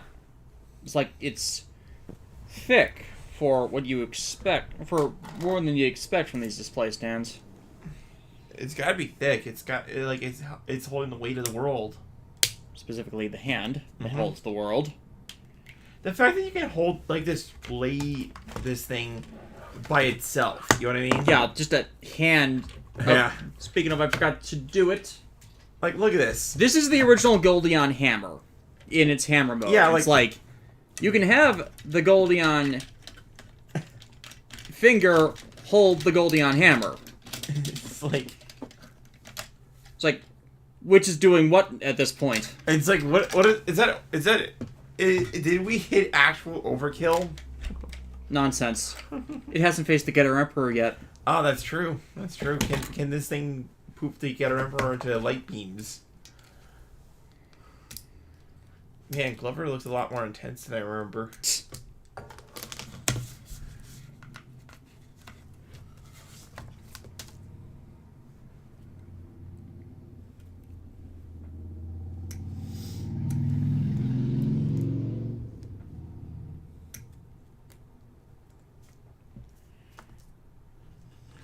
But yes, Keith Thompson, Macross pilots tend to have time to unwind, and honestly, like if I was like a Gundam Protag or a Macross Protag, I kind of want to be a Macross Protag because yeah, you'd still be in the military or something, but You'd at least have a support system, whereas a lot of Gundam pilots end up having to go solo. either solo or they get small band. small band or they are getting slapped around or whatever. But like in Macross, it's like nobody is being an outward jerk unless like it's deserving or Like the protagonist is just one person with a personal story in a world with a larger breadth to it.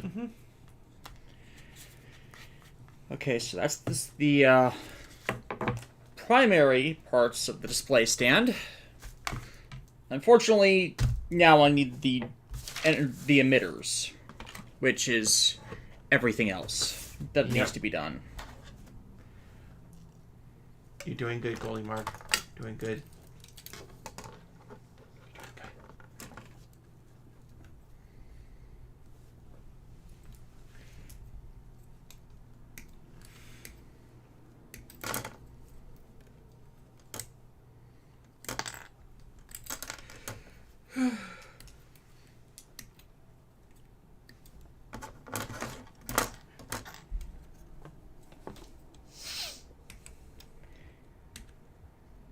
And I get that people's attention span might be waning. I'm actually starving right now because I haven't eaten yet today. But I can at least get this done.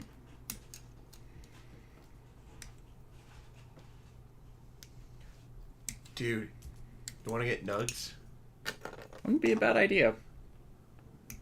Yeah, there's literally a Wendy's right across the street from us. Like, not literally, but we're 1 block from it. Yeah, so like after this, like when you build it, let's go get some nugs and like.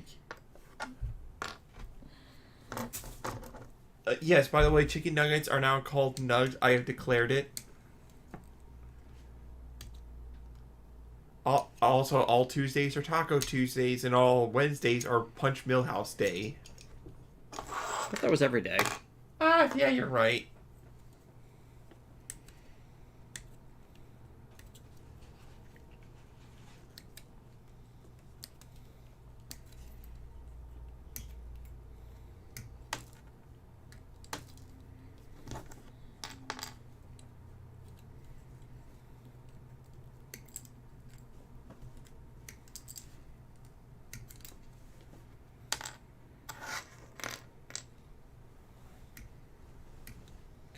Oh, yeah, that's a good question.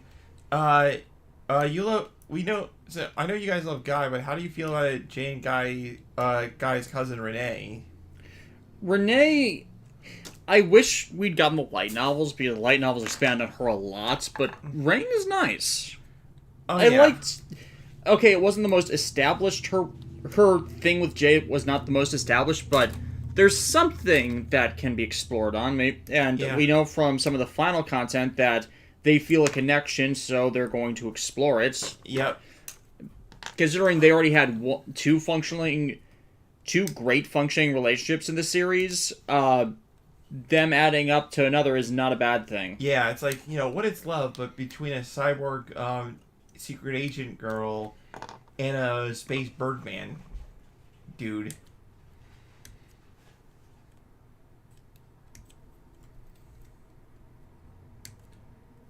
Their ship name is Janae.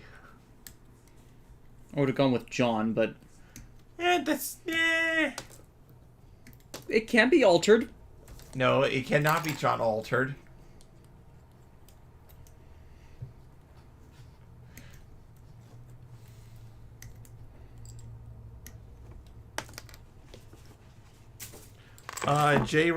They said Jay reminds me of a secondary rider mixed with a Sixth Ranger. Not entirely wrong. Mm-hmm. The best way to describe it would be he's the Chase of GAOGAIGAR. Oh, yeah, like the... Oh, you mean like, Chase the character?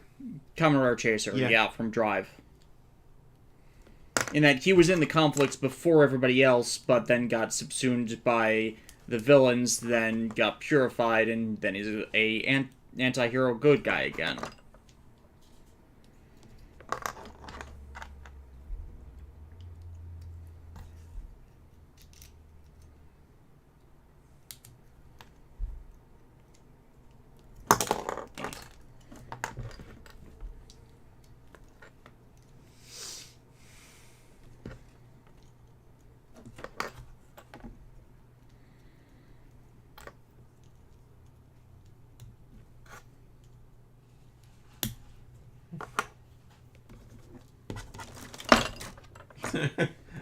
This was from 4 days ago, but there's some cleaning truck where like the passenger side door happens to say the phrase England removal on it.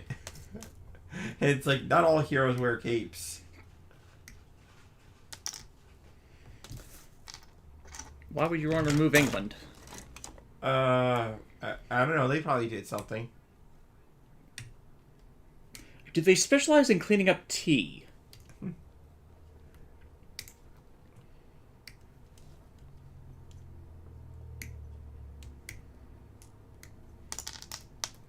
Do you think Jay likes pizza?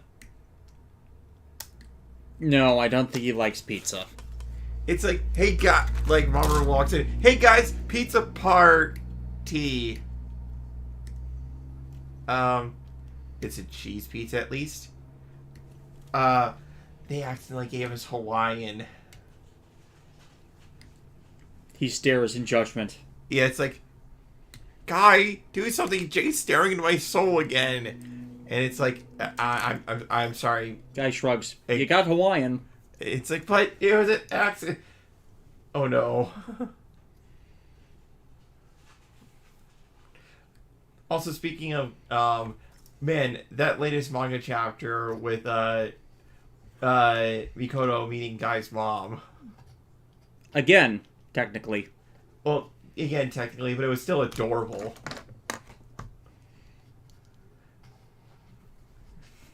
I just love it when, like, the normally stoic hero character, like... Gets embarrassed. Gets embarrassed, and it's like, oh, Jesus. But it's clear, like, it... But not in a... how... Like... It's like they're trying to be all cool, but it's like, damn it.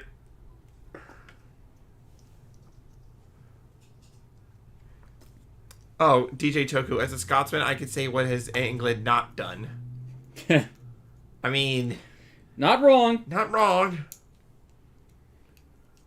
Like, what would society have been like if England was never around? Well, then someone else would have been the overt asshole in fiction. I knew it. Australia. Australia was a prison colony from Britain, so they technically would not have been able to do anything. Canada. Our mortal nemesis to the north. Canada will always... Just make a Mecha series where it's like US versus Canada. They've had it too good for too long. I still find that line hilarious. It's like, what did Canada do?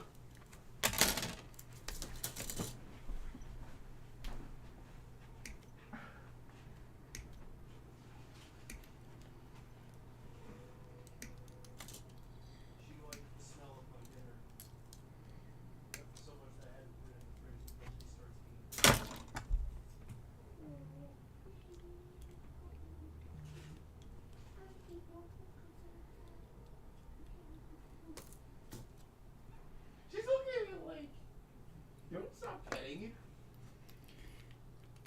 See, the mic is now picking that up and the chat has no context.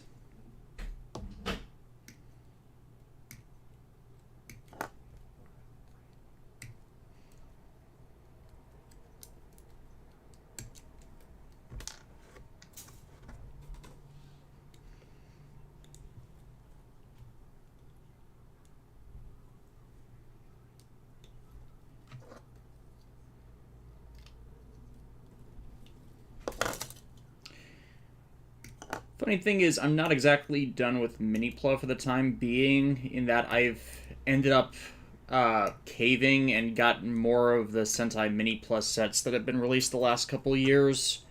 Like, I might hate or dislike the decisions in some of the shows, but goddamn were some of the mecha not nice. Like, I got the Ryu Soldier Mini-Plo and I really liked those.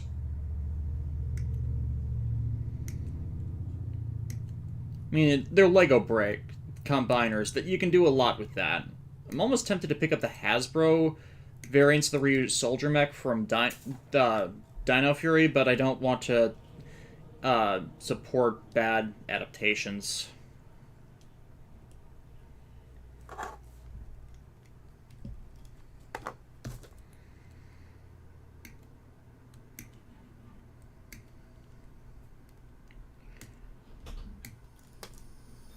Like, I really got pissed at the Zed thing.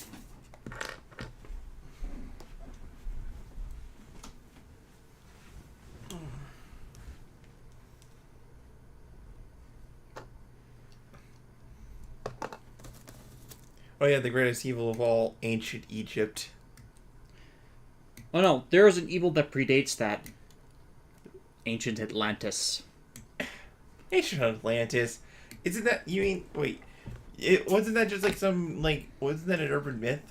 There are 3 or 4 variations on it. Just ask the doctor. Which doctor? Exactly.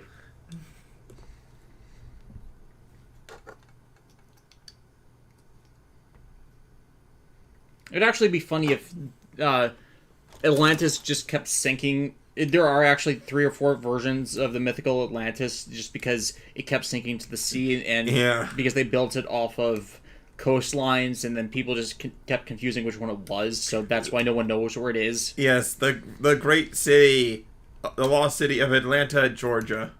Yep.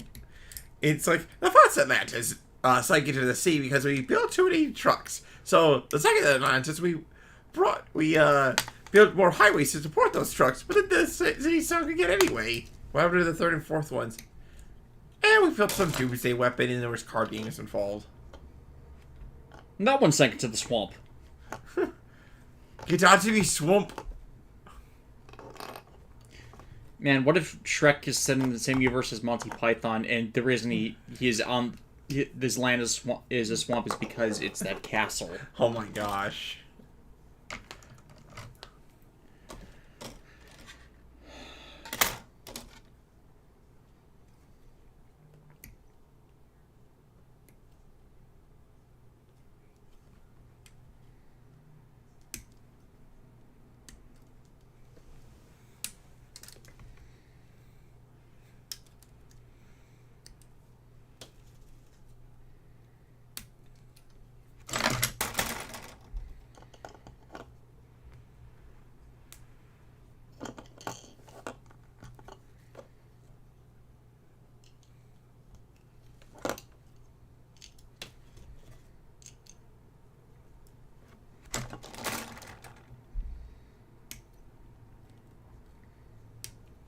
Man, they could have skimped on the detail for these, and yet they did not. Yeah, it's like they put their money where their mouth is.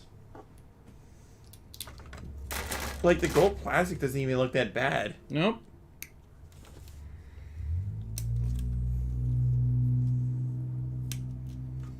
I'm gonna skip the sticker applications for now, just to get this done faster. I think you may have skipped a nub. Where on? Oh, Oh.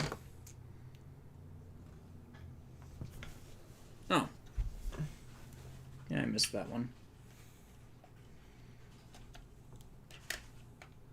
There we go. Yep. It's like all good as new. It is brand new. Can you believe this was discounted just because of some minor box damage? Like, that's insane, right? Yeah.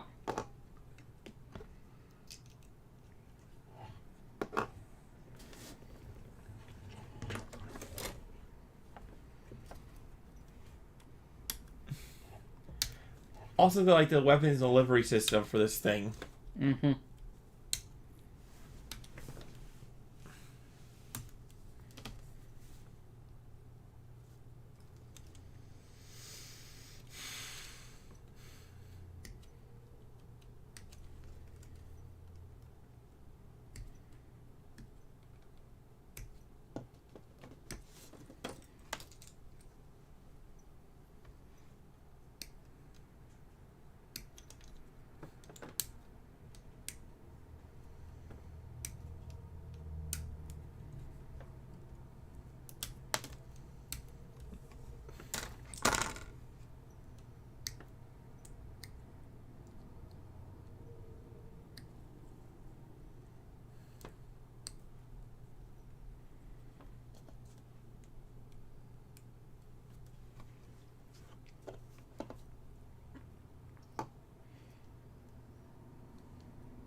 Okay, that's one of these done.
Join the cow. Has there ever been a decently written proto-human civilization?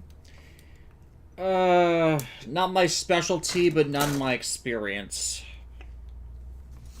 I can think of like some examples. Like, okay, the Alterans in Stargate kind of work, but as time goes on, you realize for as advanced as they were kind of really stupid and irresponsible. I was gonna say like the proto-culture from Macross. We don't really know much about them. Well, that's the thing. We don't know much about them, but what we do know says that they were a pretty decent race until they made one mistake, and then suddenly it was botchmania. You know.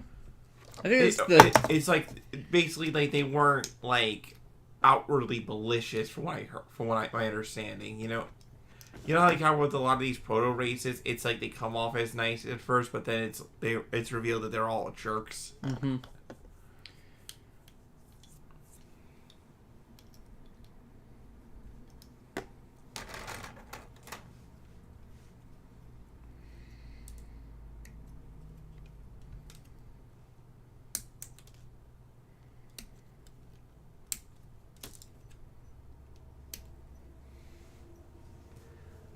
Ah, yes, those things, whatever they're called. Yeah, I do not remember them being named in... Yeah, I just don't remember them being named. They are the spiky ball thingies. And I realized I missed some parts, so... Fortunately, I can just unplug and put them in, so... Not the worst thing.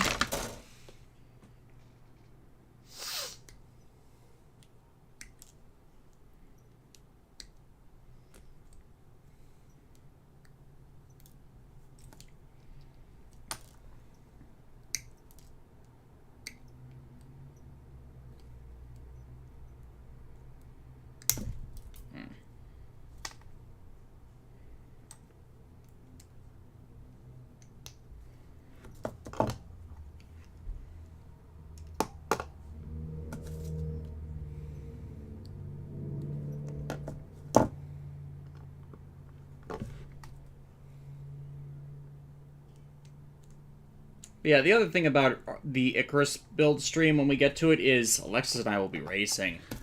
Oh, he is gonna win. He always does.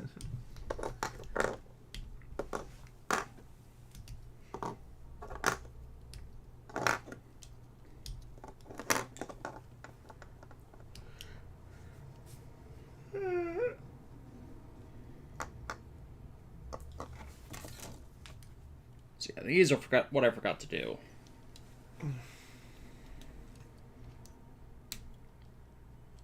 Fortunately, they are all the same, so...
It's always those tiny little bits, you know? Yeah. And then it's the other stand of the wings.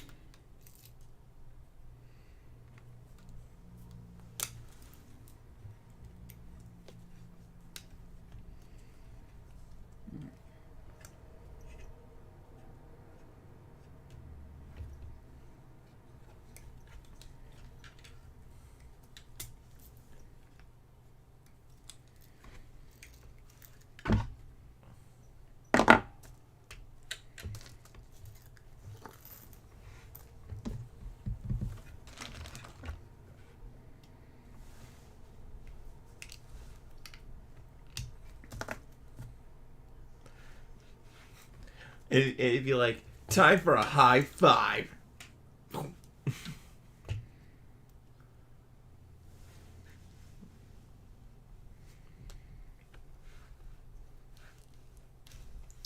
Yep.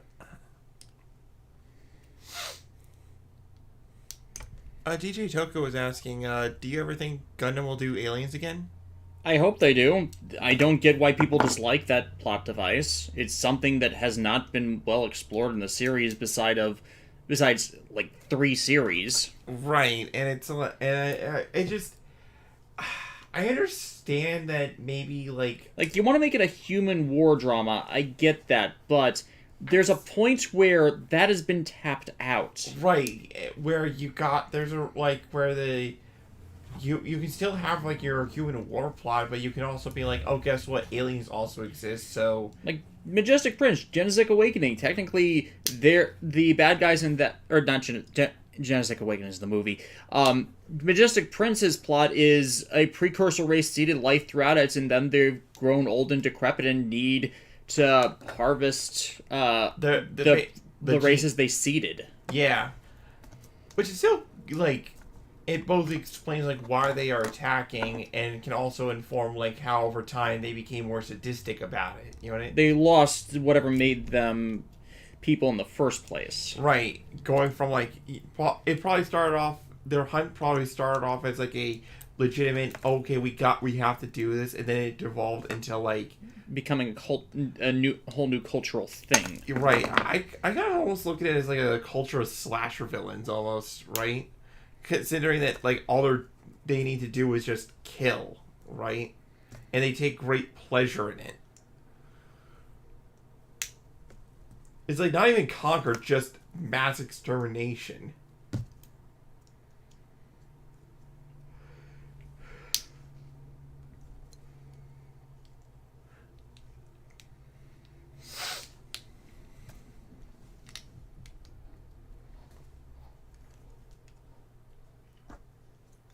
Ooh, that looks nice. What does? The Modroid True Ray Earth. Ooh, they finally announced that? Yes. Yeah, they already announced it, but that we finally just got the first image of that. Well, they're calling Combined Ray Earth, but I like the name True Ray Earth better. I mean, Ray Earth is one of the mechs, and if it's becoming entering its true form, which it really feels like it does, then True Ray Earth makes more sense. Like maybe they could have not conflicted it by not having one of the rune gods also being a Ray Earth, so then it just becomes then it's the real Ray Earth. That's why I like to refer to it as True Ray Earth instead of Combined. Mm-hmm.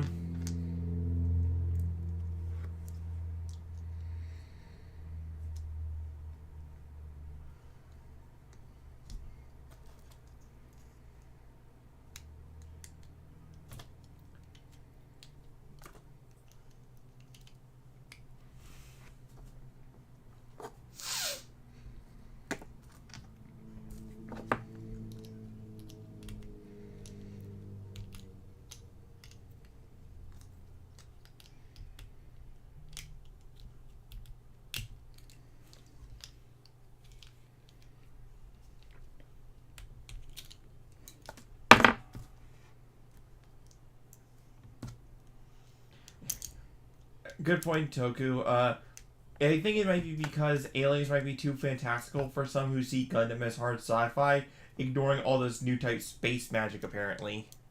Useless ass psychic powers. But that is a good point. It's like, wait, you're willing to put up with new type psychic bullshit? Which has no basis in reality or science. Whatever, but aliens are too much? You know? Especially since of the aliens we've had, one is from a precursor alien race that digitized themselves into AI and then came to Earth. One is a silicon-based life form that's basically an assimilator, which is an honest worst-case scenario for us. Mm-hmm. And third is humanoid or human-like from what might as well be an isekai world. Oh, are you referring to build fighters? Yeah. Yeah.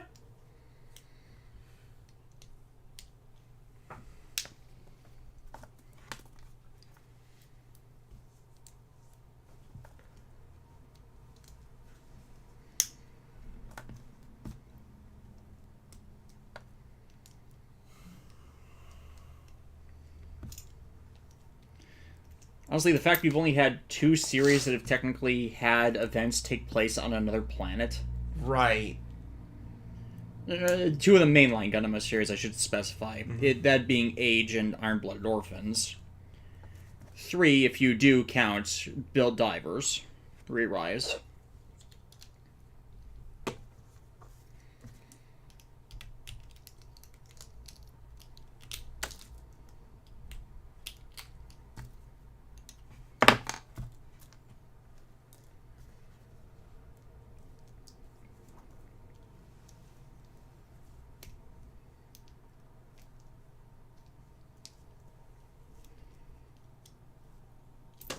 Yeah. We got a part down. We got a part down.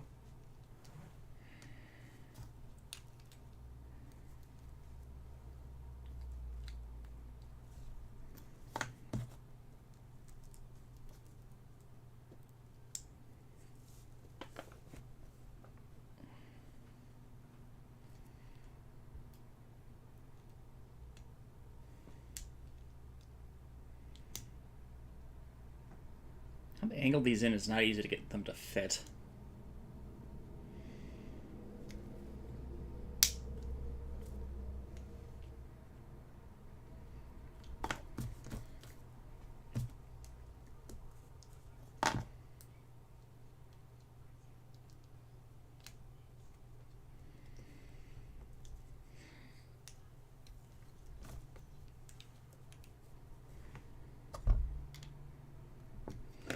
Okay, these are all assembled properly this time.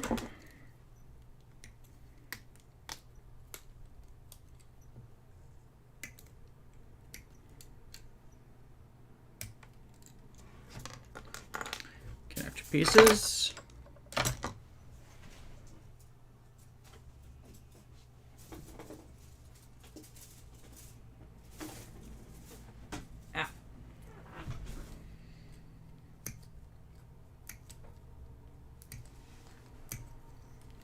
Yes, the hairpiece. Yes, where it's all dragged into a bun.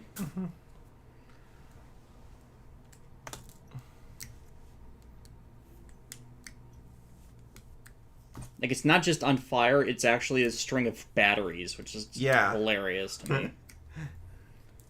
It's like, how are we gonna power this thing? A string of batteries. What? A string of batteries.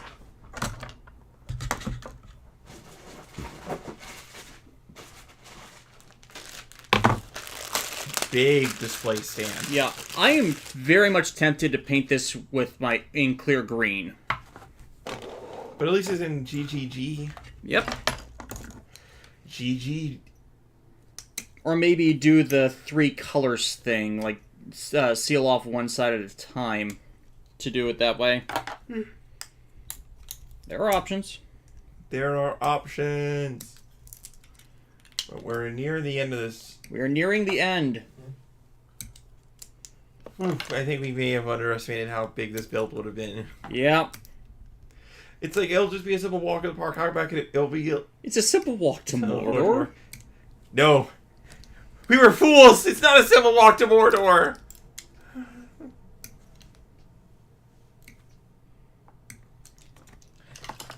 Nightopian Fox Girl. This stream can easily turn into Death Shinta's Malekith ASMR. Pretty much.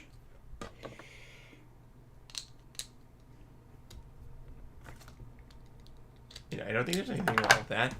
Not for lack of trying.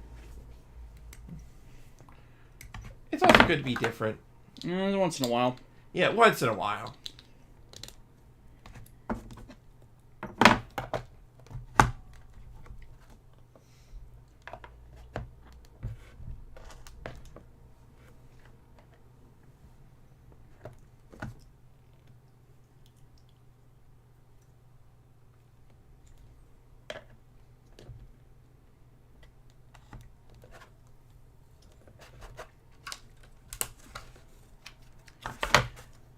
Which just leaves the finishing touches.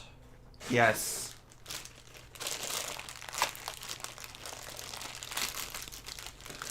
At least you got your money's worth. Oh yeah, I definitely got my money's worth from this.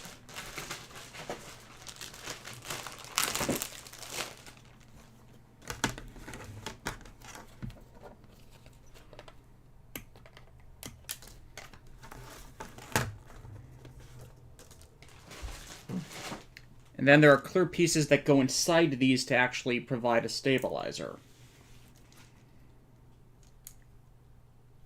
Like, the engineering of this kit. The engineering. It's like, the fact they had to think of all this is just, like, mind-boggling, right? They modeled it. Well, Like, I would love to do this, but I doubt I would actually be able to do it well. yeah, it's just... For as much as we can throw flack at Bandai for certain aspects that they fail on, you can't deny that when they engineer these model kits, it's like... do they tap into some sort of divine force that we are not privy to? I honestly think their market division is better than their toy division at this point, because a lot of their toys are just gimmick-laden messes. Right. Like, they became overly reliant on the gimmick instead of the thing itself being, like, cool at first, right? Yeah. Keep in mind, this is just the more modern stuff, not everything. Right. I'm saying that for the chat's benefit. We've talked about this Oh, before. yeah.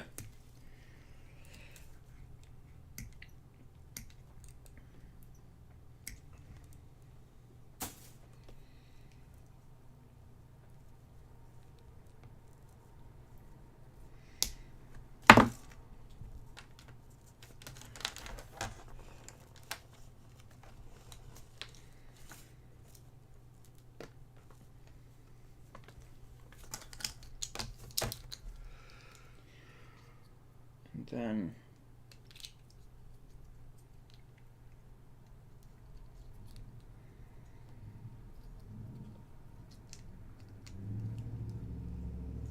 Ooh. What? Robert Woodhead. We'll probably announce our next Kickstarter on Monday, checking film trials for now, and it isn't Macross 2. Huh. Again, it would be nice if they rescued the ADV dub, or any of them rescued the ADV dub of Macross.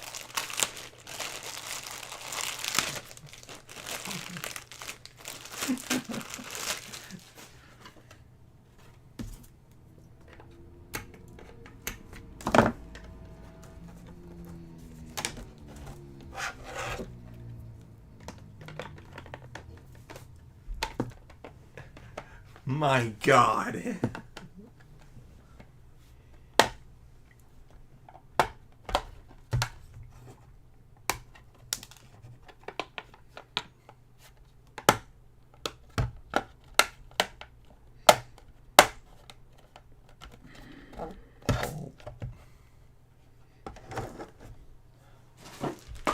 My God. You become Joseph Joestar all of a sudden? I sure hope not. That'd be weird.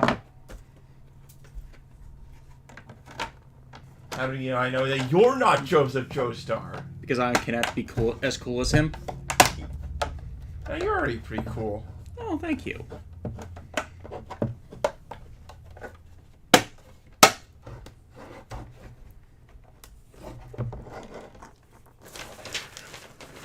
Okay, one more instruction booklet to see how we actually put this all together. Oh dear. Let's end it.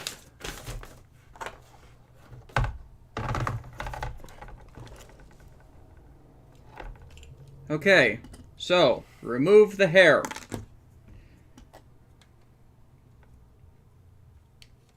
Peg in the hair connector.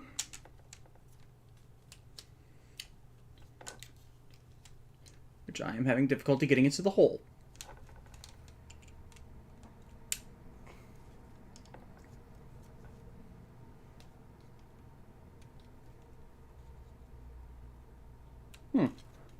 Is it the right way?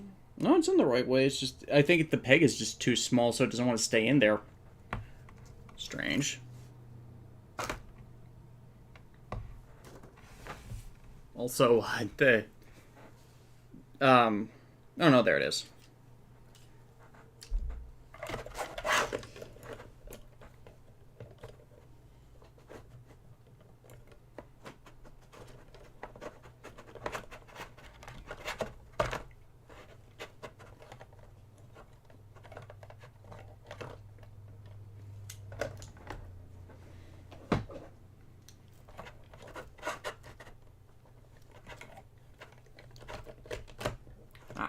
we go. And then it's just resting there. Menacingly.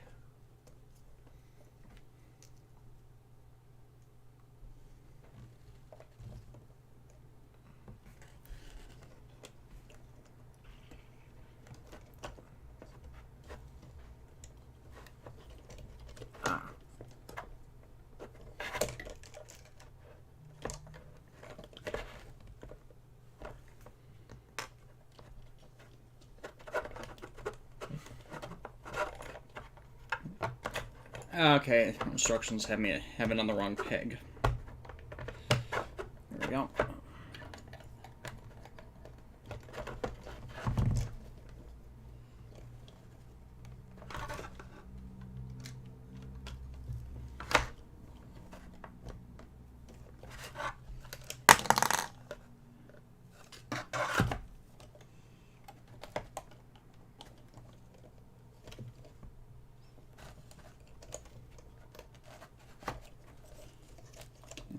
Rest the backpack on those pegs lightly. And then this connects to secure the backpack in place.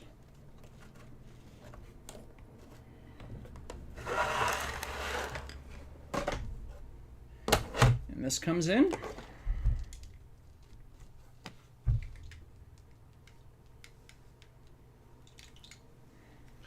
Peace, who's your favorite JoJo?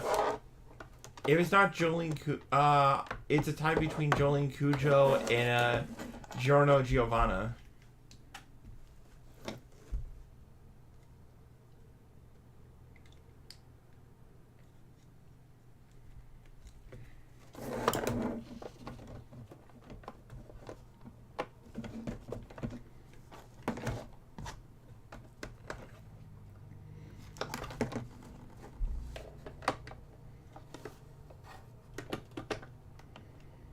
That actually rests inside there.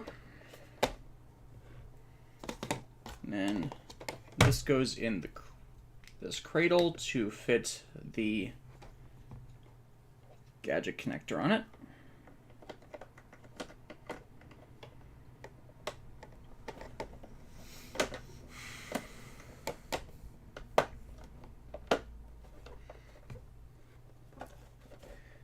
And then it slides onto the back of the display stand.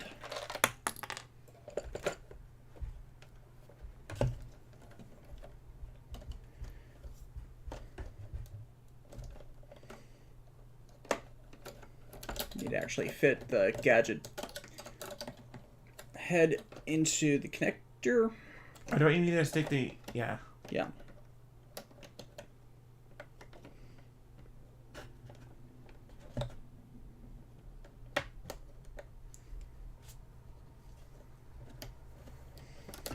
It's on incorrectly.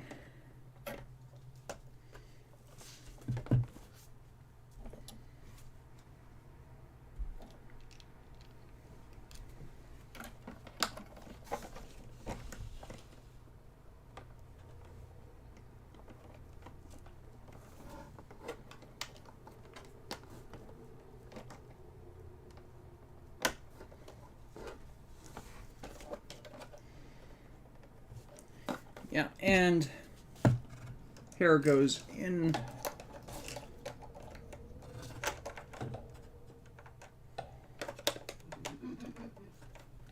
It really, the hair piece really does not want to go in there.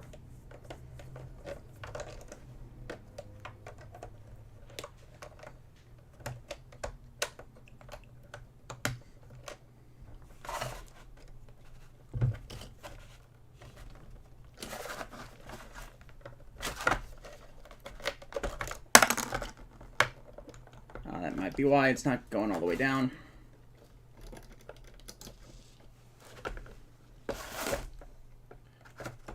Geez, that looks back heavy. Well, thank goodness there's support. Like the stand is like literally designed to support all that. Literally.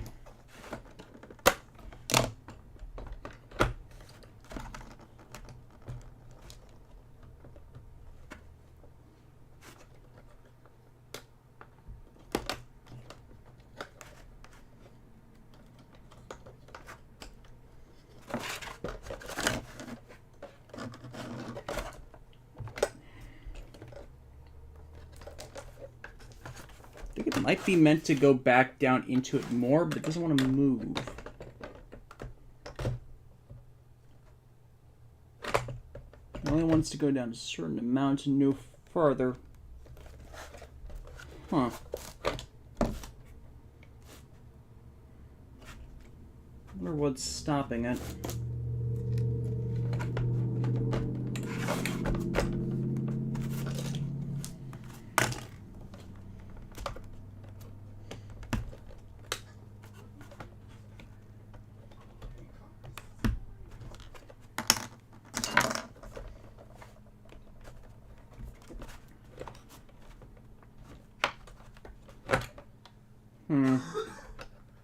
Nothing's assembled incorrectly. I just think it's having trouble. It's struggling to get around one connecting bit.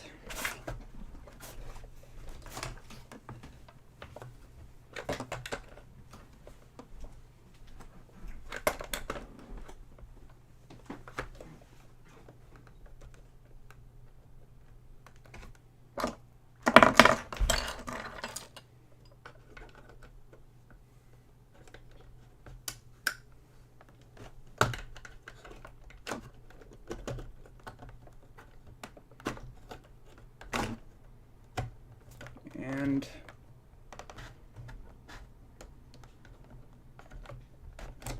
there we go. There. Got it past its little hang-up. Put the arm back on. So now the hair should rest properly.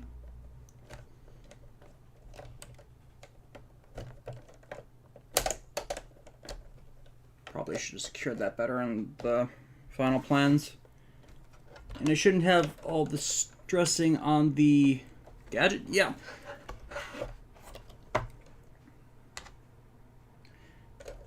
So, helmet goes back on.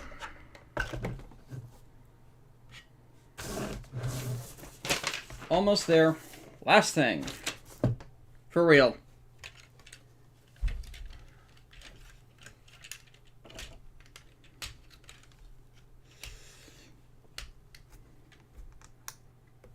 And then I do need to actually remove this arm for the connecting joint.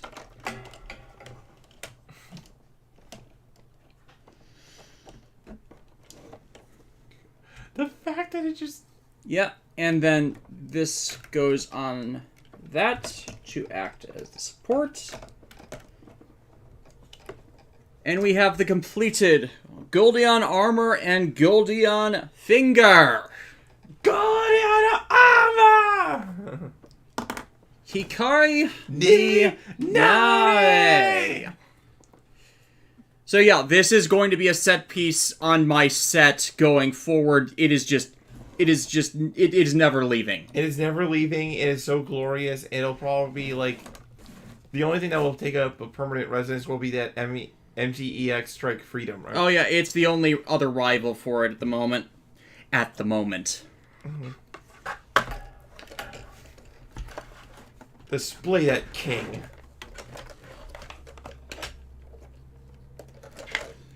So can't even get the hand out of there.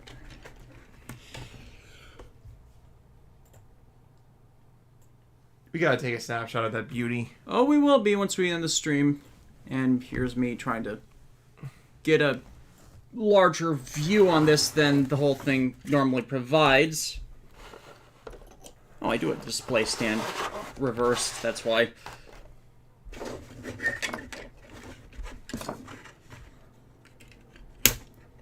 Yeah. So yeah, I can pull that out more so it can connect properly. It just has to be pulled out to do it, and there. It's like, how much more big could you want it to be? And it's like, none more big. Like, my word. This is amazing. It is so cool. Yeah. So this is my bit of squee for the year. Yeah. Hey, considering everything you've been going through this year, dude, you've earned this. Yeah, I earned this. It's like, where in Gaia's name are you going to put that behemoth? On the set, and yes, it will be visible in the background. I am not getting rid of this. No, you should not. It is the King of Braves, the culmination of so many years of R&D for the 3G. Like, just to compare, this is King Jader, and it's like, you can't... Oh, right, I should put it in a place where the camera can actually see it. It's like, it's... This was previously the largest single mini-pla kit you could buy outside of like the mini-pla carriers for the Super Sentai robots, and just no comparison. Yep. So it defies the statement of how big it is. I love this. It's just so good, so cool. And it took me nearly 5 hours to put it together, and I'm happy. I am happy with this, and thank you for everyone who joined in on watching us put this together. Yeah, it's. I know we kind of like teetered off towards the end, but that was it. It was all worth it for this. You know, there was no way we were gonna leave the stream without building this baby, right? Yeah, it's like you and anybody who stuck around, you're all here for this. You know? Yeah. For anyone who follows me on Twitter, when we inevitably get Act Mode Hibiki in, we will be posing it with this connected to it for like a pseudo glorious break. Yeah. It's moment. Like, yeah, because like, what could make Hibiki Tachibana even more busted? I don't know, just give her a Goleon hammer. Yeah. It's like, I gave her the Goleon armor. You did what? Yeah. If you're pissed off in a review, you could have it flip off the camera. Yeah. I am going to do that inevitably at some point. You could do that as like a subtle joke, you know what I mean? Yeah. Like, literally give it the Goleon finger. Exactly. Like, how pissed off are you? Like, this is Infinity Gauntlet. No, Davis. Almost. Dude, the Infinity Gauntlet wish it was as cool as this. Yeah. Like, the fact that the fingers are fully posable, the fact that, like, you could still have, like, the main, like, it gives you, like, a full-on other kit. You know what I mean?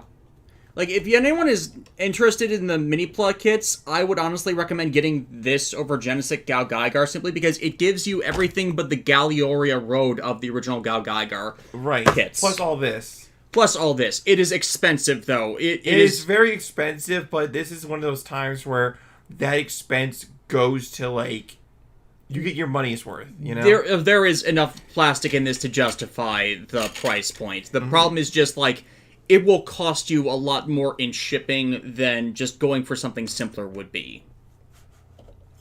But yeah, I feel like it was worth it for me. I do not recommend it for everybody. But at least this is for me is just a yes. I am literally speechless in how good this feels to have this as the arguably final culmination of the GAOGAIGAR related content that I so enjoy. Oh yeah. Yep, so... We should really watch that series soon. It is on our backlog list. I know it is, but I'm just saying maybe we should bump it up in priority because it's GAOGAIGAR. I mean, I want to give it a weekend where I'm not doing anything else so we can watch it stubbed, because as much as I like, I'm forgetting his name. God, mean names.